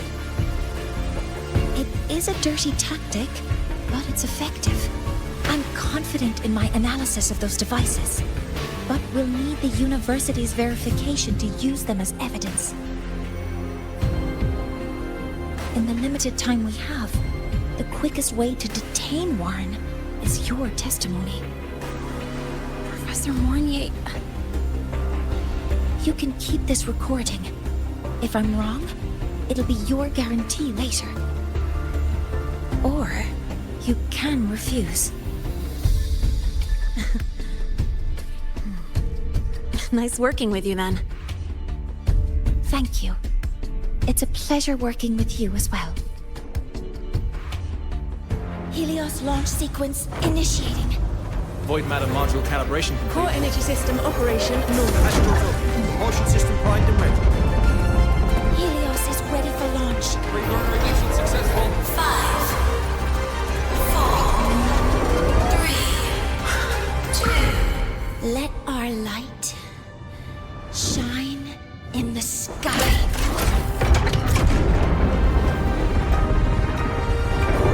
Helios approaching target altitude. Progress 16%, 47%, 92%. Warning, light output decay exceeds expected rates. Sensor failure detected. Data reading compromised. Responsive. Control program failure.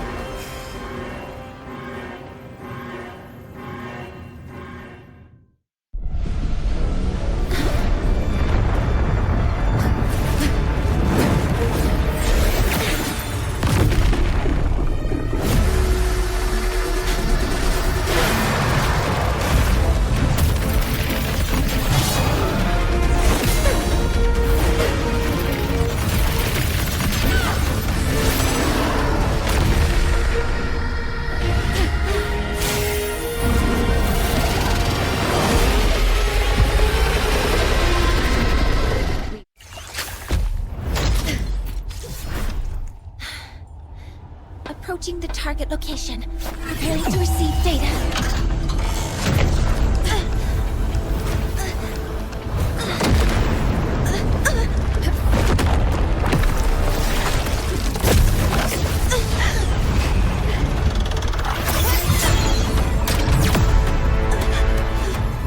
Automatic concentration is increasing. Abnormal expression detected in the reactor drive. Evacuate immediately.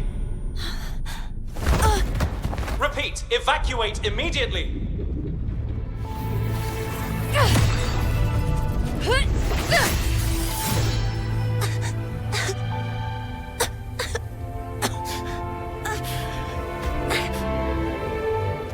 We have already come this far.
Are you leaving Lahiroi?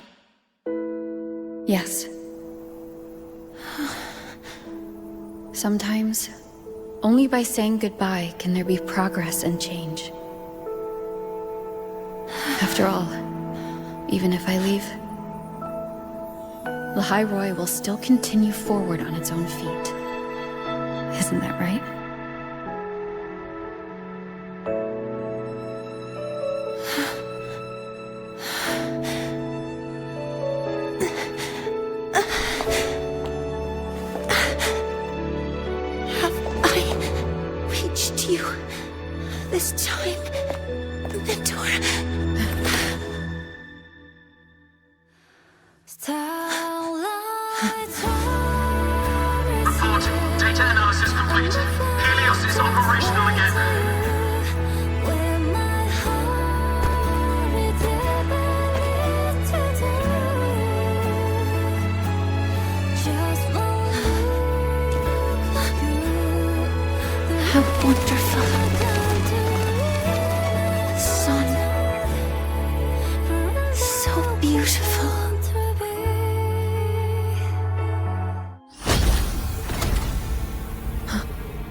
Frequency loss.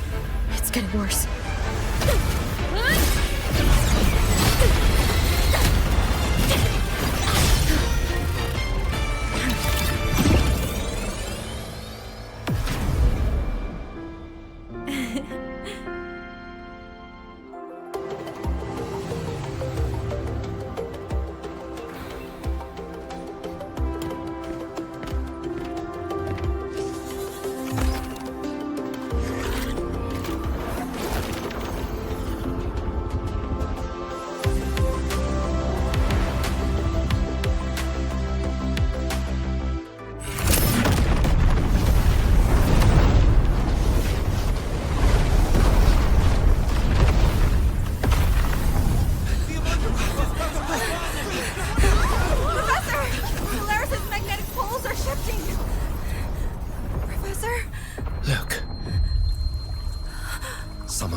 So the rain holding Jinzhou captive stopped. Time began to flow again, and everyone got to celebrate a new beginning with the moon-chasing festival.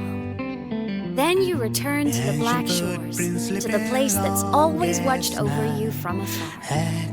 Oh, and the archipelagos, Raguna and Septimont. Oh, I just love how different these places feel. Storms are pushing us to All so wonderful. I love hearing these stories.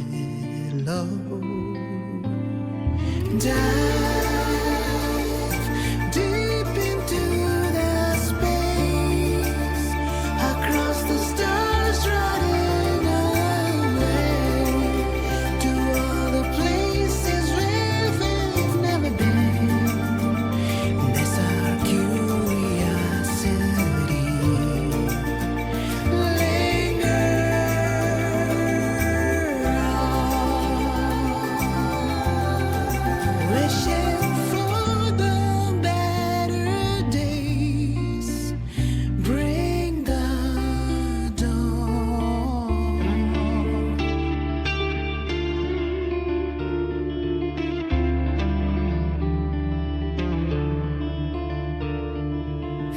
Satellites, quiet core, resonance is hard to find.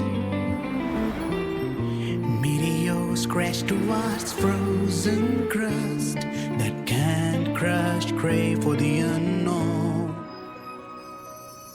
Ah. I knew the next stop would be here.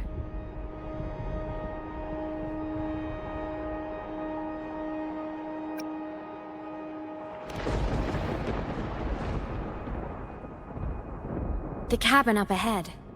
It's where I used to live with my family.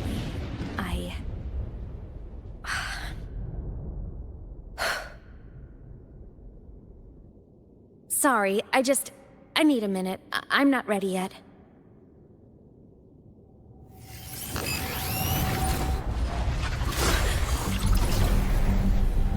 Just like before. The moment it appears, my frequency starts getting sucked out of me. Imeth said it's a Threnodian derivative, like the Void Worm. They share similar frequencies, but my gut says it's different.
What happened to ya? Your frequency's been leaking everywhere. I tried plugging it from the inside, but it didn't work. This is no good. How about this? It stopped. For now, I gotta rest. You did great, Abby. Go get some rest. Don't you ever jump in after me like that again. The void matter concentration down there is too high. If you fall into void space, even you could be consumed, erased from existence.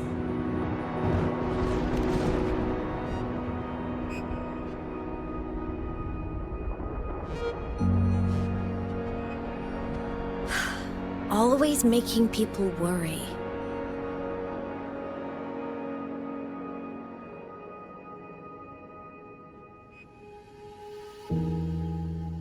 There's a theory in Lahai Roy. Threnodian Aleph 1, the devourer of existence, is the embodiment of voidance. The dissolution of all things. Its true form is like a black hole. And that theory is correct. I've verified it myself. So far, I'm the only one who's reached it. Because I'm already dead, and no living soul could withstand a place like that. You went inside the Threnodian itself? Yes. Think of a severe void storm as a manifestation and portal into void space itself. A higher dimensional plane. It's pitch black, but also like a kaleidoscope.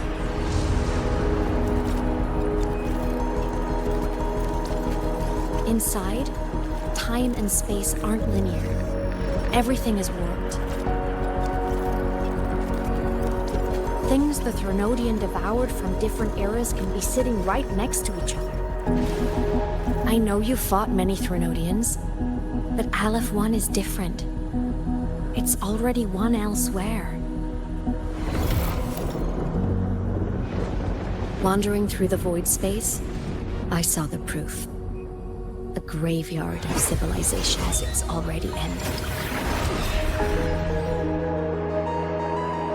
The Threnodian's presence in Lahai Roy is only a sliver of its true self. It's been trying to break through the seal on the Strider Gate to devour Solaris.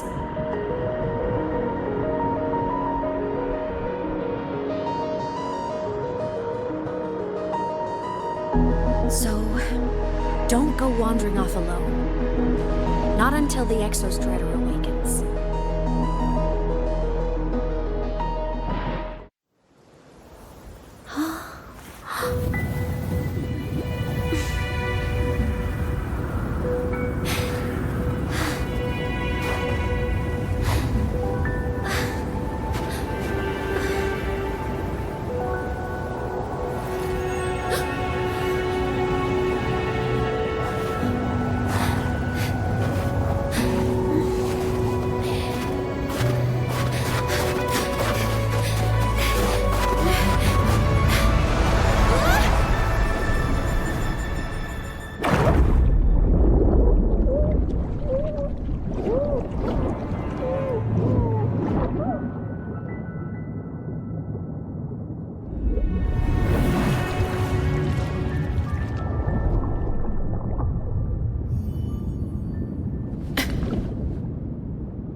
Everything is okay now.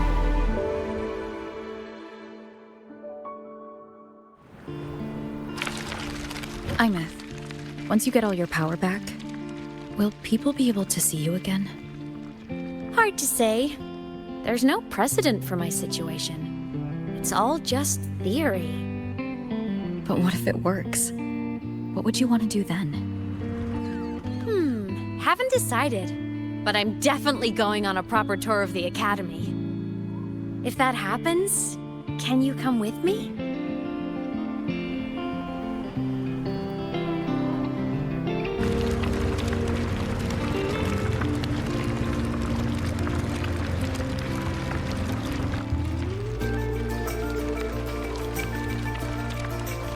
Look, it's sleeping.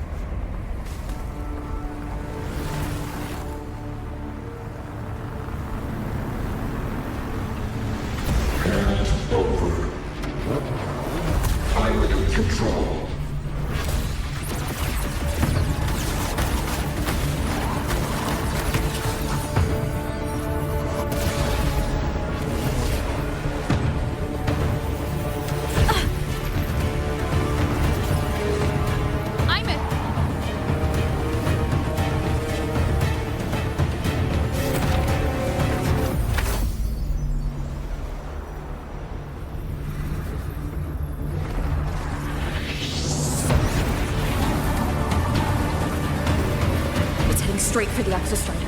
I have to catch up and get Imeth back.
I won't allow anyone.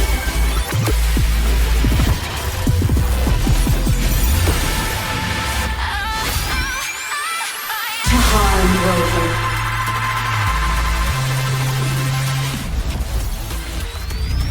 This fabricated dome shall melt away. This mission has become an eternal shackle.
Imeth and Sigillum are gone.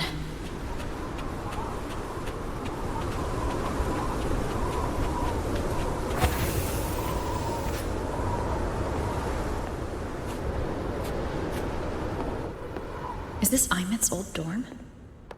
Since she can resonate with the Exostrider even after her body was destroyed, her frequency must have merged with it.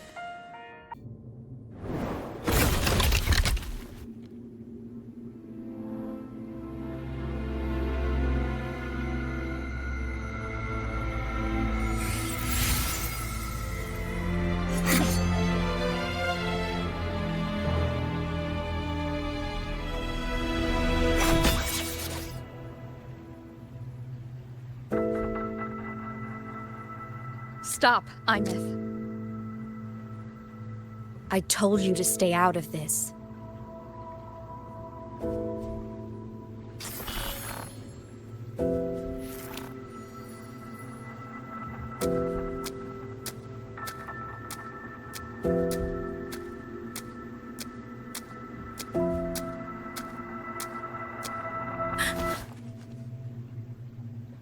I know you did this for me, to protect my happiness, and I'm grateful.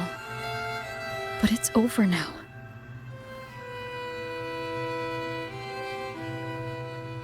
I need to hear it. All of it. Whatever the truth is, it's my burden to carry. My choice to make.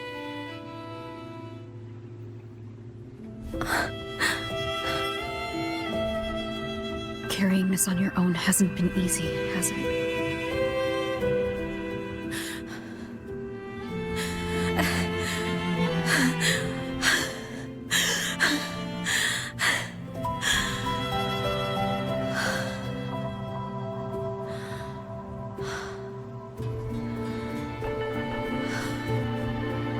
Do you really want this?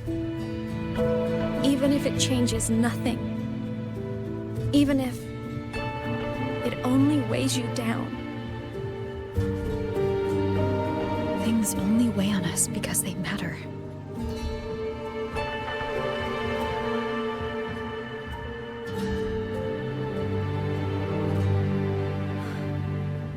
All right then.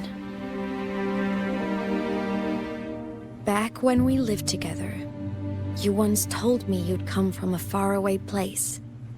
That you were on Solaris to carry out a mission. Current research suggests the Exostriders and Sentinels were made with technology from the same civilization. I think that civilization is the faraway homeland you spoke of.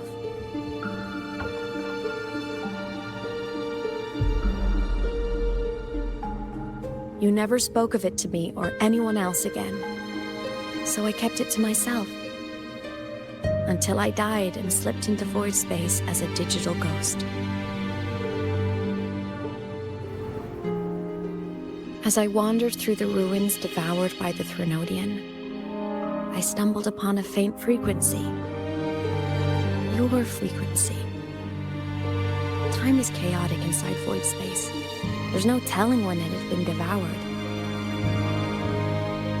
But I could feel your warmth in it.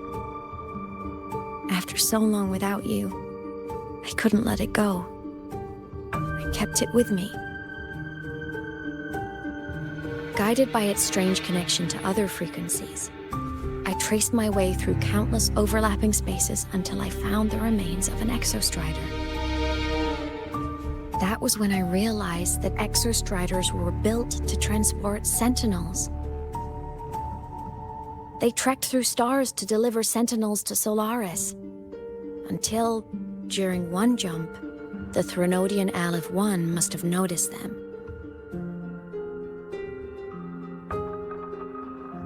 Its hunger had festered for so long that not even devouring the entire universe could sate it now.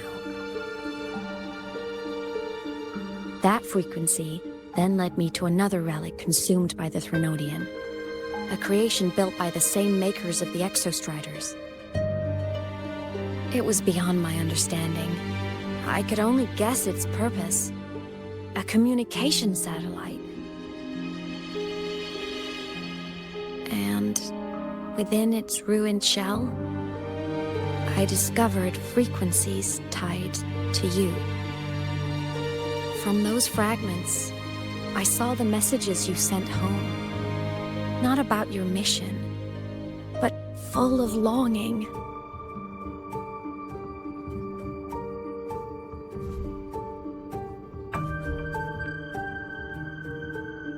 You said you wanted to go home, even if just to lay eyes on it one more time. But their reply was a rejection. Because it wasn't part of your mission. Because it was unnecessary.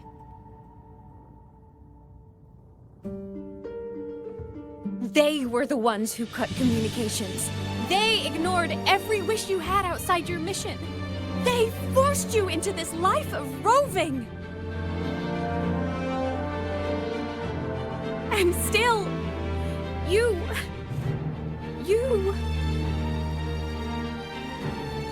crossed the stars to fulfill their wish.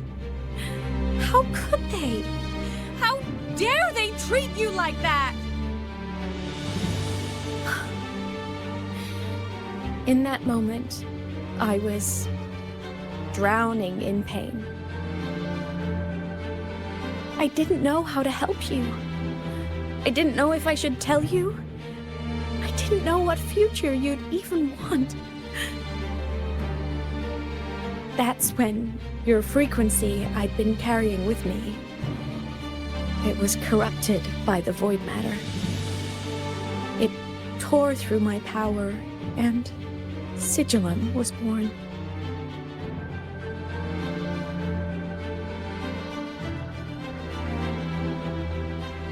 It was born from my mind, from all my worries, my fears, everything I imagined you'd suffered. At first, it acted on nothing but the instinct to go home. It craved your frequency, trying to make itself whole, trying to seize access to my piloting control. So it could reactivate the Exostrider and cross the Strider Gate to get back home. Exactly. The more of your frequency it consumed, the more coherent it became.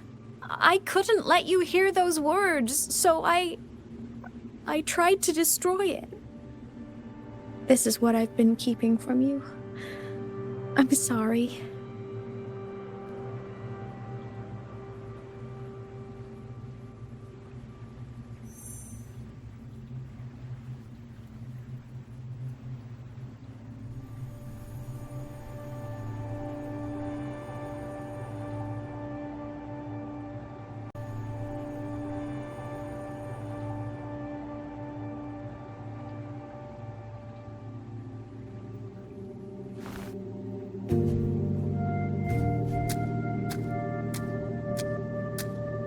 I'm glad you chose to tell me this, Imeth.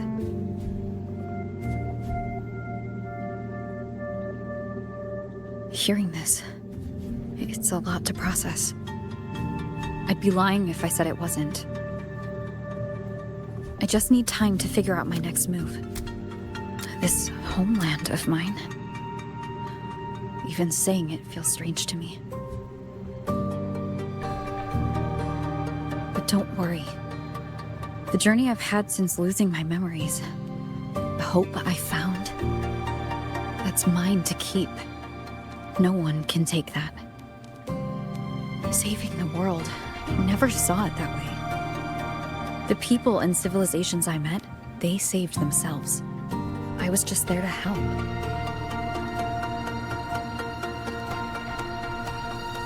Jinzhou's soldiers fought through retroact rain till dawn. The Black Shore's Bloombearers ran themselves ragged across distant lands. Renaceda's factions all dared to defy the Dark Tide. The High Roy's people never stopped reaching for the stars. I'm no savior who fell from the sky, and no one ever saved themselves by waiting for one. There's been plenty I couldn't do. Losses I couldn't prevent. Sacrifices I had to accept. But I'd do it all again. Every bit of it. If this was a mission from my past, I'd be lying if I said I didn't care what they thought of me now. But that's a question for later. Right now, we have more important threats to face. And the fact that I'd choose this path even without my memories, that tells me this is who I am. I can't stand by while the lament brings suffering. I care about this world too much. But I'm afraid you'll feel alone. With everyone here? With you here? Not a chance. I will be there for everyone as we head toward our shared future, leaving the past behind.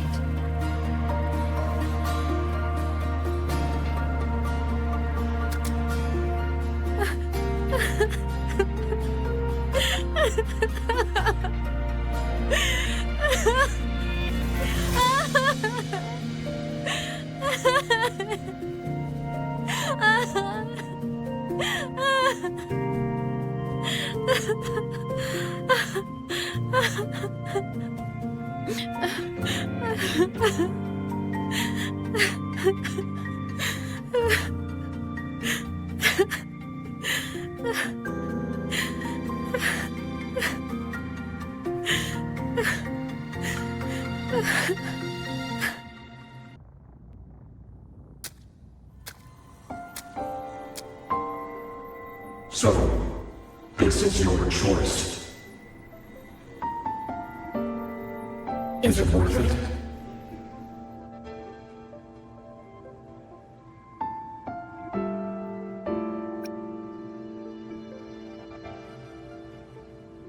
I know where I'm going now.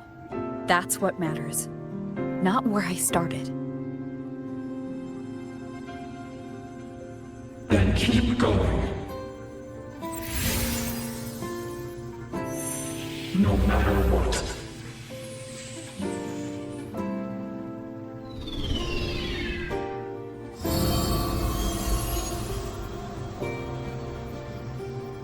The core! It's returned to the Exostrider. It's one step closer to finally awakening! And you? Your power should be restored now that Sigillum is gone. It's more than restored. The core's return has rebuilt my frequency from the ground up. I'm a full Exostrider resonator now. My original body is still gone, of course. I'll always be a ghost in the machine. But my existence is now strong enough to be detected. It's like a faint current turning into a bright, flickering spark. So, will others be able to see you now? That's right! Guess our little road trip movie's come to an end. Time to head back to Star Torch Academy. Together! As for me, it's showtime!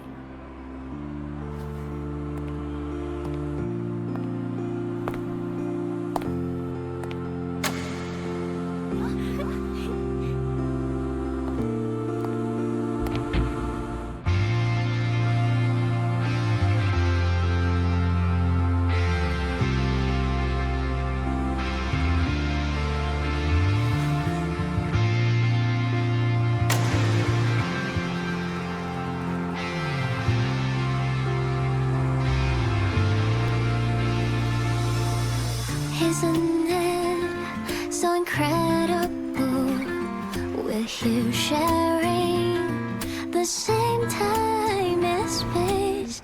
In your eyes, the sparks look like thousands of bright stars. I have gazed at for thousands of time.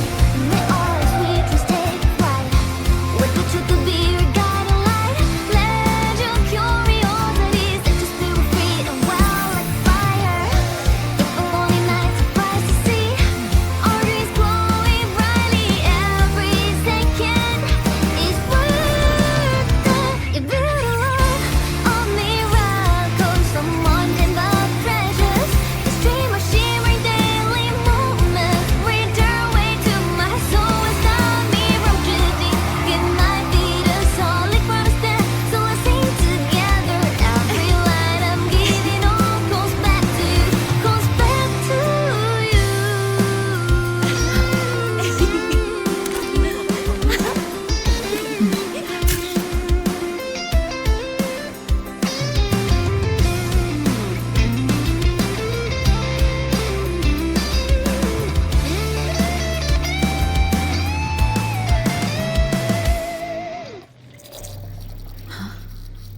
Why am I in control of Sigillum? Is it because I absorbed its frequency?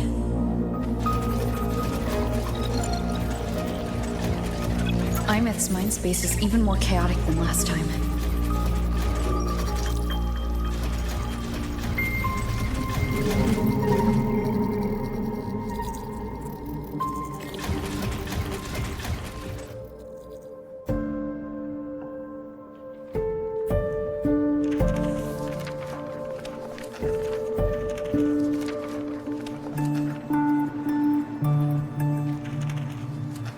Sigilum. Back for more? Thought I made a mess of you last time.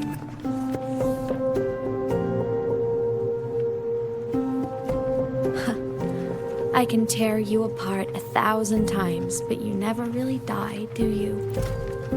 Fine. You're going to sit there and listen to me lose it.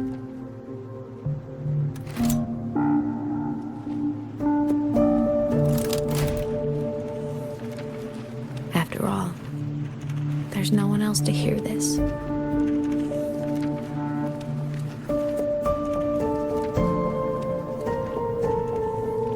I can't speak.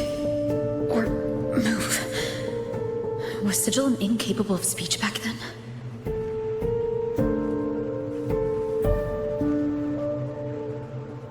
You know, I found something interesting in the Exostrider's reactor drive. A message left by my future self.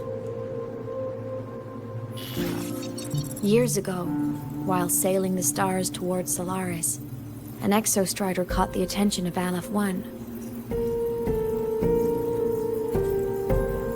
Both of them tore through the Strider Gate, clashing in the caverns deep below.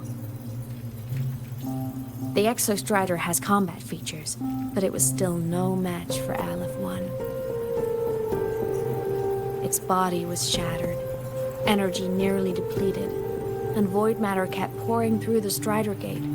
Aleph 1 kept pushing, desperate to squeeze its whole disgusting bulk into this world. It was almost successful. It would have ended everything. But then a girl named Imeth emerged from inside the Threnodian itself. The great savior, making her dramatic entrance at the final moment.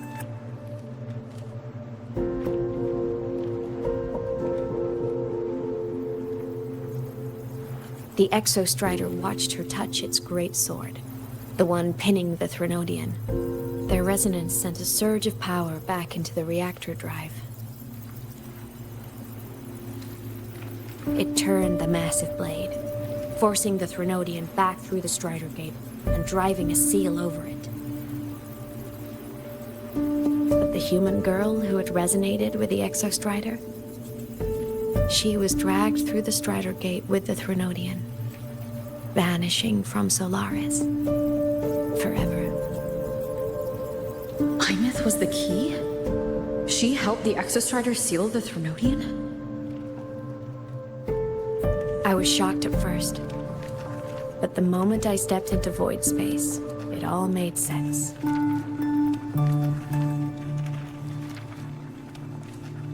This distorted black hole of a realm where time and space are warped.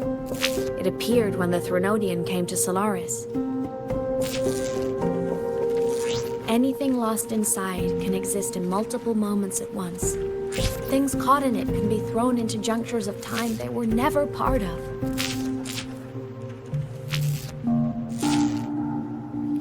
And I can move through it all. The void matter can't touch me.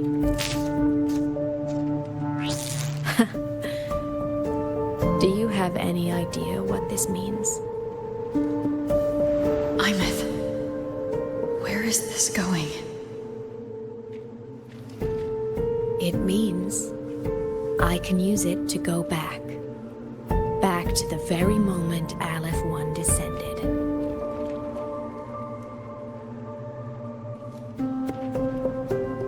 Time, cause, effect. Perfect closed loop. But my meeting with her all those years ago, that wasn't the cause. It was the effect. Only by resonating with the Exostrider and dying as a synchronist all those years ago, could I later become the Exostrider's true resonator as a digital ghost. And only in this form could I cross void space, return to the past, and power the Exostrider to save Lahai Roy.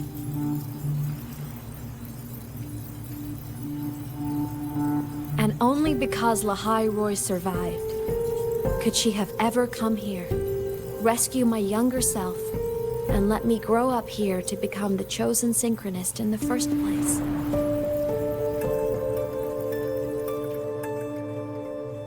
No, I have to get Sigilum to move. I need to stop. Only I can do this. It has to be me. Just like her, I can't turn away from a responsibility like this. There's just one thing. One last wish. Just one more time. I want to.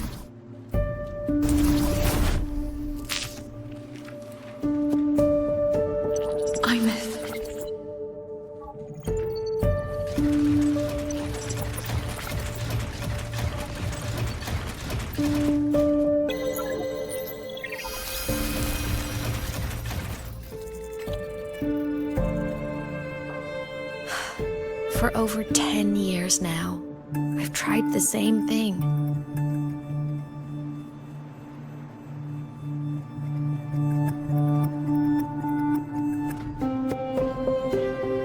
Every time the reactor drive ran its self-diagnostics during peak void storm season, I tried to reverse time. And every time, I failed. I just wasn't strong enough. But now, further along the timeline, the edges of void space are beginning to collapse.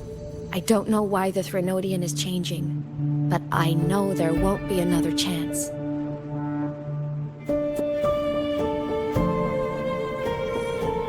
I have to make the jump now, during this peak season, while void space is still stable. I'm not that child who needed protecting anymore. I have a duty to fulfill. Lahai Roy is my responsibility. So if I can help, I will. I have to. But before I go, I want to see her again. That's my one selfish wish.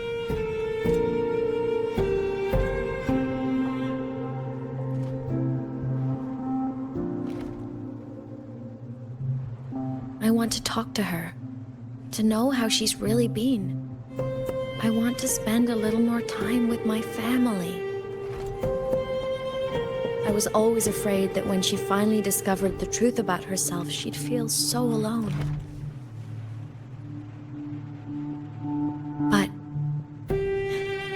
it's all right now. She told me about her journey after losing her memories. It was meaningful. She met people. People who care for her, who miss her. People she formed connections with.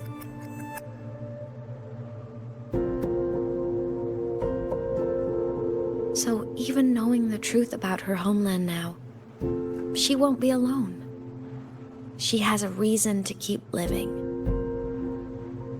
That's enough for me. Now I can finally let go.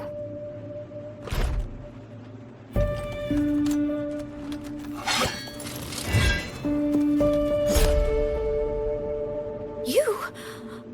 How? Imeth, don't you dare decide this by yourself.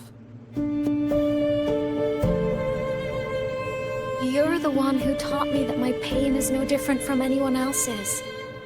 I can't turn my back on the responsibility I have.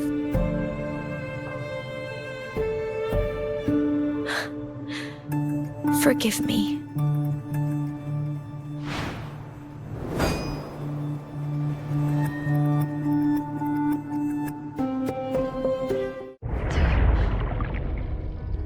Don't go.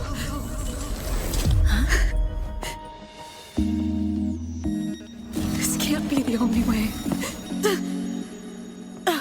It is. The void matter can't hurt me.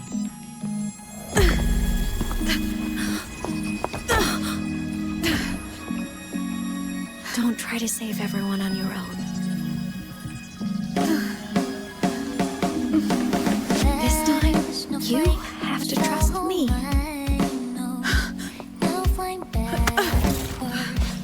No! If you do this, there's no coming back!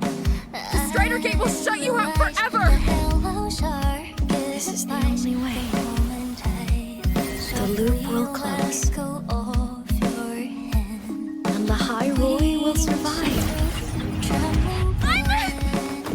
And we will find each other in the Frostlands. To the very edge of the starry ocean. Even if our wings to fall apart, I will be sad.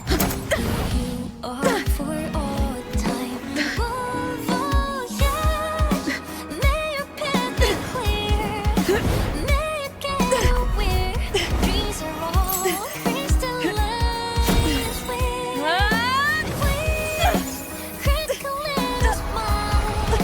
You won't be alone in this world you've chosen as your own. Don't worry, I'm well aware that all snowflakes melt in the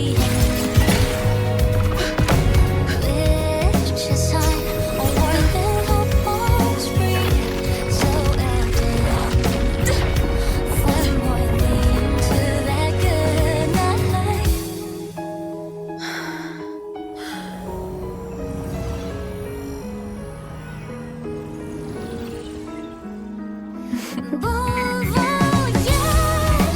May your path be clear.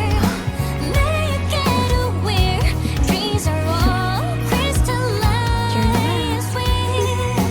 Please, critical little smile. You won't be alone. I hope to make you proud.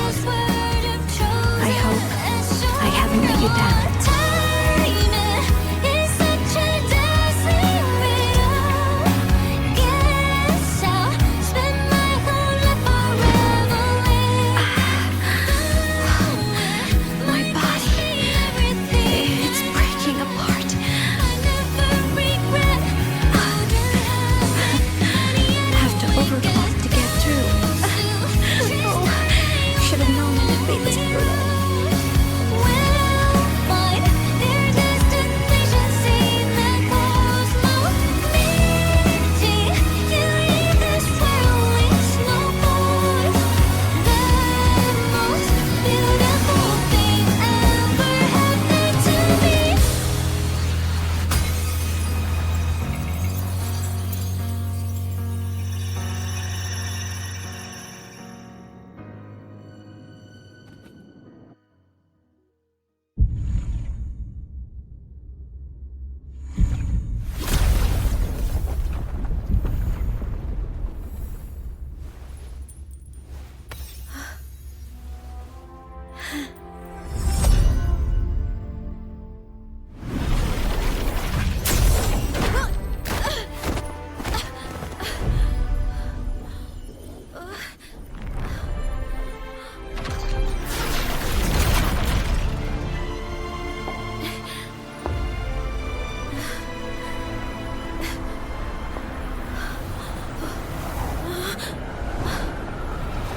We had our time, short as it was, but it mattered. But even family can't stay together forever. The time to part always comes.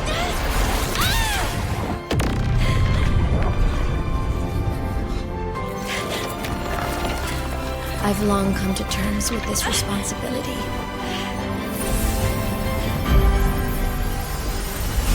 I don't regret a thing.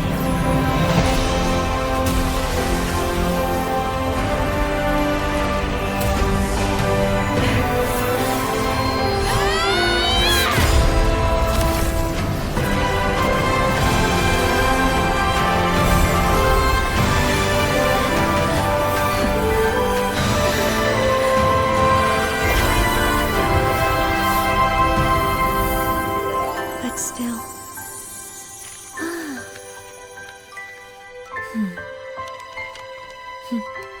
Wish I didn't have to leave you.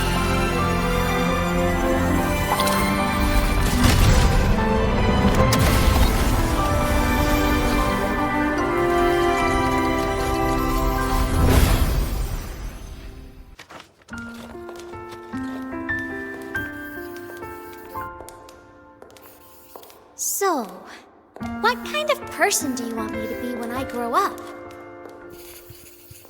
A teacher? A scientist?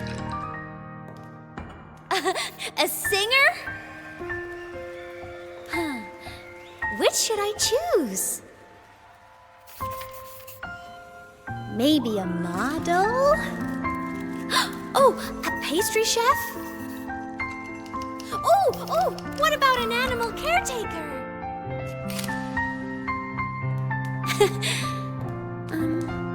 What would make you proud? Imeth. My only wish for you is that you live a happy life. I see. And you? What's your wish for me?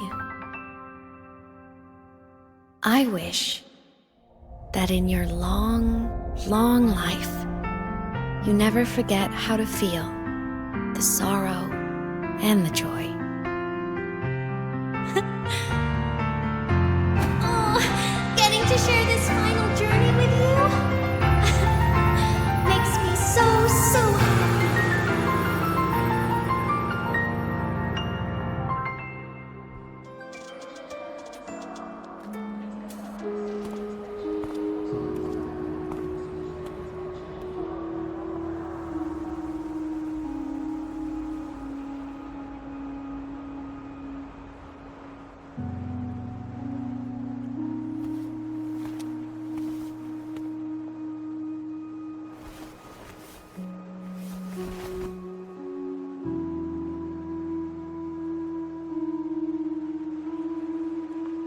This is her paper plane.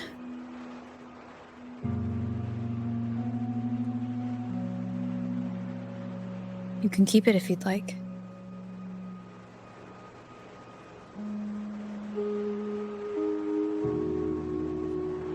I know you're not Imeth. You're only a piece of what she left behind, kept alive by this talisman. But if you exist, it means she's still alive too, doesn't it? Otherwise, the Solaskin couldn't have brought you back.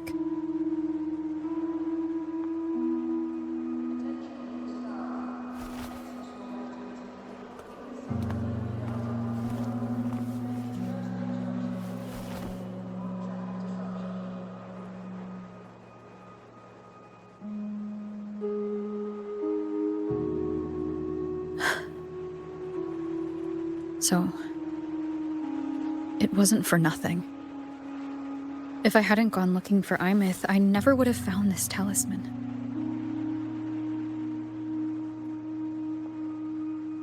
And you wouldn't be here at all. Luuk told me you're a piece of her. A thread that might still tie her to this world. If I follow it, maybe I can find where she is.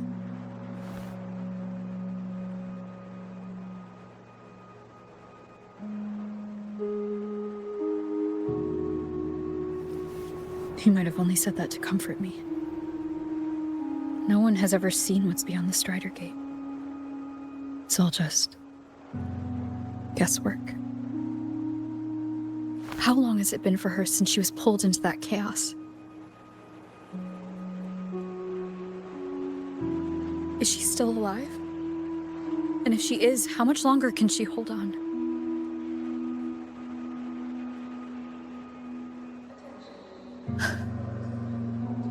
I don't know.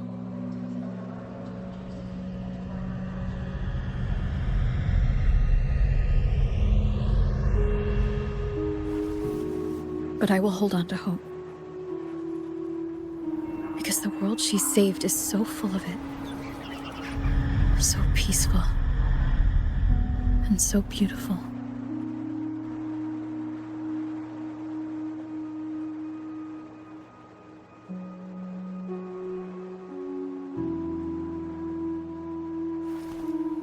It's Strange.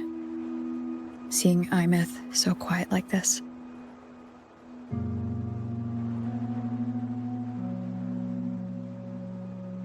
I will cross the Strider Gate and bring you home. Wait for me, Imeth.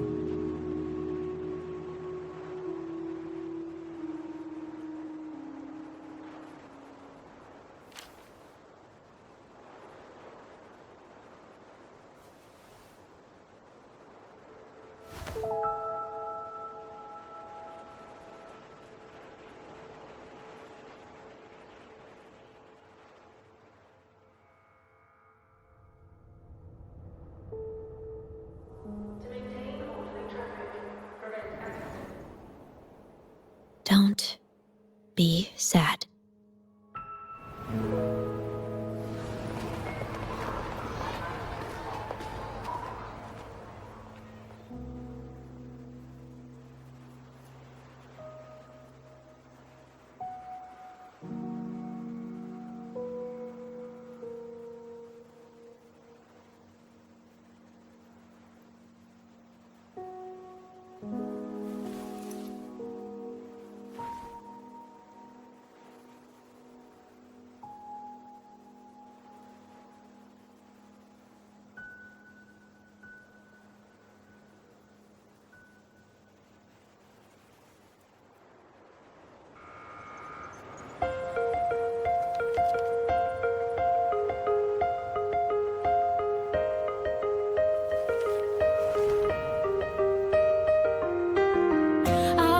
Wash the sunlight, spreads over the grass and window panes. When the last whisper of smoke dissolves in the lake, as if nothing had changed, those black and white turned into colors on every piece of bitterness of the gleaming.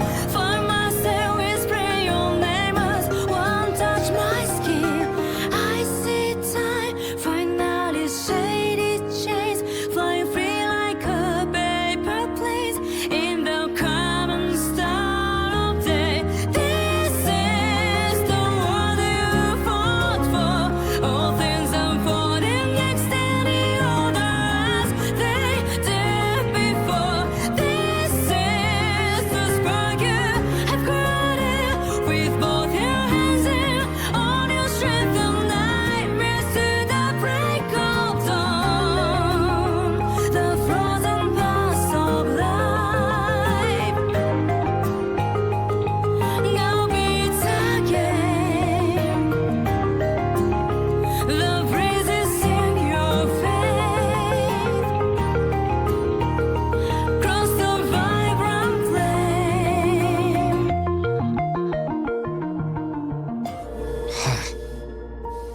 again. If I hadn't been so cautious, I could have taken care of them this time. I should send today's findings to her. It's been 2 years. I suppose I'm due for a report.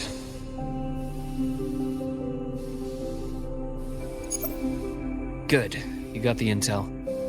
Would have been a shame if I got myself killed for nothing. You want me to go to the High Roy? Why? There's evidence of their activity in the High Roy. I need you to keep an eye on things. And frankly, you need a break. Now is not the right time. You've already drawn enough attention.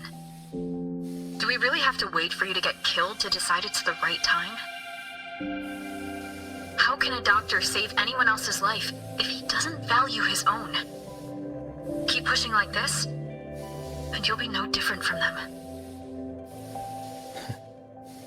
Not pulling any punches, are you? Trust me, that's only the warm-up. The High Roy is a nice place, Luuk. Bright, passionate students, beautiful snow. Perfect for slowing things down. Listen to me on this. Come.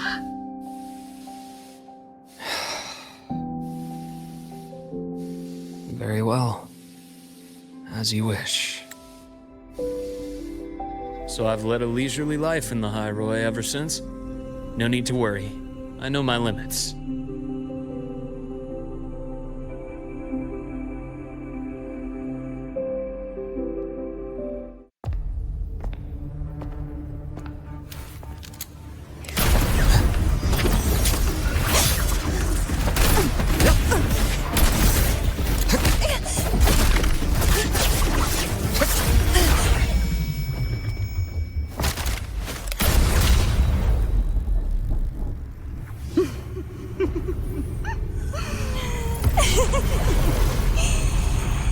Oh, Doctor. Is there any way to treat a student? I'm afraid identity theft is not in the curriculum. Isn't that right, Grand Architect of the Fraxidus?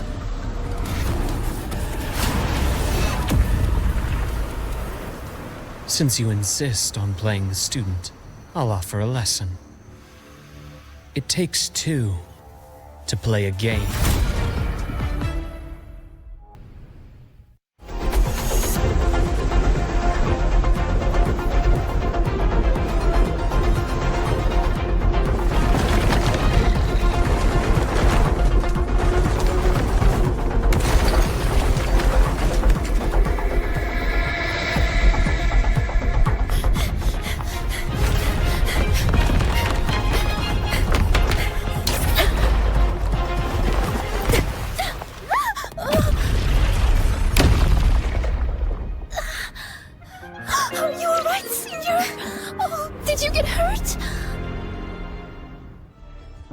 Periodic 6 successor? Surely you've heard this story before. Long ago, the children of Beata Woods played an interesting game.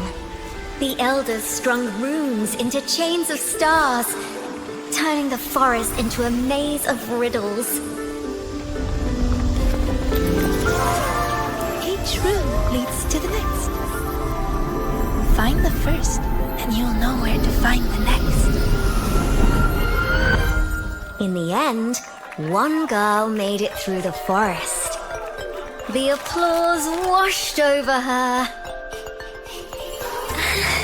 Your friend said you could pluck the stars hidden within runes and forge their frequencies into gold. Your mother said you would bathe in the blessing of sunlight early. That the imprints were proof of your gift. So you kept drawing those runes again and again, pushing yourself to always be the best. But deep down, you knew better than anyone. I knew you could do it, Segue. Their expectations were like gold. I don't dare be the one to drop them.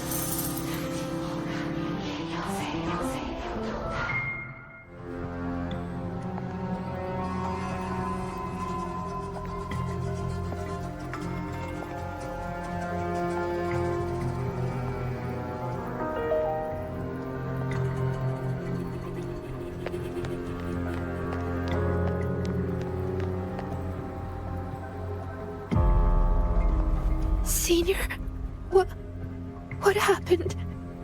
Did I?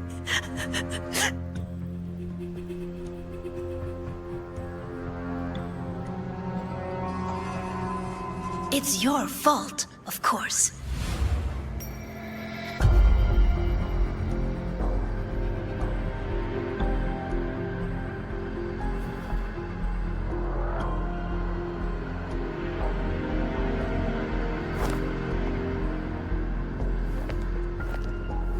You again. So, I'm still in the dark side. None of this is real. Wrong. This is reality.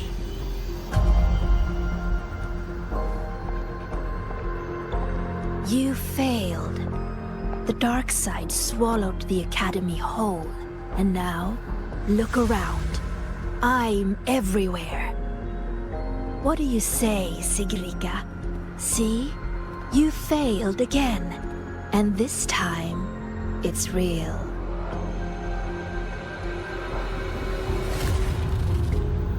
You let everyone down. Again. You let everyone down. Again and again, they trusted you. They believed you were destined for greatness. What a shame. You were always going to disappoint them.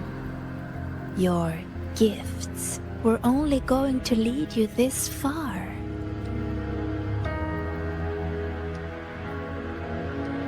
You knew it all along.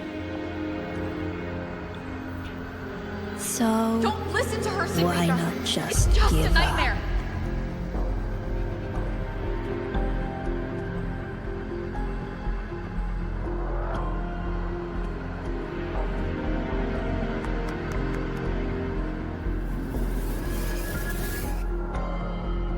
Give up. Don't listen to her, Segue. Or is this really about proving yourself after all? You need to take a bad rest. Those voices. Wake up, Segue. See those pictures? Look familiar? The you in those frames worked so hard. But what did it get her? Why keep pushing when you're this exhausted? Why not just walk away from it all from the very beginning? See for yourself.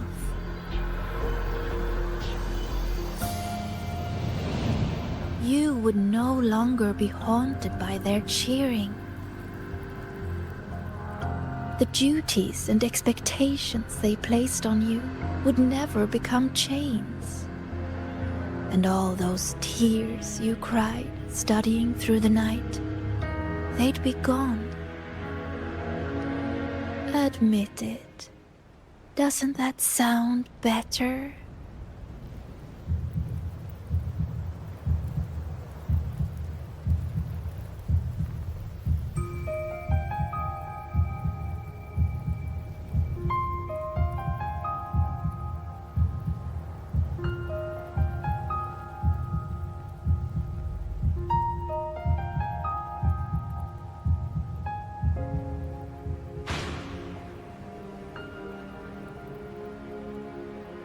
No more crushing expectations from family or friends.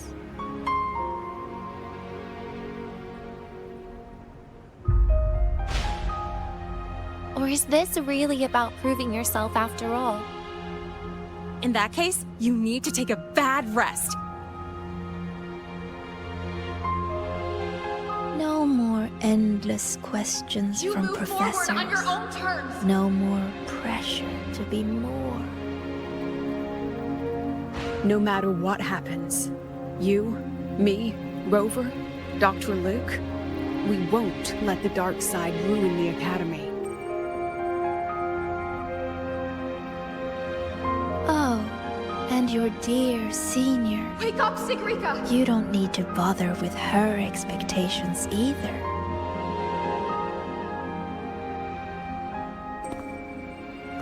The Segue I know would always choose to keep going.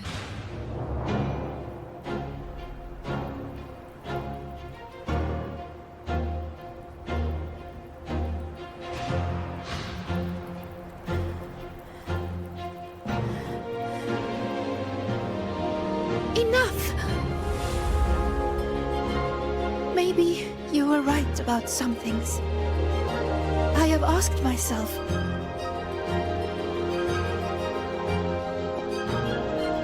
why do I have to live up to everyone's expectations? People say I'm gifted, but it's not like I can just solve everything effortlessly.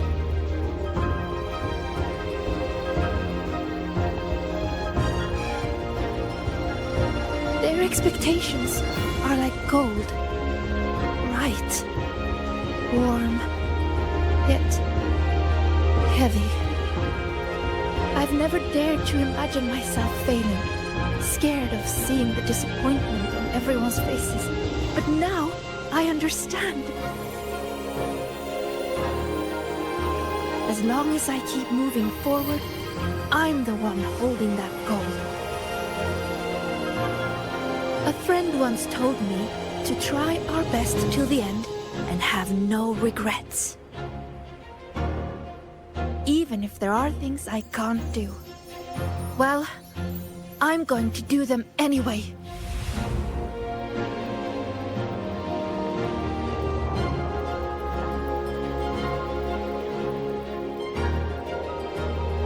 Because then I'll get to see my friends, smiling and cheering.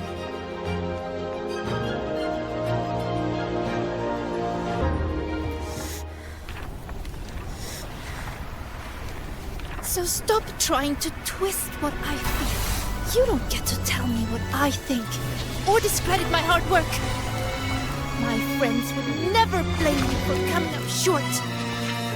All this time, I was the one holding myself back. So from now on, I only do what I want to do! Why? What can you possibly do? I can erase you. And she's not alone.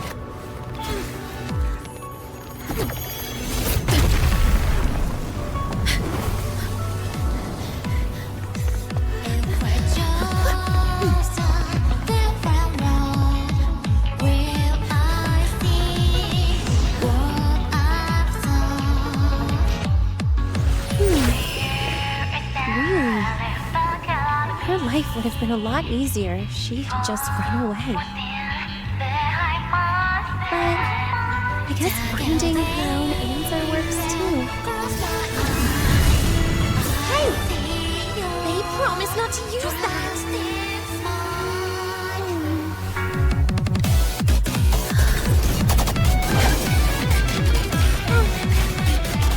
Never mind. They should be fine.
Said the answer was free. Let's make a fair trade. Offer something of equal value, and the answer's yours. Look, I've even prepared the stakes for you. Everything tied to your research. Thesis, data. It's all here. So, which one's worth the truth?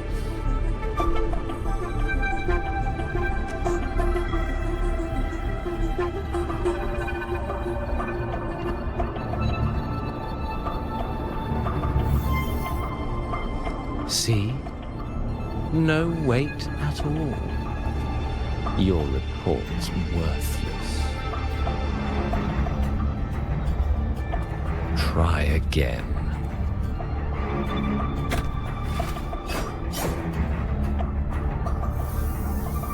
Ah, no, no, no. far from enough. Is that the extent of your pride in knowledge? Why not wager everything?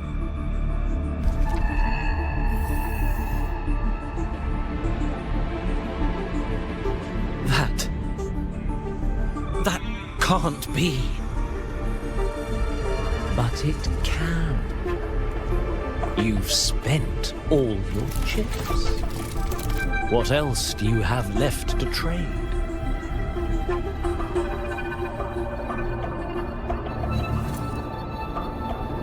Ah, right. Almost forgot about that. Your greatest honor, wasn't it?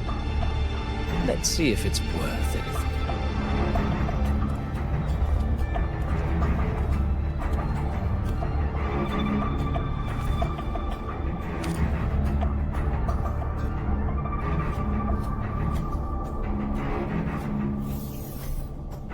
Look at that.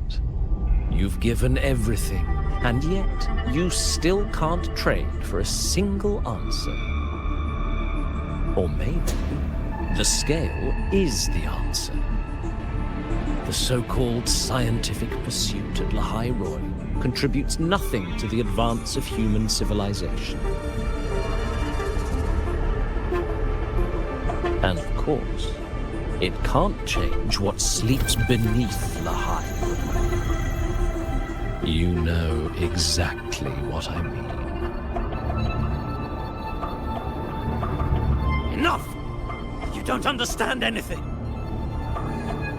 Oh, don't I? You've got nothing left? Oh, but there's still one last thing you can trade. Your life. Go on. This is the part you idealists always love, isn't it?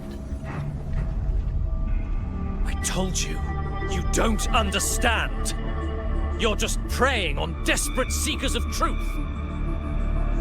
I won't let anyone else enter this room.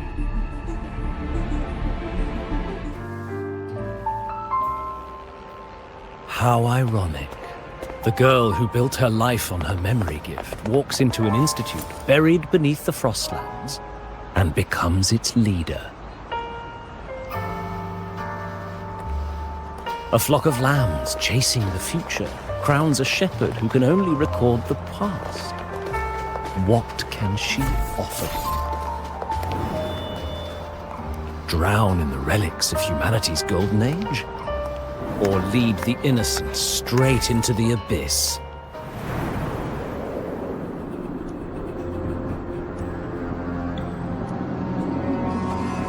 The flock crosses the frozen lands, trying to light fires against the coldness and darkness. Some burn clothes, some burn books, some even burn themselves. But the coldness and darkness know no end, and devour everything. In the end, nothing remains, only silence.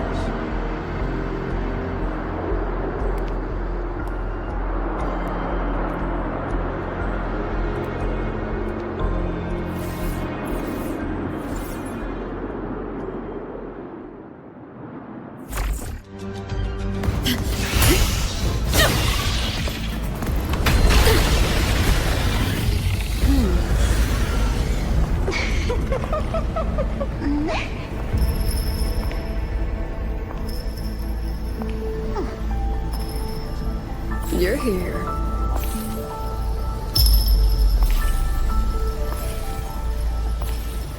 Go after it. I'll handle the rest. Come on, we've still got work to do.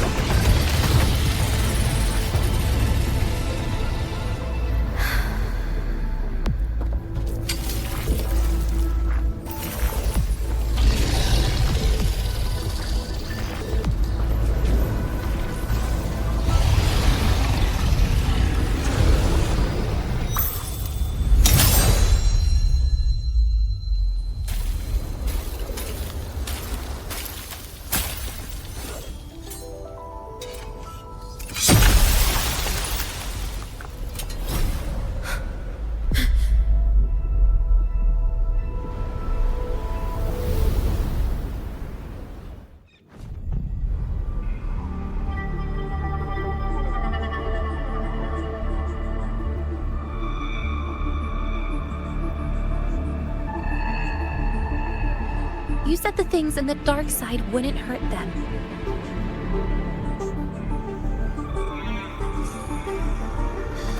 Didn't I do what you asked? You wanted to help Segrika, so I tweaked the dark side to help her see herself clearly. Besides, no one got hurt, right? Your friend, your teacher, and Rover.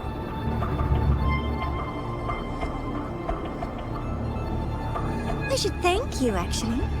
You helped me finish an experiment. Experiment? The opposite of the void. How far can memory-type resonators go before its power consumes them? And what other tricks is this petty academy hiding? A Miko wielding a sword?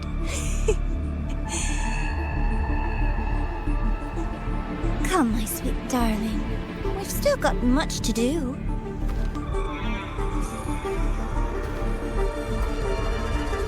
What about the rabbit? Isn't it your pet?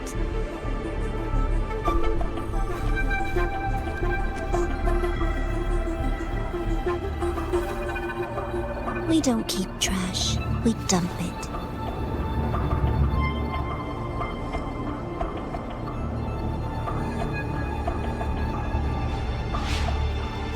So, please try hard to be useful if you don't want to be disposable.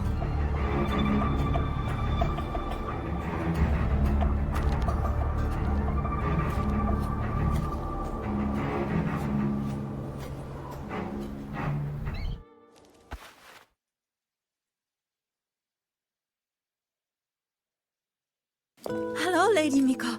I've been waiting for you a very long time. My final wish was simply to see you one last time. Your final wish? Yes, it's all right. I know I'm dead. I know I'm what they call a left behind now. But I thought if I'm going to remain like this anyway, I might as well get what I wanted before I disappear, right?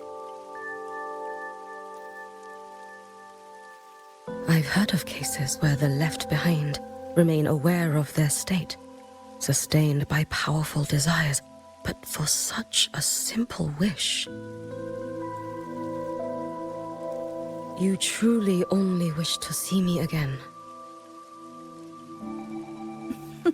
I mean, you are a legend. You've been the Miko of Flaming Sakura since my great-grandmother's time.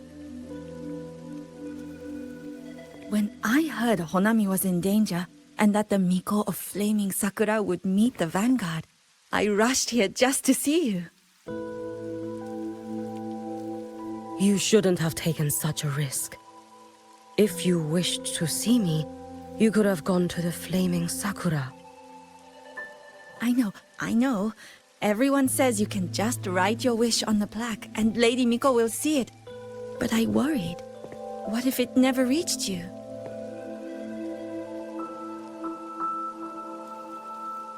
So I came all this way to make the wish in person. I wanted to see whether it would come true.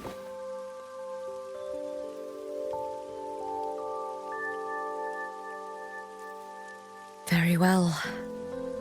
Then tell me, what is your true wish?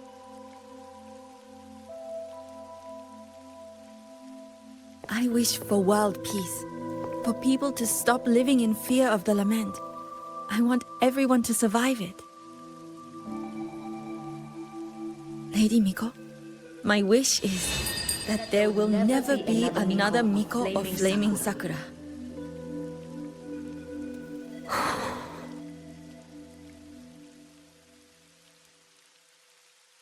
I see. Then I promise you, this wish will be fulfilled.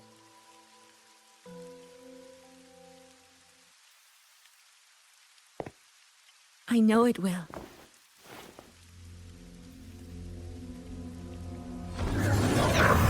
After all, You are the eternal Miko.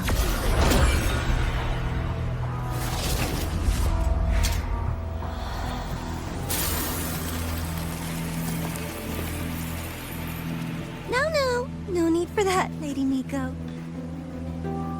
If you wished, you could cut down this avatar at any moment, but I think you'll find this far more interesting.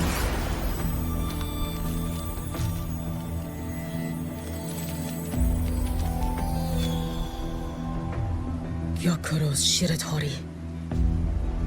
I know the Fraxidus has cost Ashinohara its fair share of grief. But personally, I hold no ill will toward you. I had dealings with the previous Miko. It wasn't exactly a pleasant chat. But I promise you, her death was not by my hand. Just as you once witnessed, she met the fate all Mikos of Flaming Sakura share. She died, burning her future to ash to pay for the present. Aren't you even a little curious about what I showed her? If this makes you uncomfortable, feel free to cut through space and leave. This face of mine, of course, is entirely at your mercy.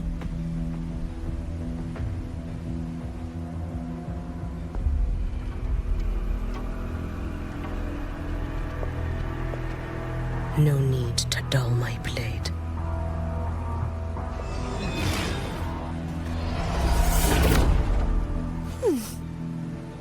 She wears the exact same expression as the previous Miko.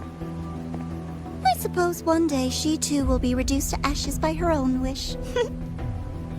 Oh, eternal Miko. Is she simply arrogant? Or just a coward?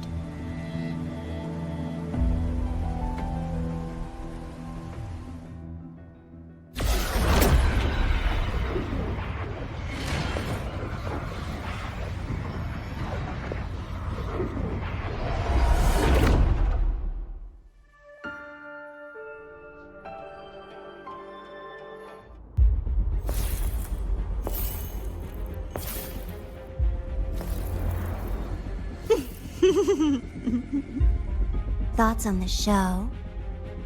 You showed me all this because the Fraxidus wants to replicate the assimilation within the blessed maiden herself. You want me for the possibility that I could become the Threnodian's resonator in the future. I won't deny it. After all, among all the Mikos of Flaming Sakura, only you can see through that Sutsu and see a future so clearly entwined with the Threnodians. That is your gift, your talent. It is a dangerous curse. From Ashinohara's legends and the Space Trek Collective's investigative reports, you know who Rover is by now. As a savior yourself, what do you think of her capabilities?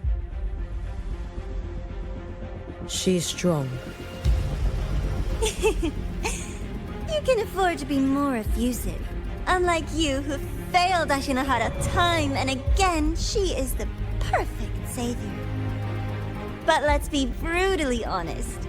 This world doesn't have a second Rover. She saved Jinjo and Renesita. But what about Honami? Solaris is full of dark corners like Honami. Places the Savior's light will never reach. You, Miko of Flaming Sakura, have a gift. You might not fear the curse of the Threnodian or lament. But what of them? The weak, those not blessed by fate, and yet, is it really fair to place the weight of an entire world on a single pair of shoulders? Solaris needs more saviors, doesn't it?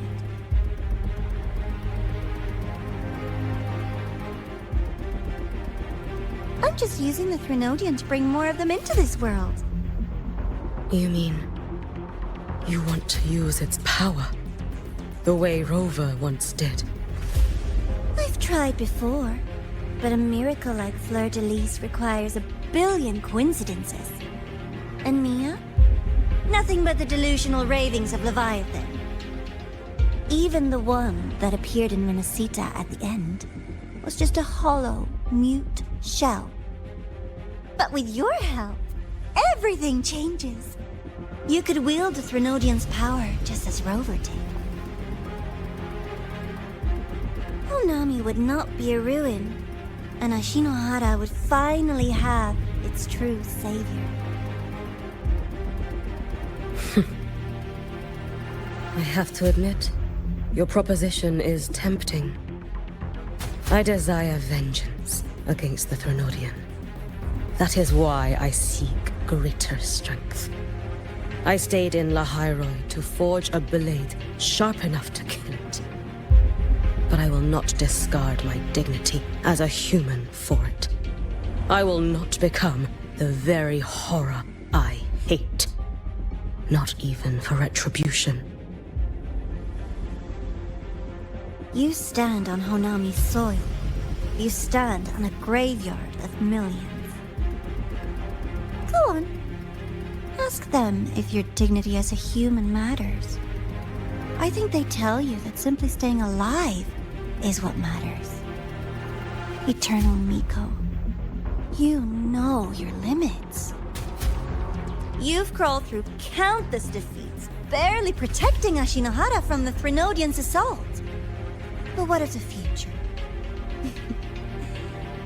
You are no savior like her.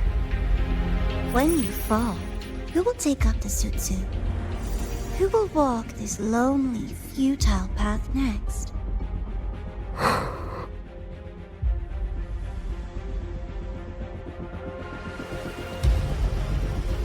We could always talk about the former, Miko.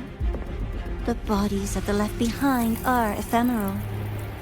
You'll find I have a far more durable proposal.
To feel dizzy.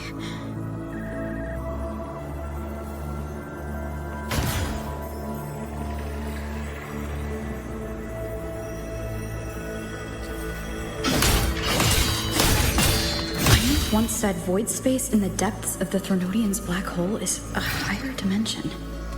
Like a kaleidoscope. Time and space here don't flow. They're tangled.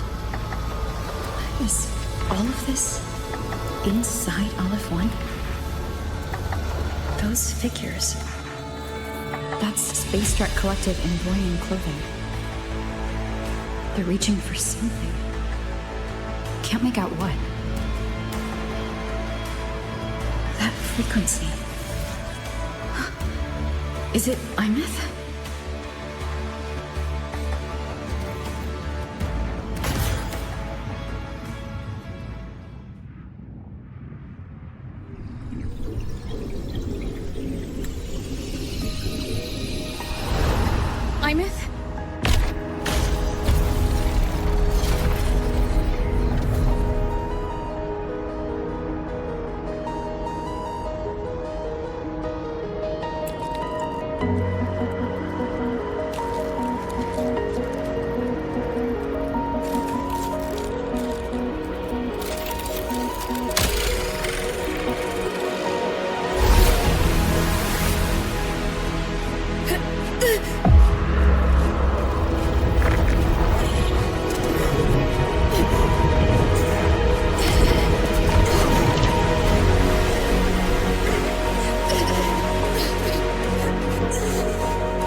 The light of the origin point. We will bear it.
The dark tide.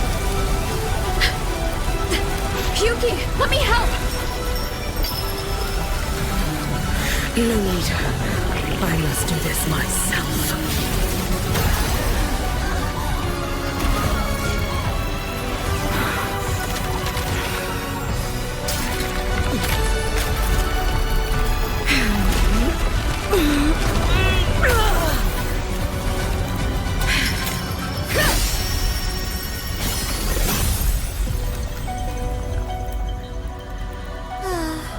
Why not choose the easier future?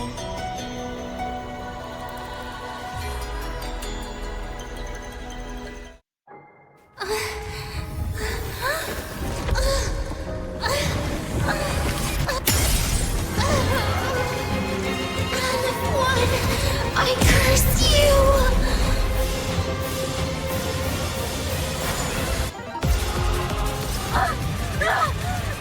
This is all pointless!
Go inside. Rest now. Do not worry. The Void Matter frequency within her has weakened. She will recover.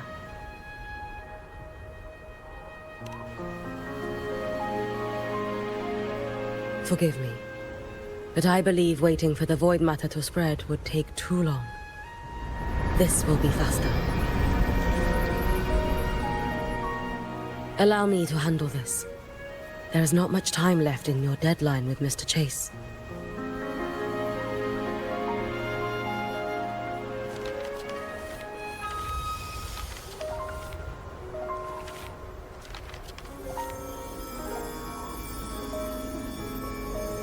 My Shiratori can guide you through Void Matter, but the concentrations here go beyond its strength. So I will draw upon a future where I learned to fully channel its power. It will protect you and help you find the path you seek.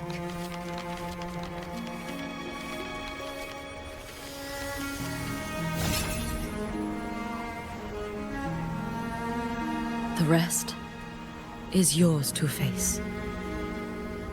Thank you, Hiyuki.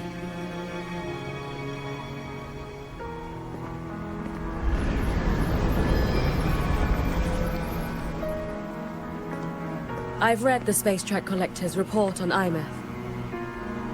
She wrote that her intention is saving the world. Lucilla said you are her family. I suppose you must be the reason she held that vision.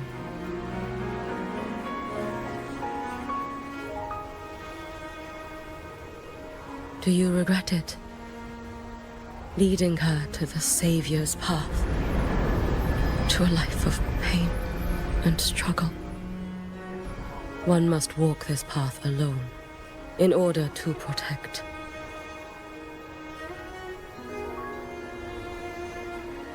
And those who walk it out of admiration will lose themselves in the mire.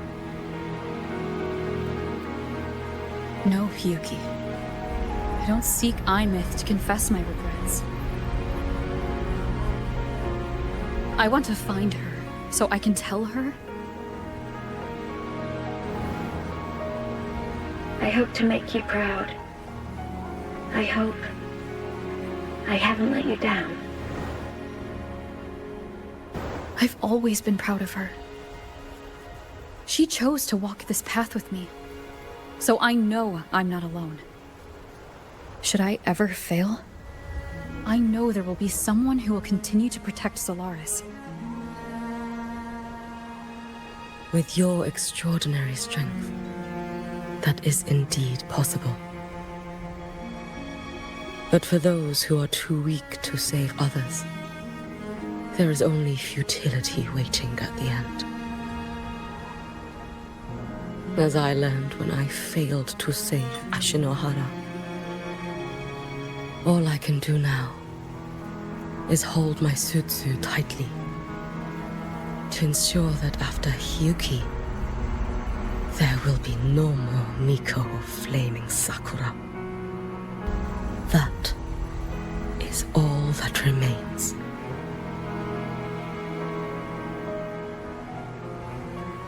From the High Roy to the distant lands of Jinzhou and Rinasida, people rise up to fight the Threnodians.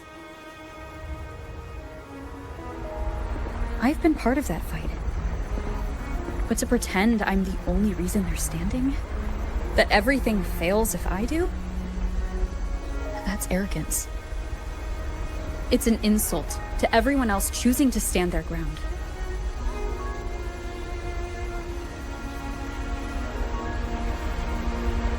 My victories were never mine alone.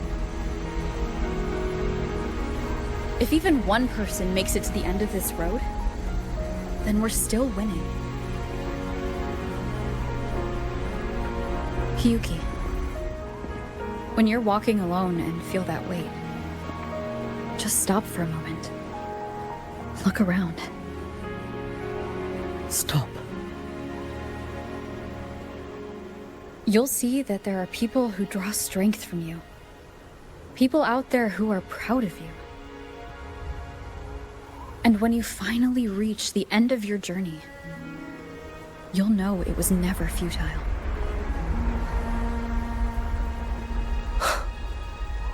How enviably brilliant.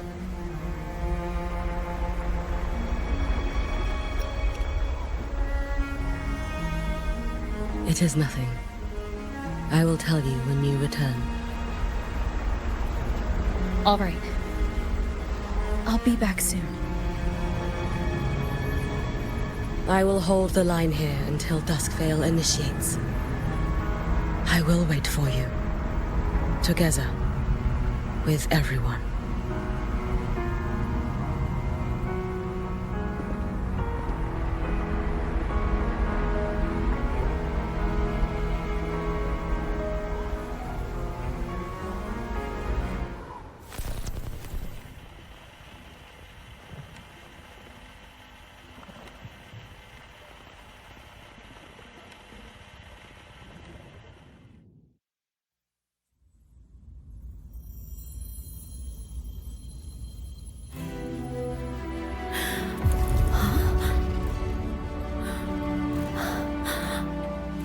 Exostrider?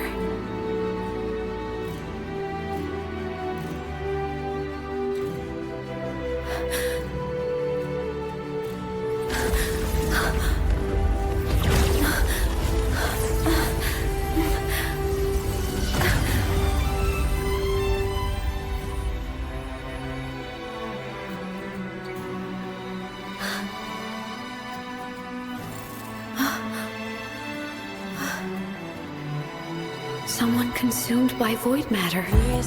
Come here. The Exostrider's power is nearly spent, but I'll do my best to protect you.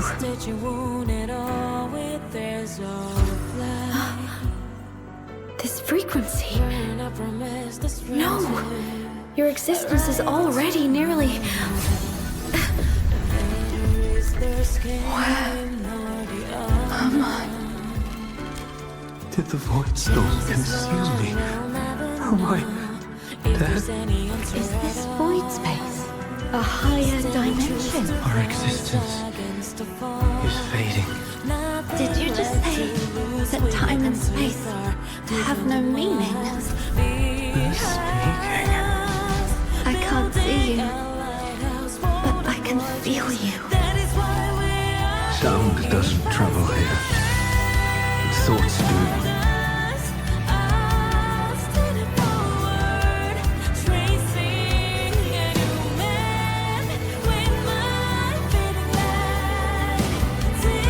The Exostrider? Why is the Exostrider here? What happened? The light. What should we do?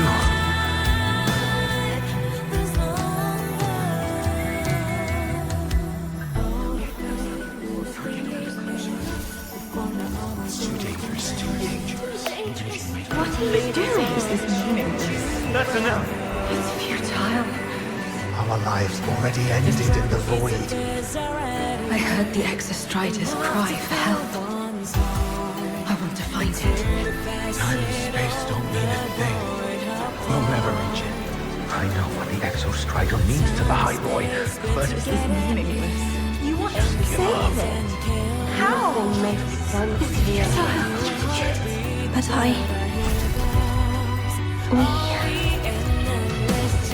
We made it to the stars to reach for the unknown, didn't we?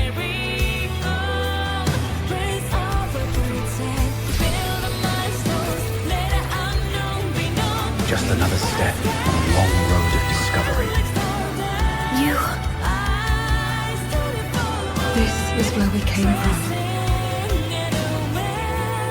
A space-time coordinate with the Exostrider as the origin? But that's impossible inside a black hole.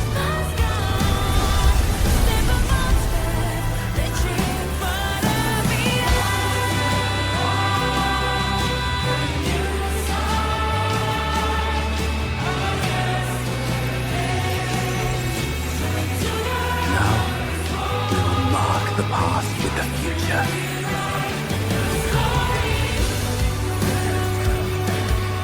Thank you. You charted the unknown with your lives. I'll make sure it's not in vain.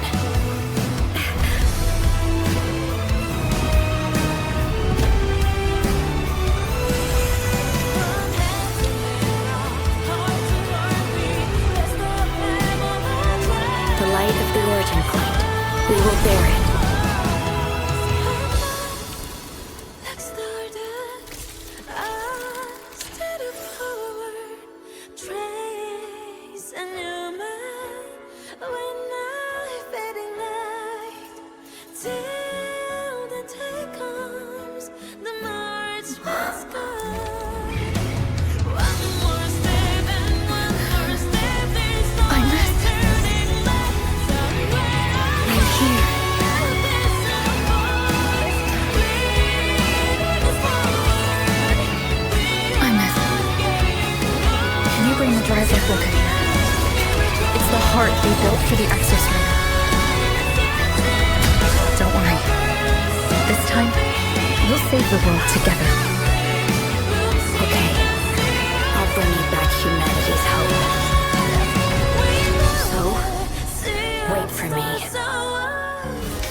The Exostrider's frequency is decaying.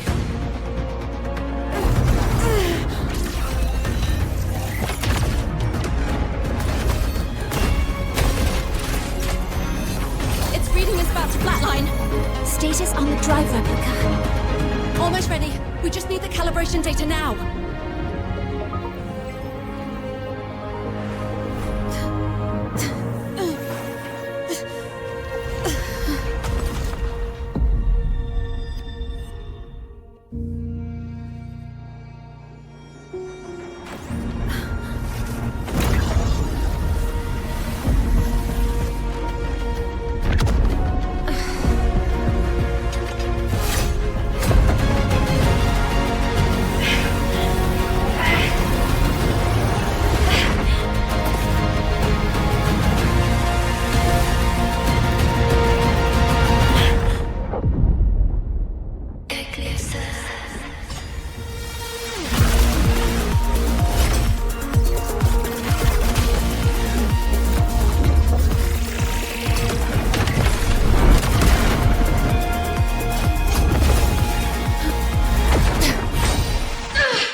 confirmation.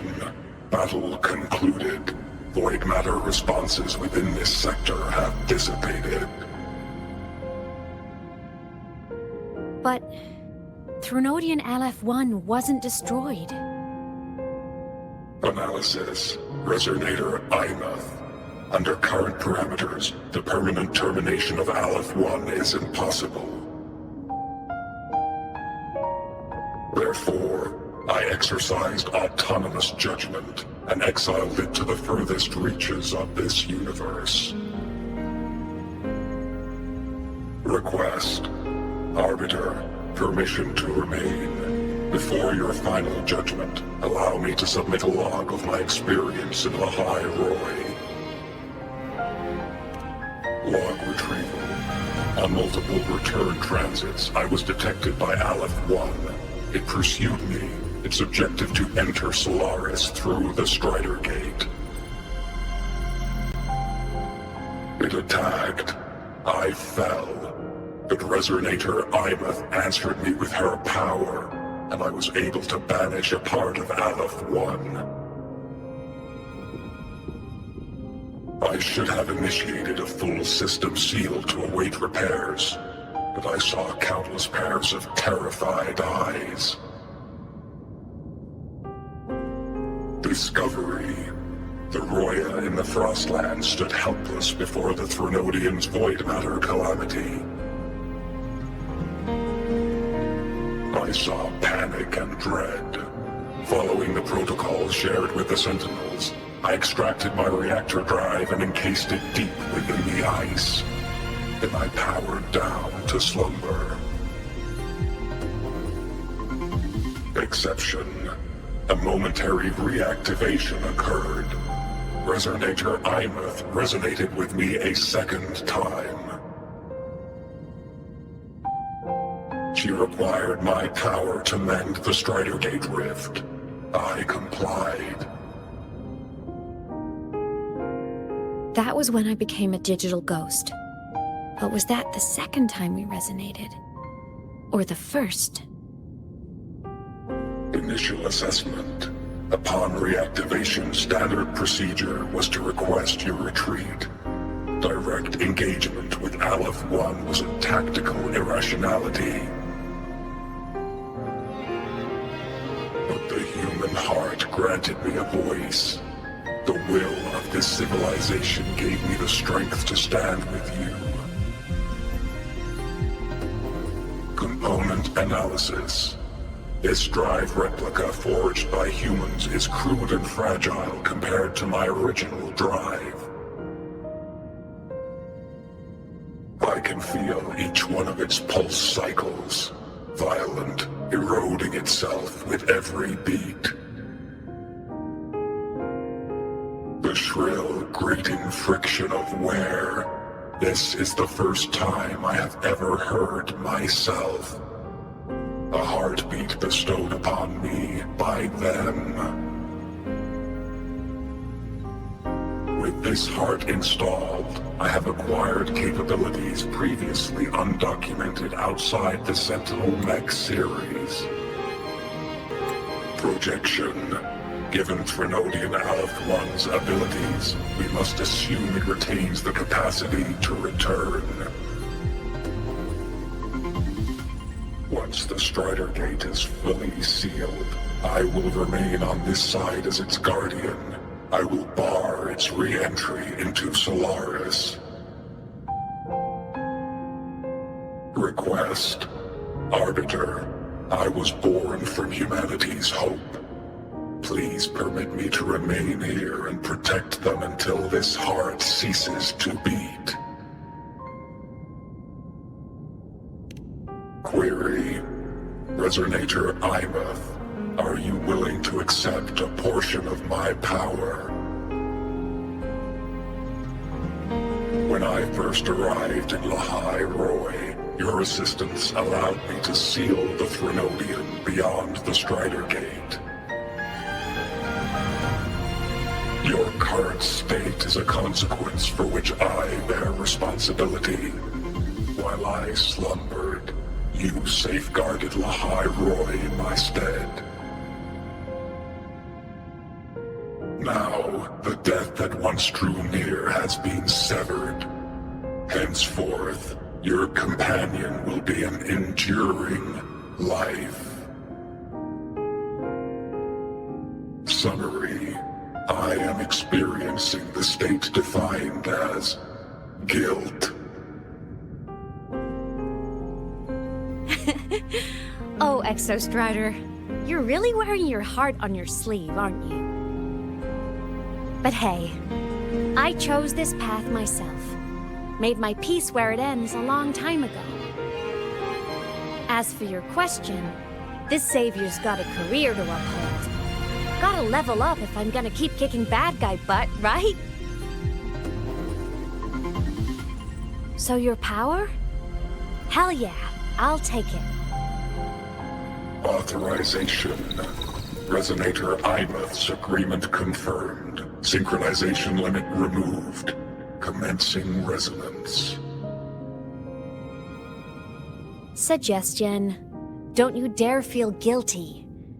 Thank you for living up to my hopes. So, let's make our goodbye a happy one, okay? Detection. Arbiter, you have brought your cassette. Proposal. Please allow me to take it. I wish to burn a frequency onto the tape for you to return to Lahai Roy. Briefing. While traversing the stars at high velocity, my trajectory once intersected with a slow-moving probe. Its hull was marked with Solaris script.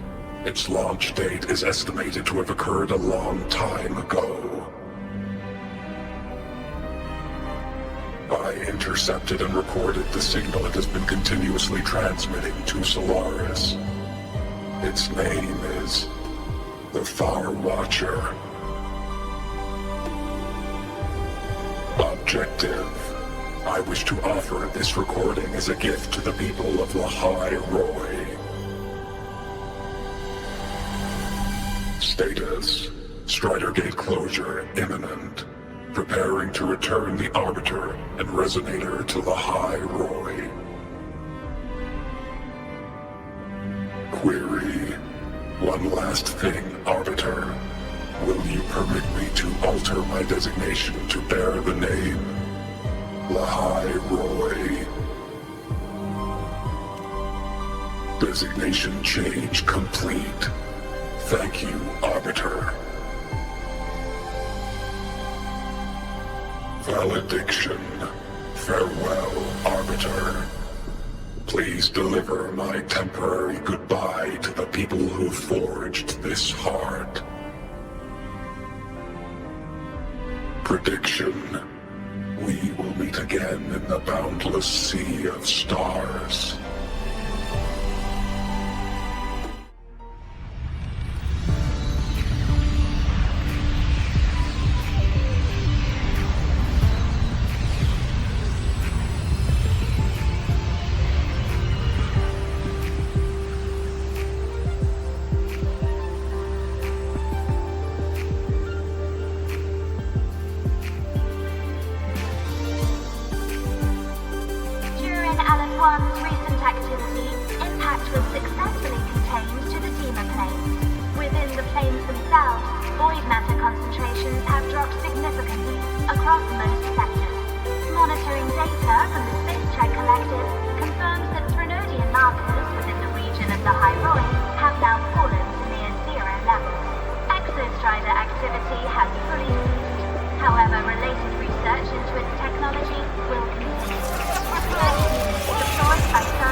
exhaust, we will reach the stars.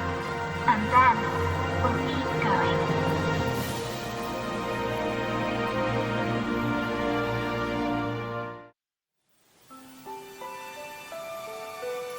Come then,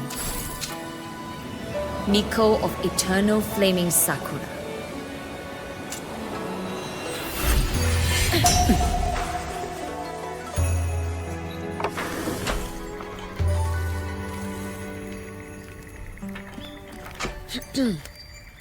Calm yourself. A restless heart makes for unsteady hands. But I do not wish to learn this. Then what do you wish to learn?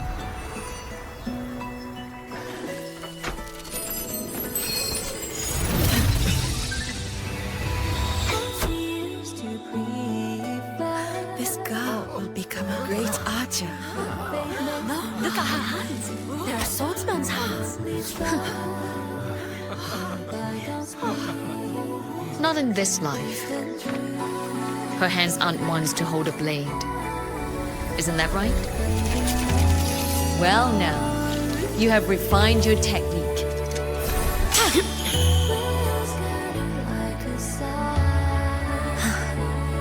Hiyuki, do not let the Suzu bind your fate.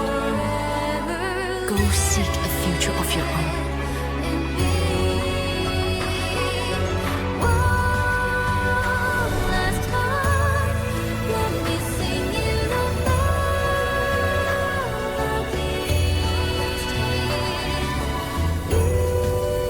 Focus, Hiyuki. Survive its strife and reach your tomorrow.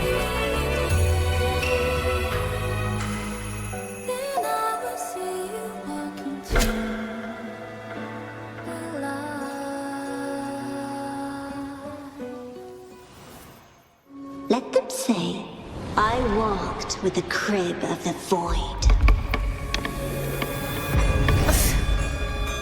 In your dreams. Come on.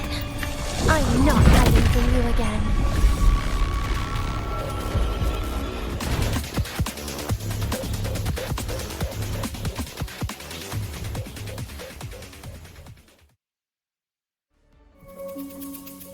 Adorable.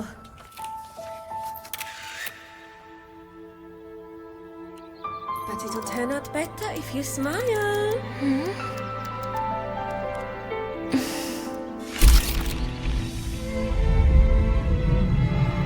I spent 2 years watching people. Watching their joy. Their sorrow. What they call emotion is how they prove they're alive. But what's behind emotion? The three of us will be best friends forever.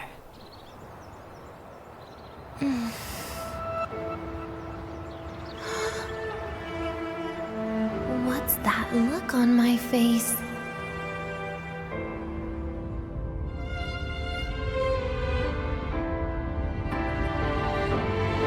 It's the heart, Denia. What you are isn't defined by where you're from.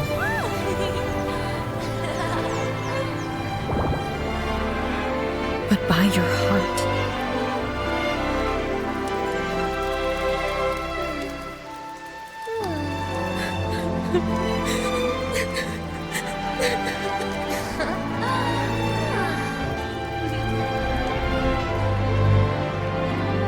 Is that so? Then somewhere along the way...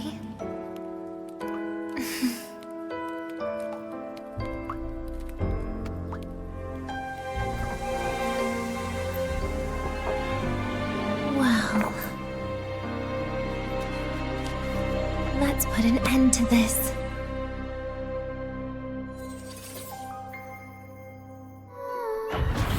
Happy birthday to you. Happy birthday to you. Happy birthday to you. Happy birthday to you.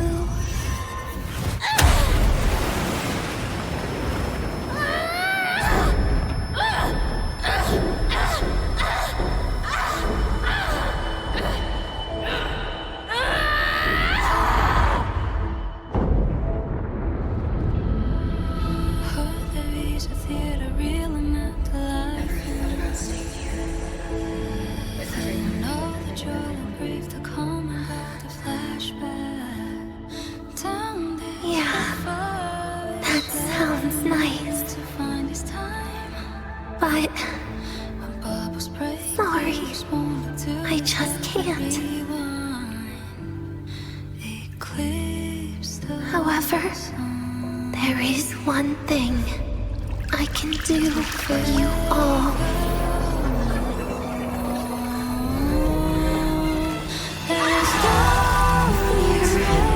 Destruction, all those things that don't belong here.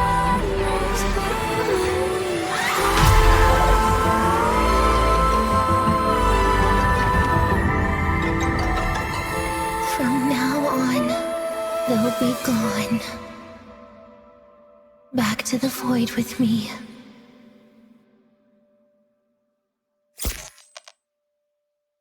Oh, come to think of it, I haven't had cake yet. That's a bit of a shame.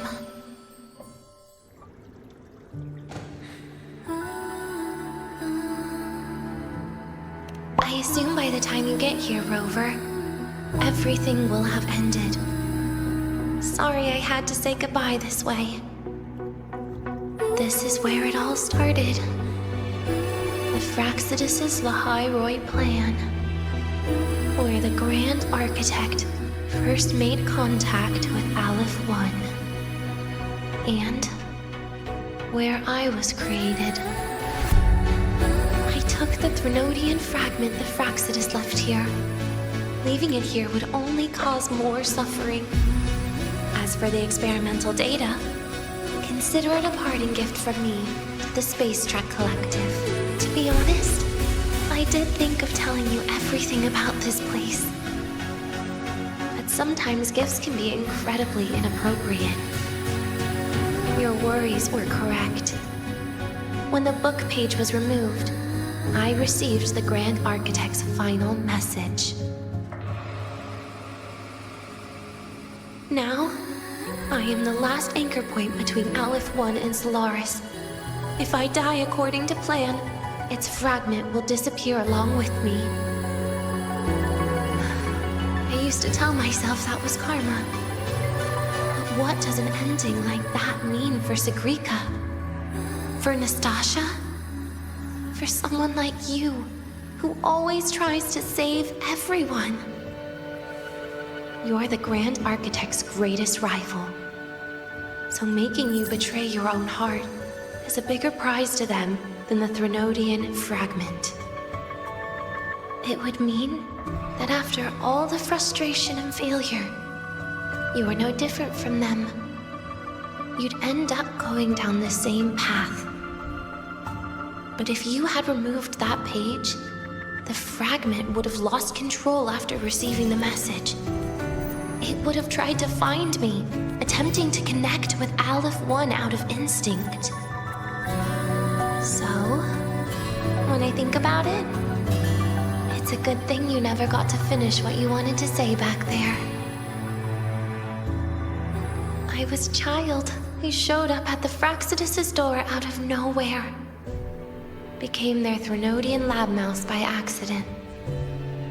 Ever since I can remember, they told me I existed for one reason.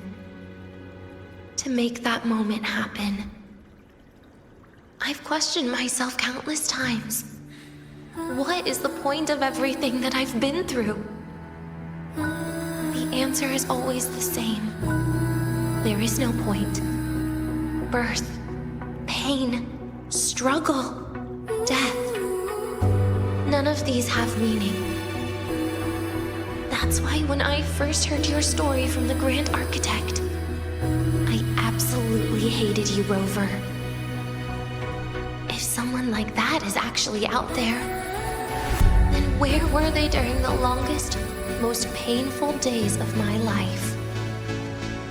And why? Why would you appear before me just as everything was about to end? You know what I hated most? Why did everything about you have to be so impossible? Our encounter was never fair. So, I hope you can forgive me for not saying goodbye. This is something I must put an end to on my own. It's just... it hurts to watch the way you live. I can't even imagine a day when someone like you runs out of miracles. They call you Rover, but you don't even know where you started or where you're going. Even if you made your ideals real, where would that leave you? Where is your happiness in all of that? I never understood what the Grand Architect was mumbling. The future, evolution, or what's going to happen eons later. But at that moment, in front of Aleph 1, I didn't want you to die. At least not at the hands of the Grand Architect, who's got nothing left but mere survival. What surprised me was that, despite hating you so much, I actually spent an unprecedented day with you. For the first time, I had my own birthday. For the first time, I forgot about the fear brought by the void. For the first time, I met someone I can truly open up to. How should I describe this emotion? It's a kinda hate, isn't it? I don't know where void matter particles will take me next.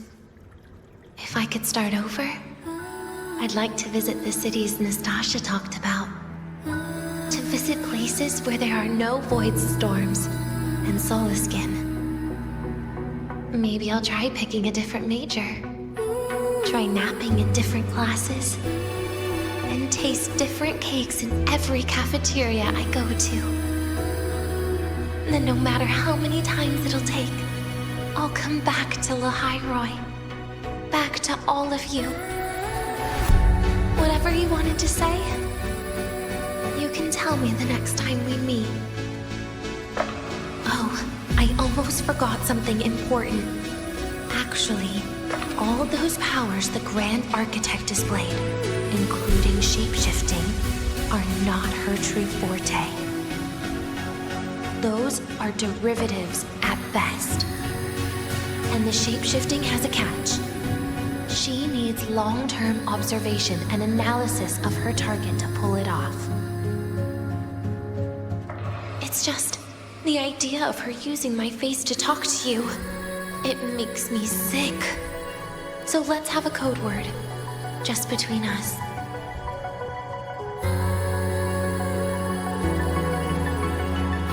Next time, if it's truly me, all my old hates will become likes. Oh, and could you help me enjoy half of my birthday cake? You can save the other half for me, of course. But don't throw away any of the toppings.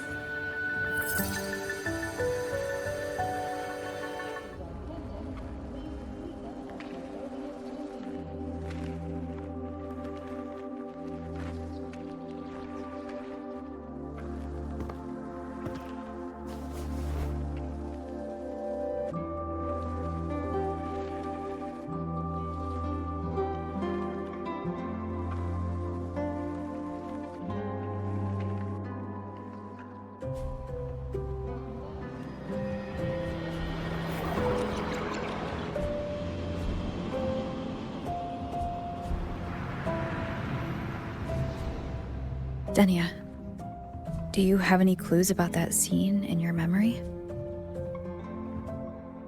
Nothing. It was just a scene. Maybe from some movies I watched as a kid.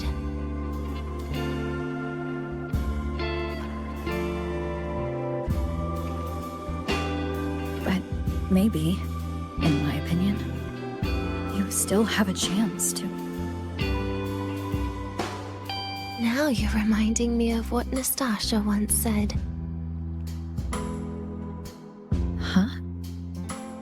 Raise your head. What do you see? Lahai Roy's night sky. True enough. But my reply was... the void. The darkness. What was her reaction? She said it was actually light fighting against darkness. But it looks like darkness has the upper hand, I said. But there was only darkness in Lahai Roy at the beginning. Then came the light. You answered exactly the same way as she did. So light actually prevailed. You're right.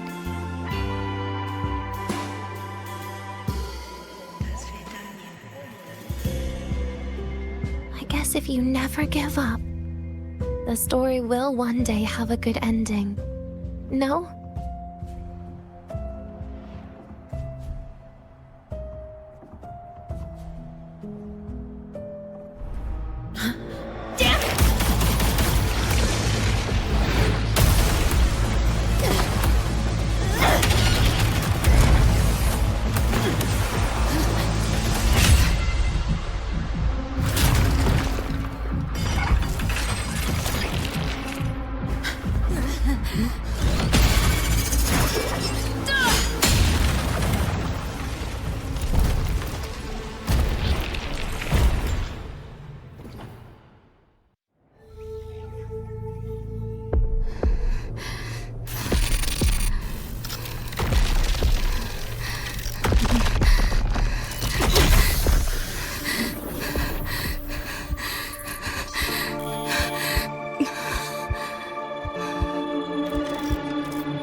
Feels like it's been ages.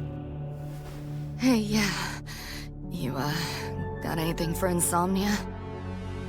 Having trouble sleeping. Don't need my tarot cards to see that. Worry not. Got just the thing. My pendulum. First time using it over a holo call, though. Right. Now think back to your fondest memories. Find them. Embrace them.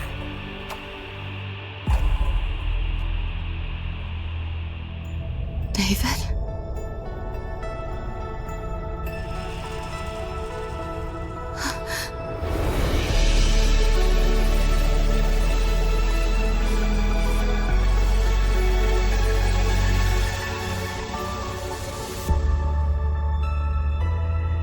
Sweet dreams, Lucy.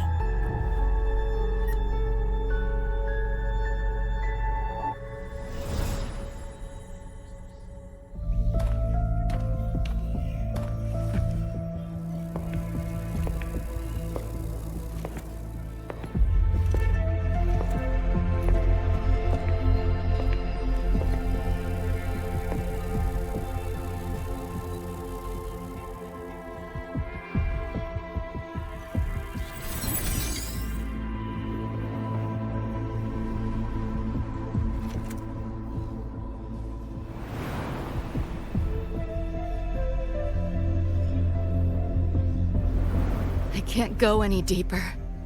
Why are you showing me this?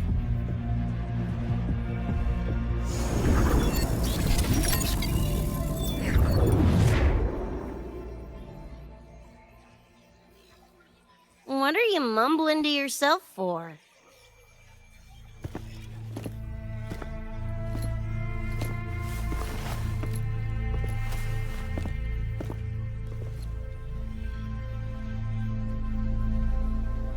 Rebecca? Looking at me like I'm a ghost. Jeez. There's something on my face? But you should be...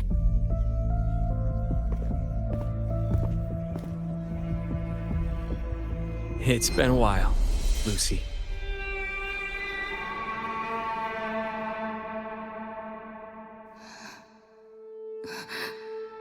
David.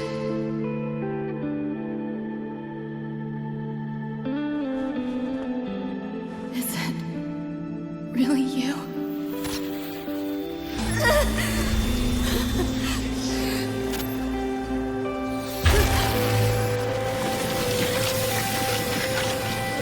Look out!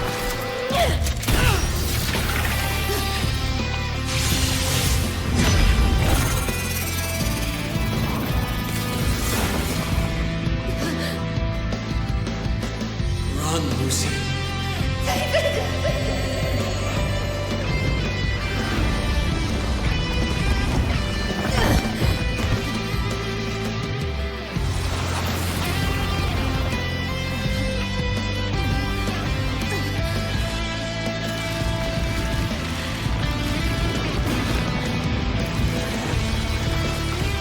Damn it! Give them that to me! If the frequency of the dreamer, Lucy, were to vanish, that would bring about its end.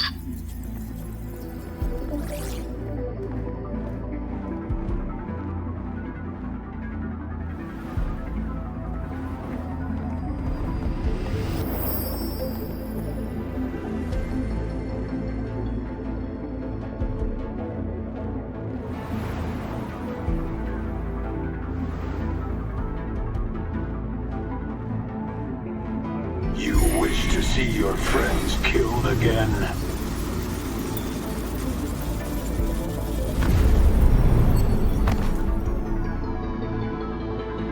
If my frequency flatlines, the nightmare TD goes with it.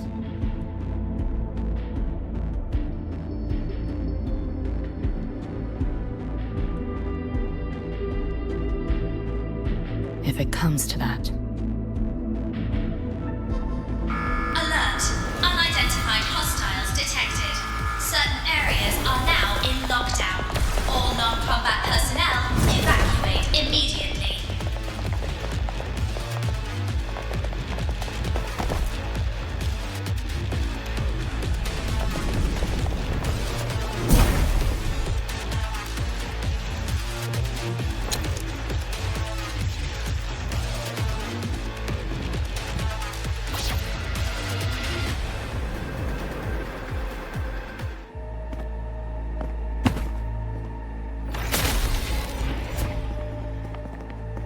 These Nightmare Tacit Discords are here from me.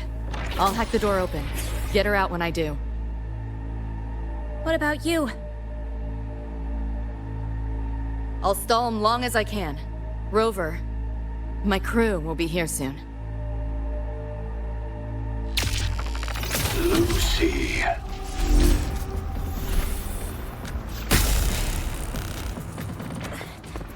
That Tacit Discord just spoke.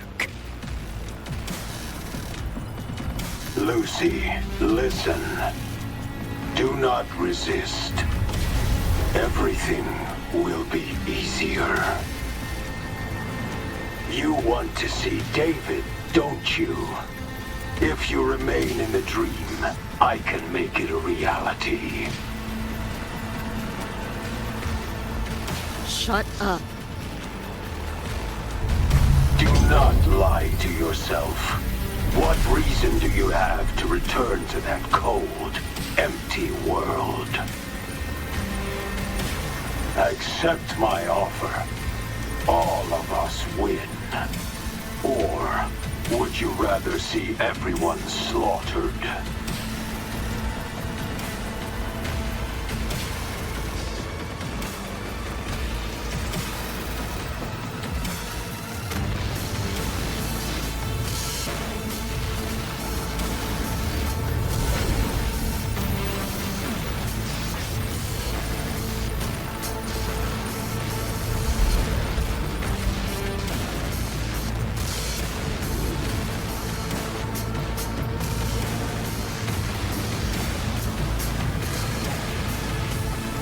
you okay?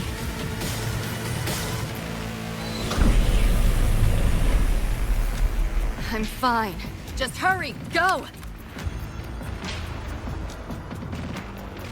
Tessa Discords took my father. I train and sweat to make sure no one else suffers the same fate. I won't let that happen this time.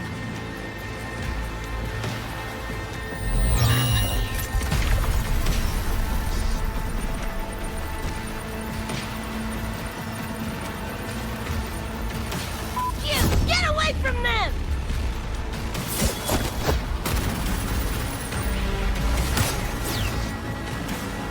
Damn! Bullets really are useless.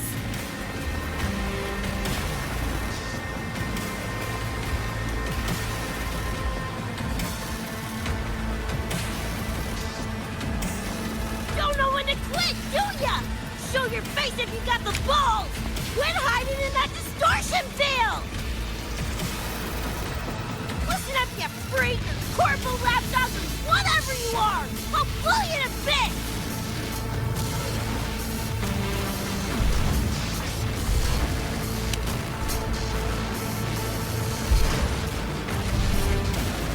Big words for a tiny punk. Adam, Smasher. That poor bastard is here!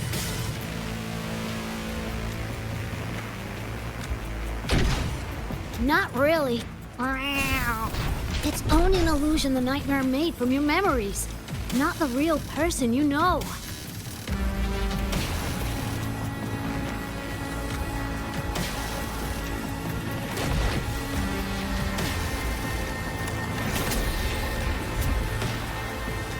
Scrap, all of you. Only a matter of time.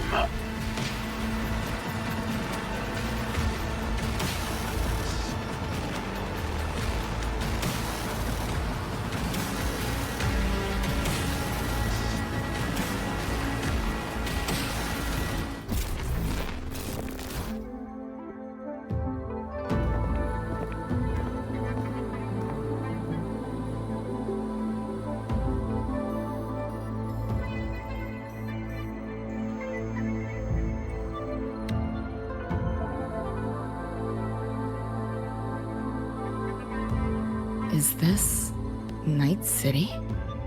No, it's different from what I remember. What's going on here?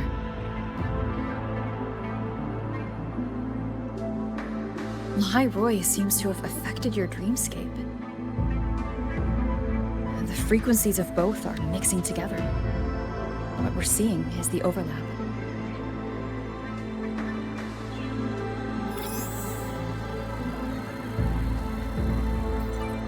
Got a problem. Too much signal noise. It's affecting the tracker.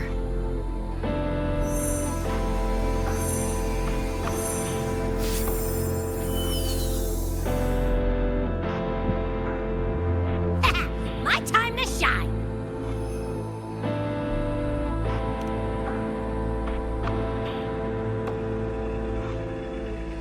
My head's still spinning. Just a little. Nothing I can't power through.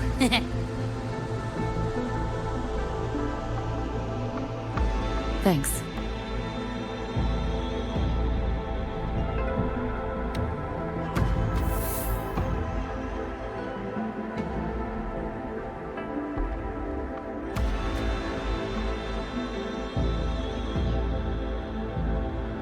Another high-tech city. But nothing like Star Torch Academy, is it? You know, Night City was never really home. Just somewhere I lived for a while.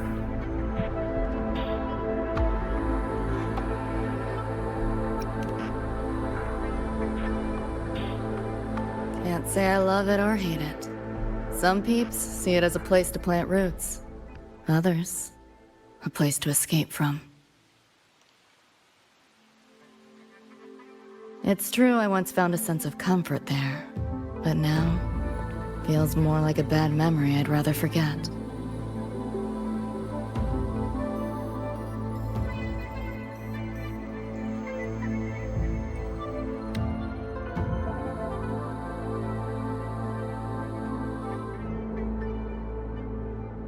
Well, not what I expected to find. This is... David's in my place. Or... something like it was. Not the same exactly, but mostly how I remember it.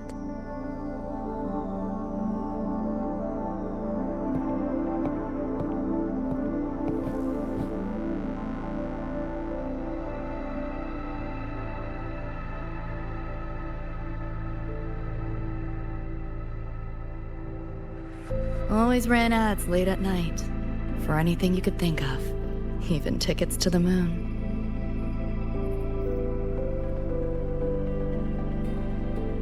You know, wasn't even as crazy expensive as you might think. We just weren't ready for it. Not yet.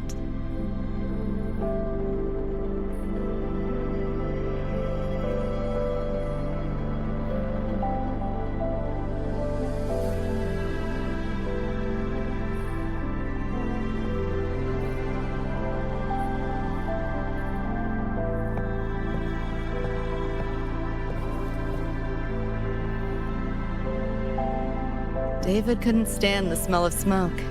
Couldn't stomach fizzy drinks either. But he'd always buy them. Kept the fridge stocked. For me. As for smoking, I pretty much quit once we got together.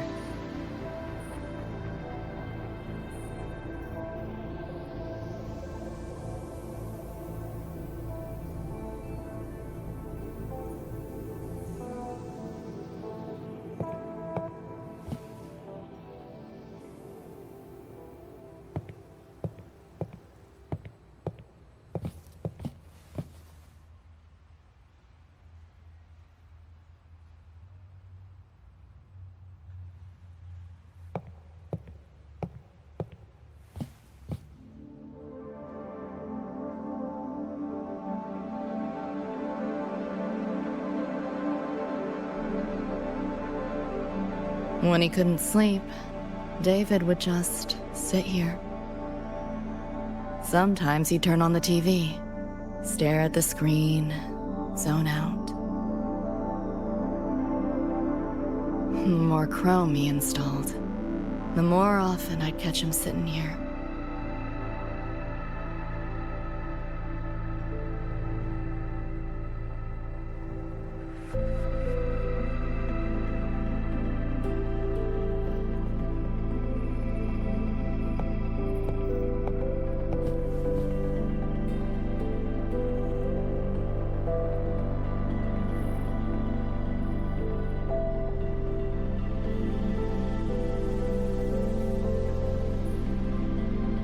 Gloria was David's mom. Worked herself to the bone for him, his future. Then she died in an accident.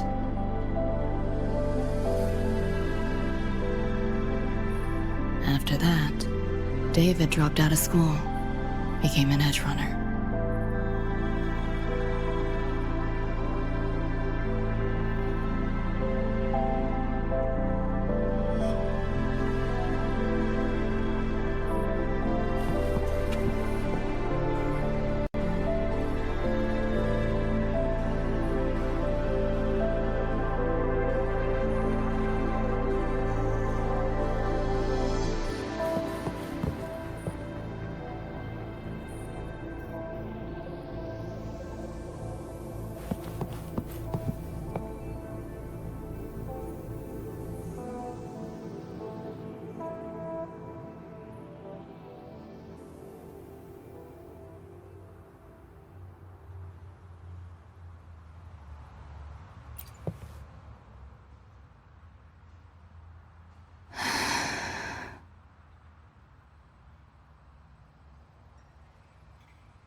Thinking about David?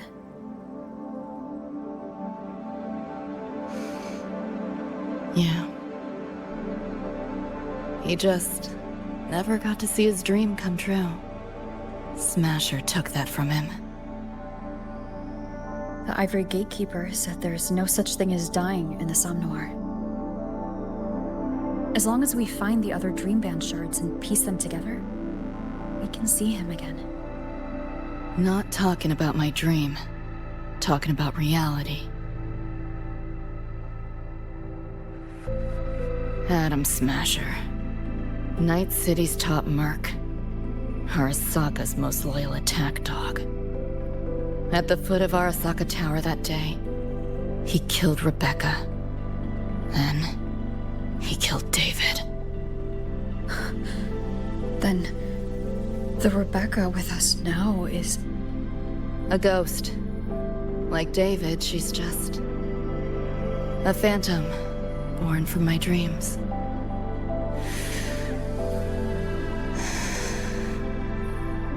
We should talk somewhere else.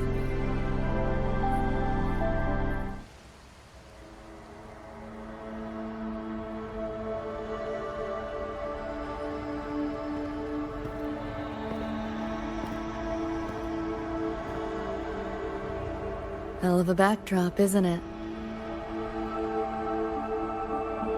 The lights, the city, this whole dream.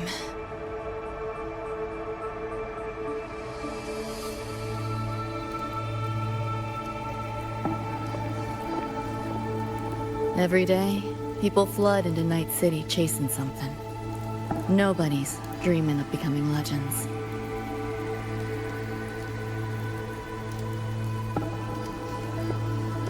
Ever wonder why the Nightmare TD wears Smasher's face? Why it puppets Corpo husks? Is it because you're afraid of them, deep down? You're pretty sharp. I thought escaping to Night City would let me leave my worries behind. But all I found was a brief respite.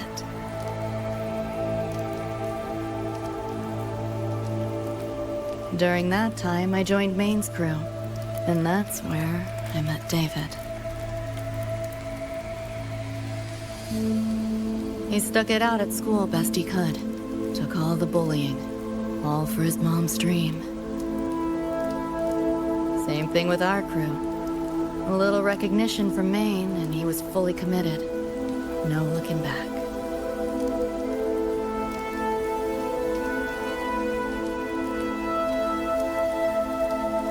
He was good.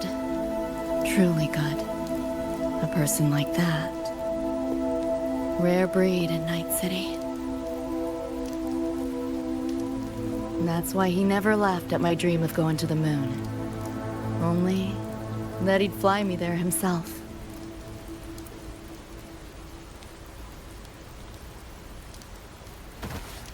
That promise always weighed heavy on me. Was so bright it blinded me.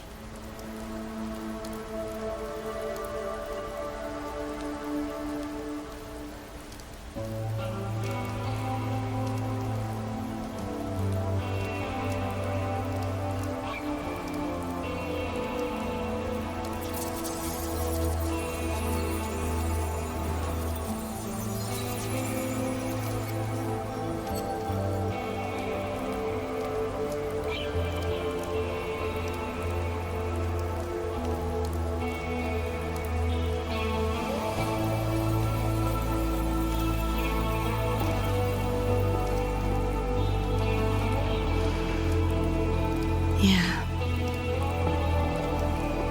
David always said he was special, and he was. Not many could use the Sandevistan as he did and keep their sanity. But in Night City, there's only one way to become a legend.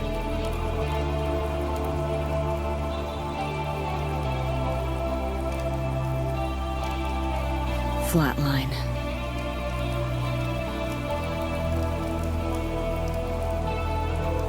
Don't make a name for yourself by how you live, but by how you die.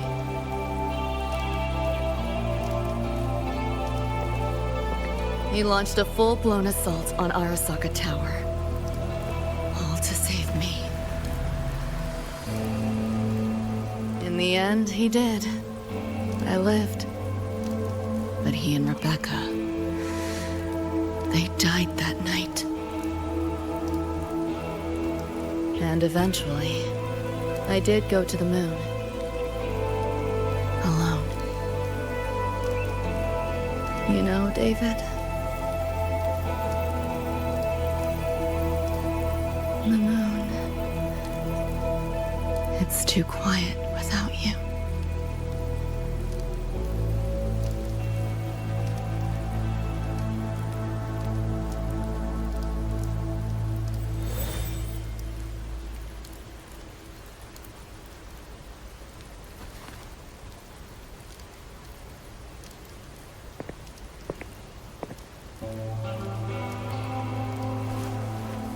In Night City, legends come and go.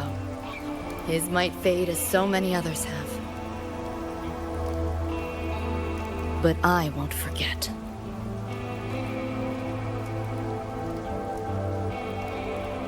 I never will. Even if it hurts.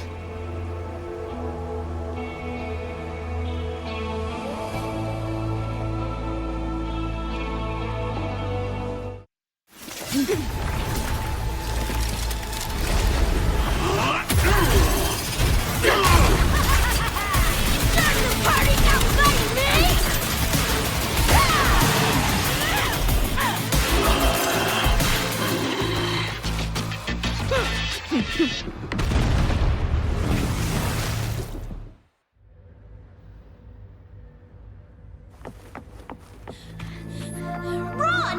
They're coming! They're right on our tail! I'm hit! Please, please don't leave me! Help me, Lucy! Help! Your crew, their blood is on your hands. If not for you, David and Rebecca would have survived that night. Enough!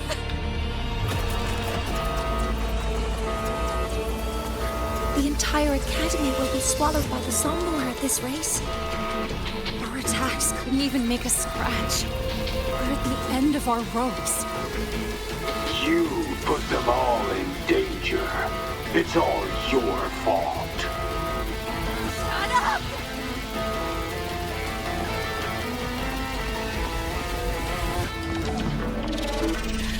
David?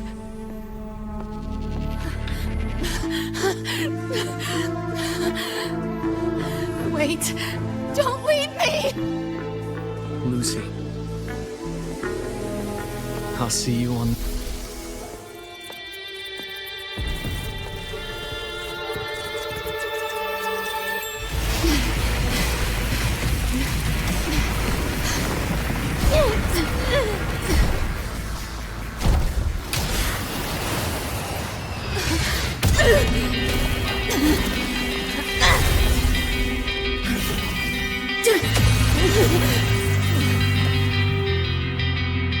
They pulled me out.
Rover, right?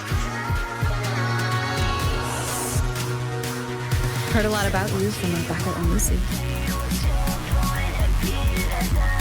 Waking up, saw everything you guys had been through.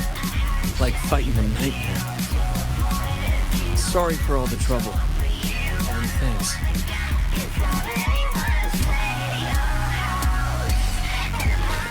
Wasn't the first mess of yours we've had to clean up. Wow. And this is coming from you? Them's fighting words.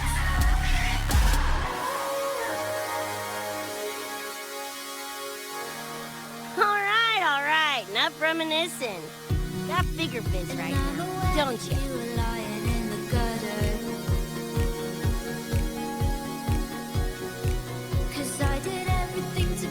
Becca,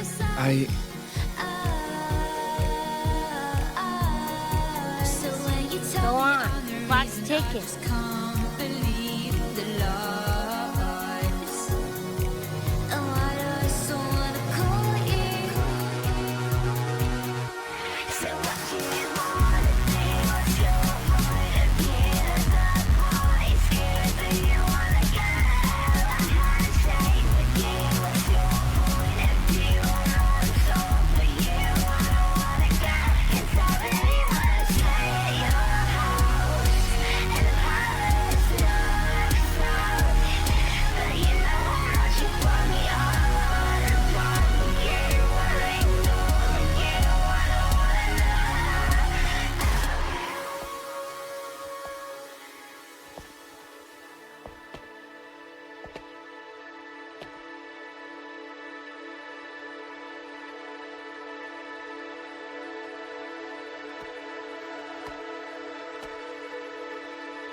Dunno. Play tourist somewhere? Maybe find a cool Echo as my new buddy?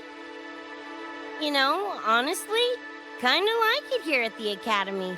Could drag Sigrika and Lene around to some classes, see what that's like. Got a second crack at life. Gotta make it count. Find some fun and share it with the right tunes.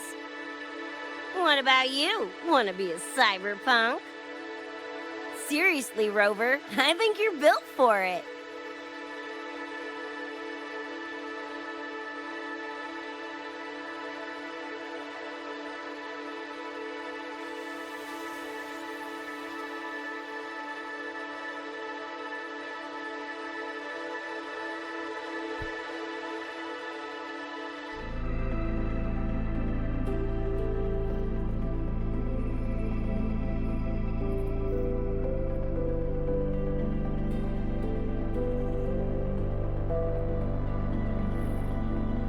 When it was all over, I went to the moon. Alone. Lucy. The sunlight was way brighter than in any BD. Lucy. Got a place there too. It's small, modest, but I like it. Lucy.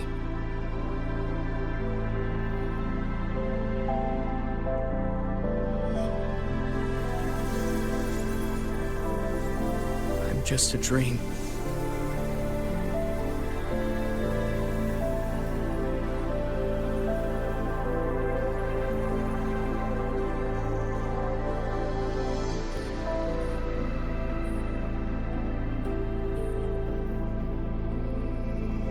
It's time for you to wake up.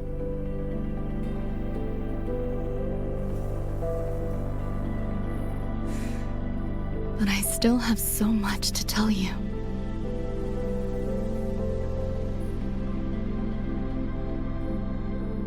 I know. Me too.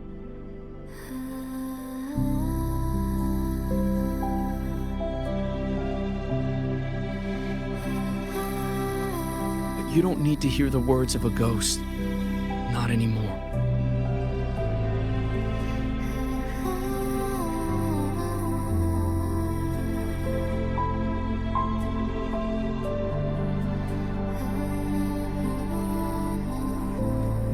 Thank you, Lucy.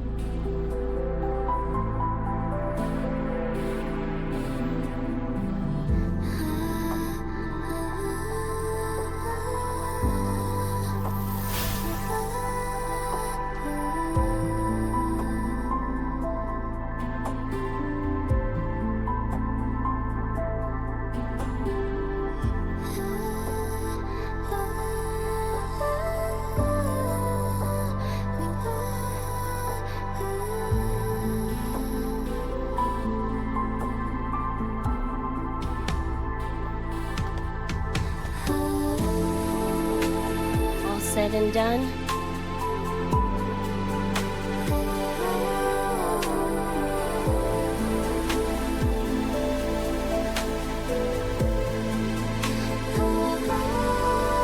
Don't give me that face. Can't handle all this mushy goodbye crap.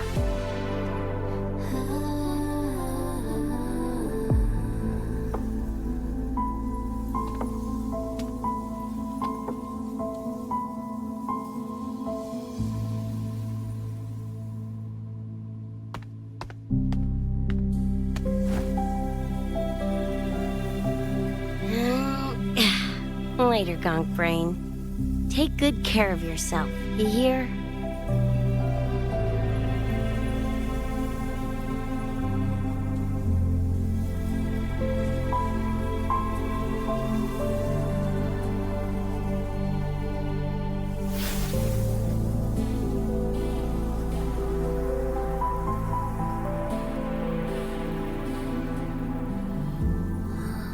Their frequencies are gone.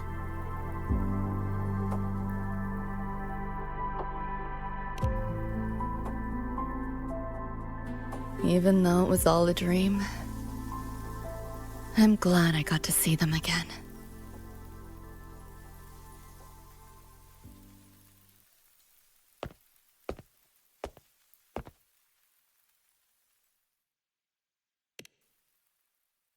The gateway will hold a while longer.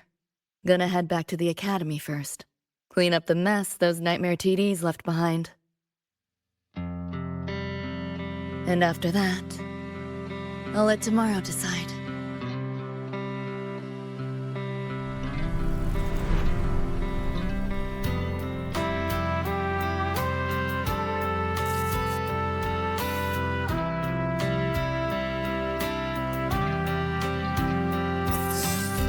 I've reviewed the report. Thank you, everyone, for your effort in handling the situation. The cat, the dog, even the solid skin I can follow. But the tag signature, what's the story there? Well... President Lucilla, ever heard what they say about Night City?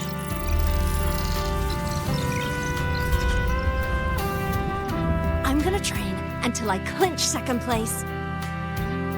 Second place? Why not first?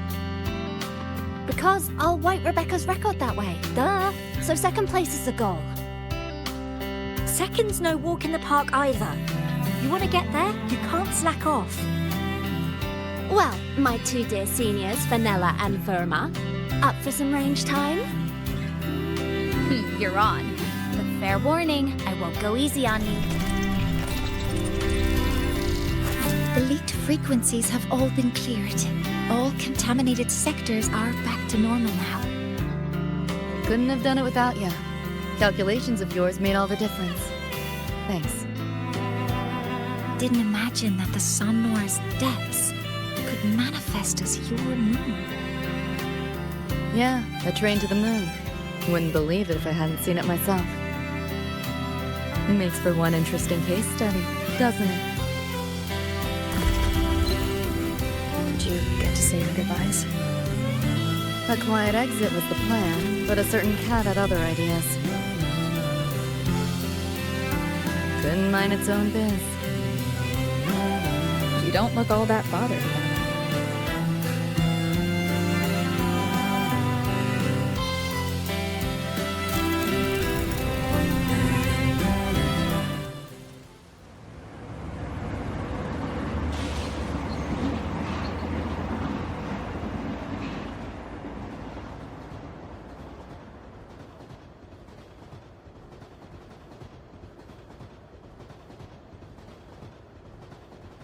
You'll be waking up in your world soon.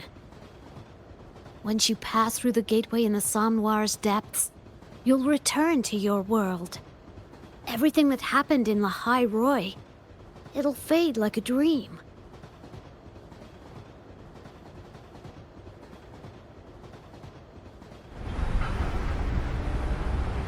Too bad. But it's for the best, right? For the stability of both worlds.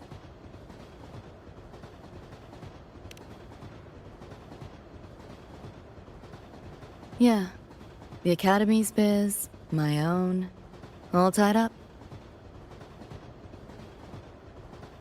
As far as dreams go, sure was a long one. Meow. There is a method, somewhere in the Somnoir, to let you stay.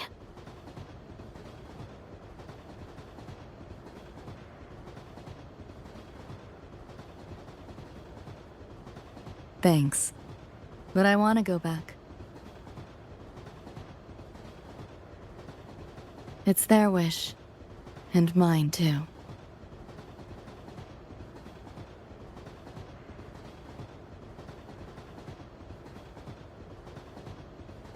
A parting gift from Lucilla. I can't take it with me. It's yours now.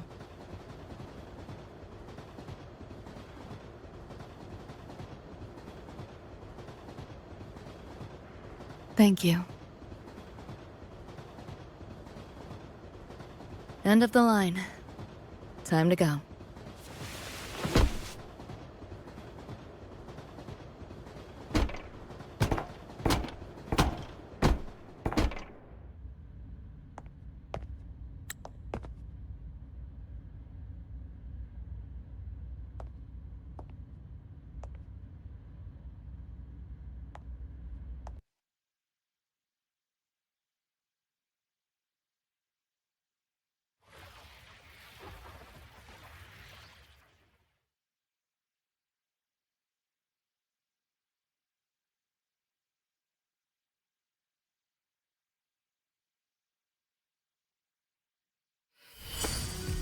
And I'm aware that you were lying in the gutter. 'Cause I did everything to be there by your side. So when you tell me I'm the reason, I just can't believe the lies. And why do I so wanna call you? So what do you wanna do? What's your point of view? That I'm scared that you wanna get out. I had a shake with you. What's your point of view? I know it's all for you. I don't wanna get inside anyone's head. You're a house in a palace. You're a sound. But you know how you want me all the time. Did I fall asleep? Heard you breathing peacefully over the hollow. You sound different now. Feeling any better? Yeah. Think I had a dream. A dream? Can't remember. It's kind of fuzzy.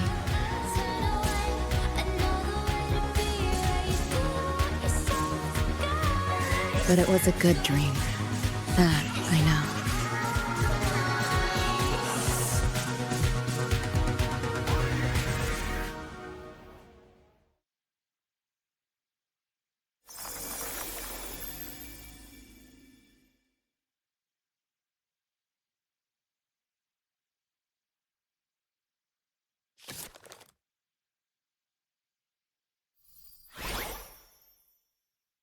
So what do you want?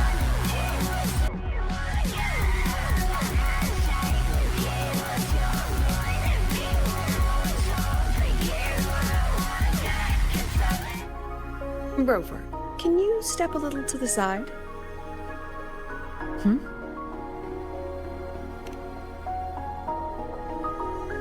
Like this?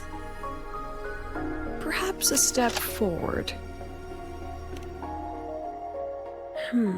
Maybe a step back. All right, this is the last one. Let's see that beautiful smile.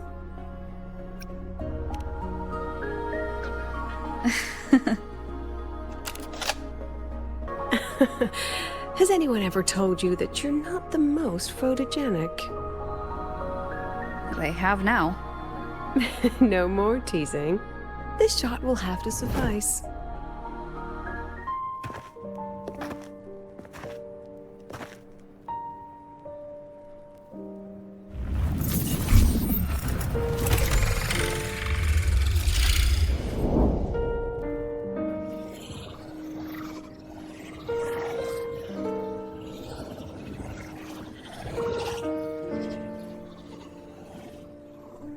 Is that Sundamir? Are we back before the Starward Riseway was even built? Most of the students who lost their synchronous status in those force sync trials decided to return home. All but one. She told me it wasn't that she'd lost the Exostrider.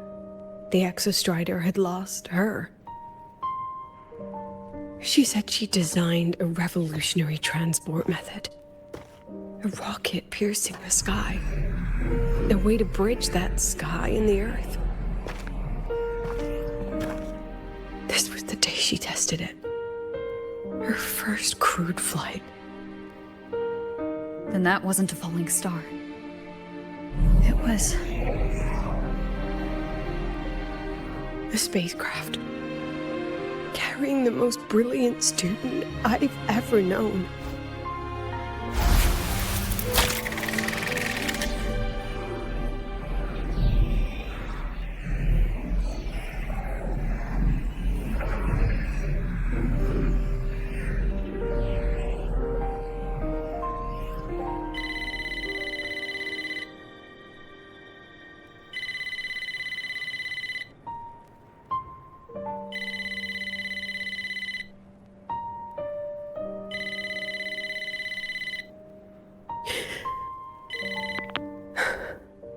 To Sundermere Lookout. Professor, can you hear me?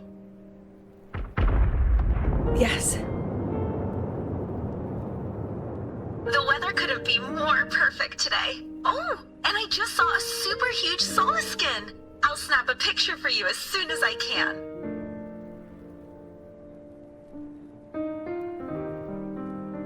Okay. Professor? You don't sound like your usual self. Are those investors giving you a hard time again?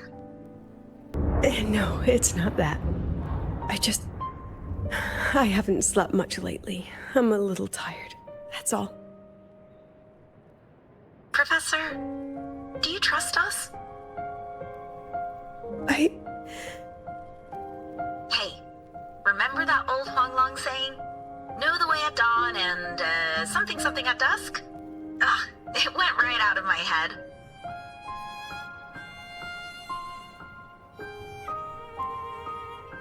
I can't remember it either. That's okay. I'll look it up and tell you the second the experiment is over. Talk to you soon.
From the way it fell, void matter must have pierced the shielding mid-flight.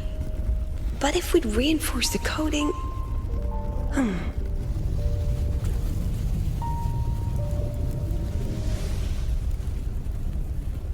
What kind of civilization do you think built the Exostrider? If they were that advanced, do you think they'd already defeated the Threnodians? Overcome the Lament?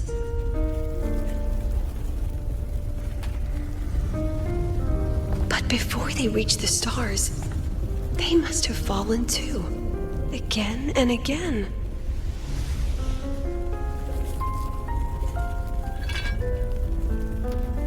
Go. Be our eyes. Walk with humanity.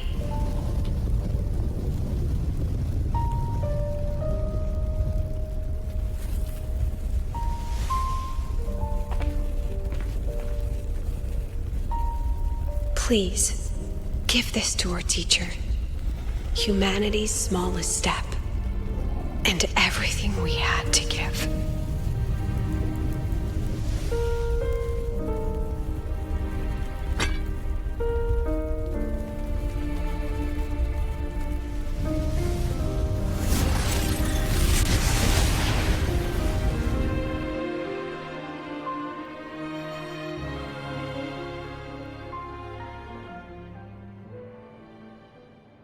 This isn't good.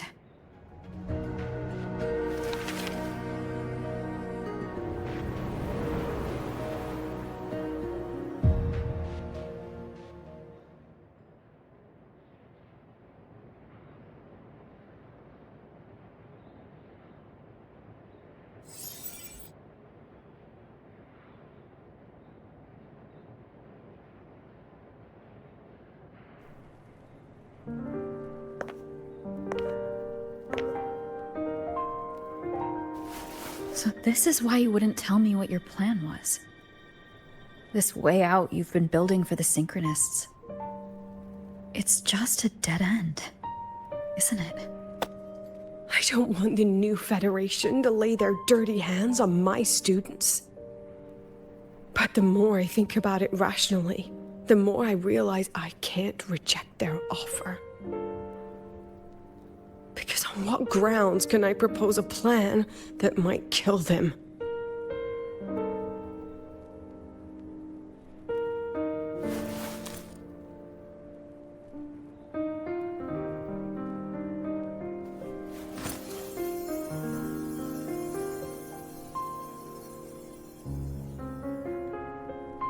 I think I know why that girl trapped you here. What? You're terrified that your proposal will be their end. You're afraid because you know they'll support any plan you bring to the table. Because you're their teacher. Because no one in this world understands them the way you do.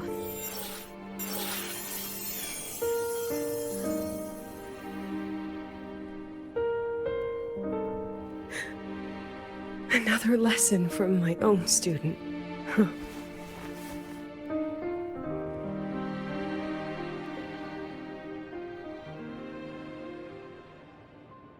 See you later, Rover.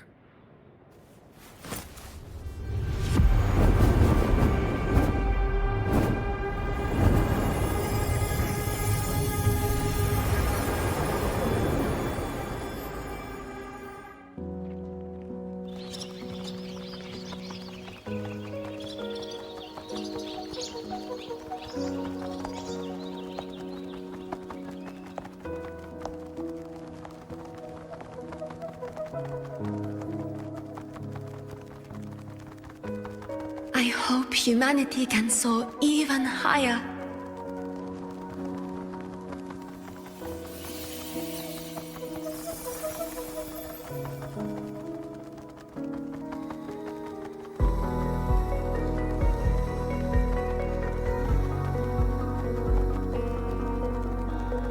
I hope humanity can venture even farther.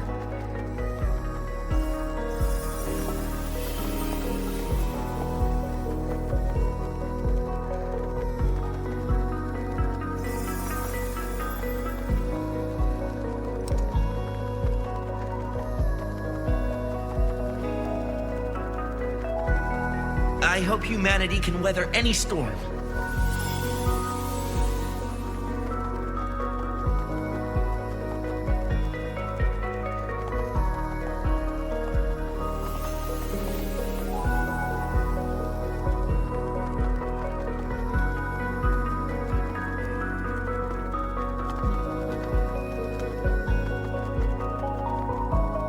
Professor, what's your dream?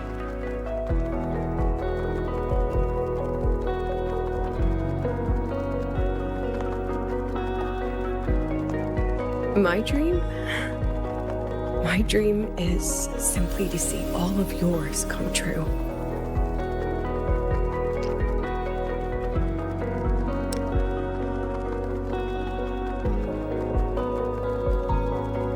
See you later, Professor.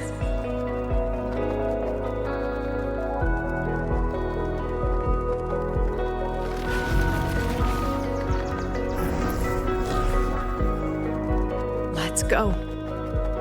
Together this time.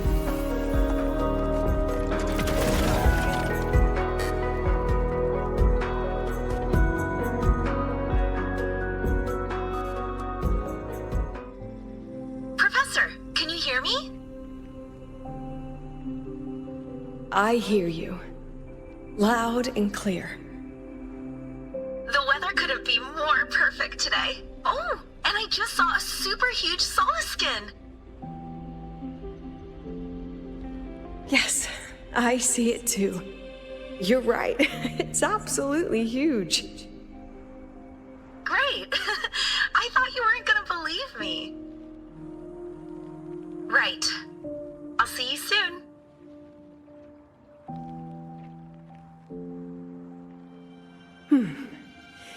See you soon.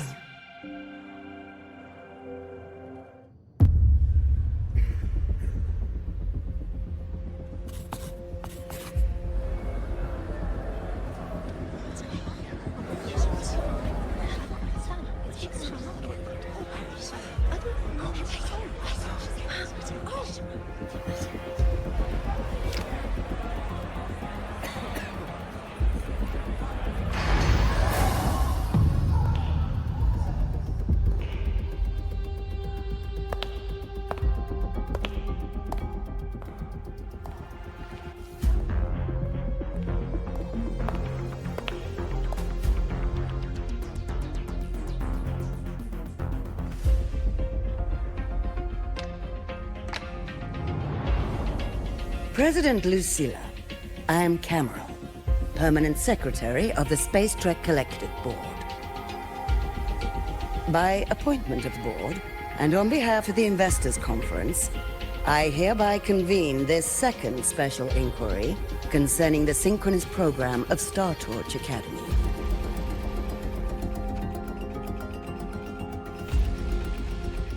Pursuant to Article 12 of the Space Trek Collective Charter, President Lucilla, you may now raise any procedural objections regarding the attendees, the agenda, or the draft of this session.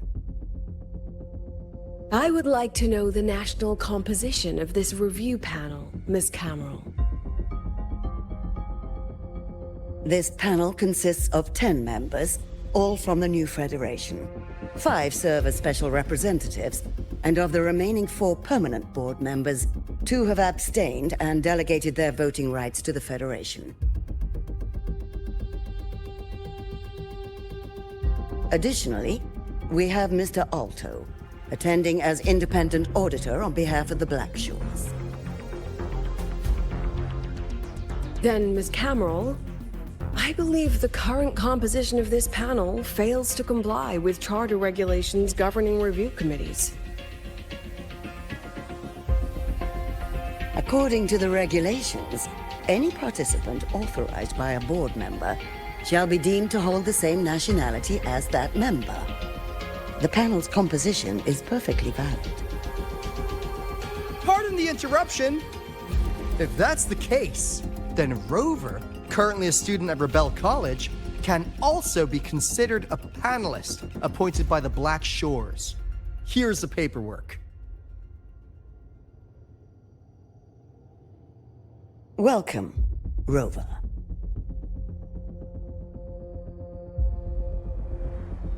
I have no further questions, Ms. Cammerl.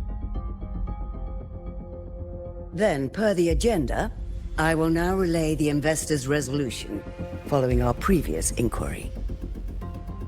Given that the loss of the Exostrider constitutes a de facto failure of the program, our immediate priority is to establish a compensation plan for the affected assets and students. Furthermore, the board directs that the synchronous program must be terminated immediately, or at minimum suspended. My stance remains unchanged, Ms. Cammerl. I intend to continue the program.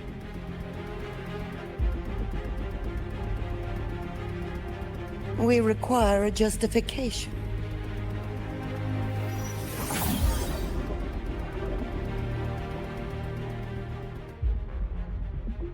Panelists, this is a theoretical prototype for a shield designed to counter retroact rain, created by one of our synchronists. This prototype significantly accelerated the development of Jinzhou's own defenses.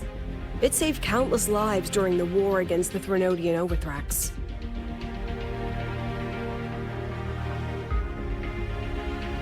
And yet, the material used in this prototype was originally nothing more than discarded scrap from one of the engineering department's experiments. It was only because its designer was a synchronist, educated in engineering, void matter, and even meteorology, that this material found a second life. You seem to be arguing for the superiority of general education for the synchronists, President Lucilla. However, general education isn't even included in the program's white paper. I fail to see a link between that and advancing the synchronous program.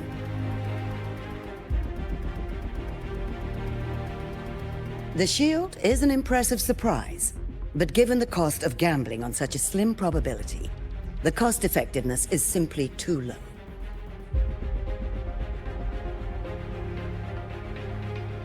Ms. Cammerl, panelists, how exactly are we meant to measure the cost-effectiveness of failure?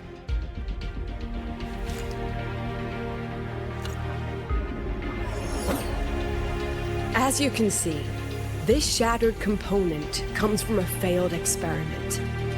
One that was not even recorded in the Collective's official gazette. A synchronist gave her life as the price for validating her theory. 15 months later, this very component became the final piece for the construction of the Star Wars Riseway, the bridge between Lahaiwoi's Earth and the sky.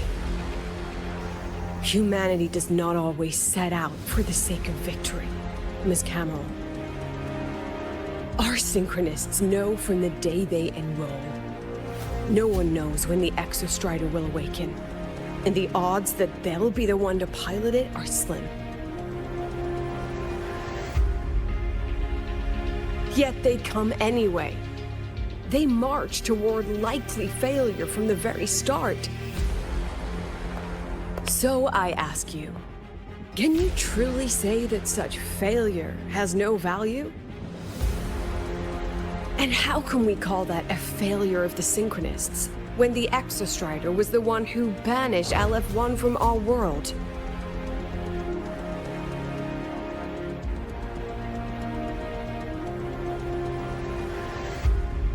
Secretary Cammerl, the Black Shores representative requests the floor.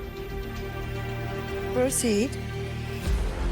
On the subject of unforeseen benefits from the program, we find ourselves in agreement with President Lucilla. This is a set of disclosable data we've just compiled. A significant proportion of current Black Shore members came from Star Torch Academy. These Bloom Bearers demonstrate exceptional capability, talent, and resolve, traits most prominent among the Synchronists. Furthermore, the Synchronists serve as role models for other students. I believe Rover is better suited to speak on that.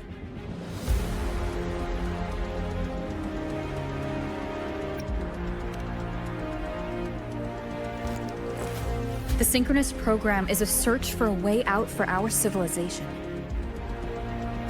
When we believed the Exostrider was the only route, then those fit to pilot it were the Synchronists. Now that the Exostrider is no longer a viable option, the ones fit to search for a new way out are still our Synchronists.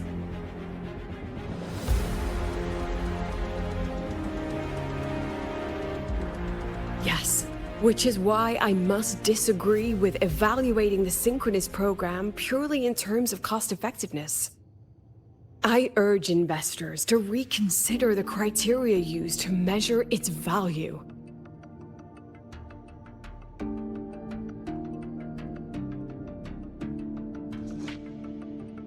We require a discussion. This session is adjourned for 5 minutes.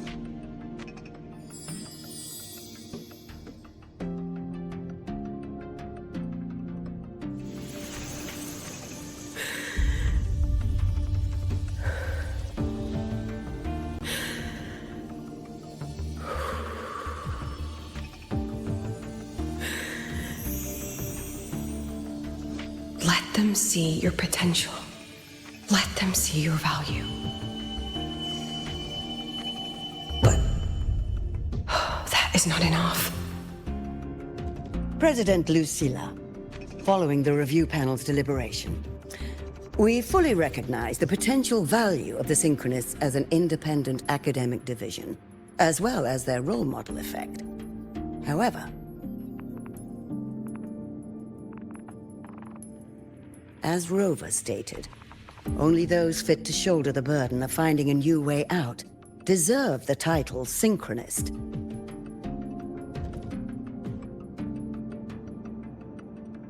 Therefore, we propose a compromise. Rebel College will be preserved, but all future training must be subject to the guidance and review of this panel. Let's both take a step back, shall we? President Lucilla. This is it. The final fight, Lucilla. Take a deep breath. Keep your composure. And remember.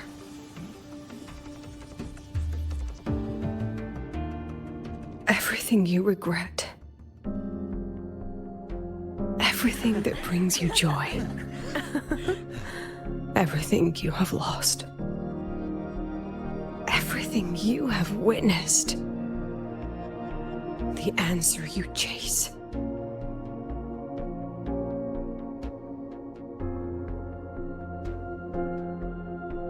The treasure you give everything to protect.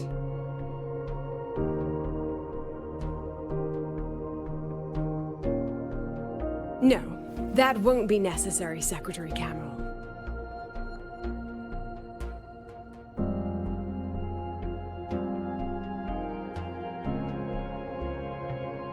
The Synchronists of today, they remain the closest thing this world has to a way out for our civilization. After our confrontation with Aleph 1, we recovered this audio recording from the interstellar probe Farwatcher. It's nothing more than static. Even so, it is the only legacy the pioneers of Solaris have left us. We are not alone, Secretary Cameron. Just as our ancestors took shelter in caves, just as Star Torch Academy was built in Lahairoi, just as humanity itself endures on Solaris. A brave soul took the first step to claim that future. I fail to see what this has to do with the Synchronists. Using Rebel College research, we can build vehicles driven entirely by augmented resonance. That means complete immunity to frequency interference. And the training our Synchronists undergo Makes them the perfect pilots for these vessels.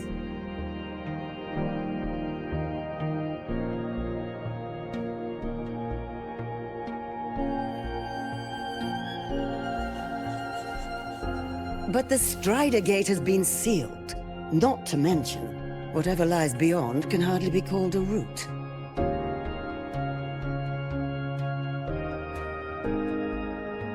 Who said civilization's route to the future has to go down?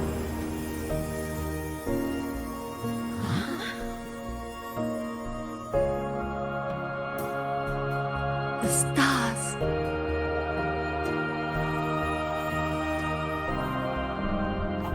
President Lucilla, I'm sure you know, any instrument that nears the etheric sea. I am well aware of that. However, by relying on augmented resonance effects, the Academy can overcome that barrier. And if it fails, the cockpit becomes a coffin. Is that a chance you're willing to take?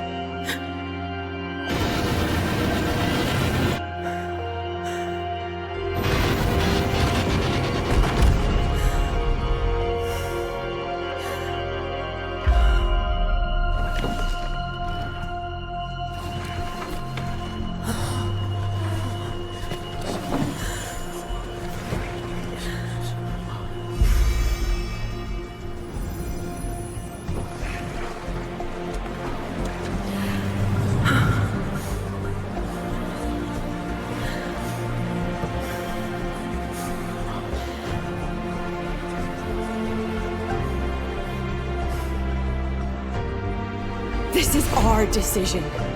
If the answer lies beyond death, then that's where we go. Just wait and see. My brightest students will pierce the sky for all to see.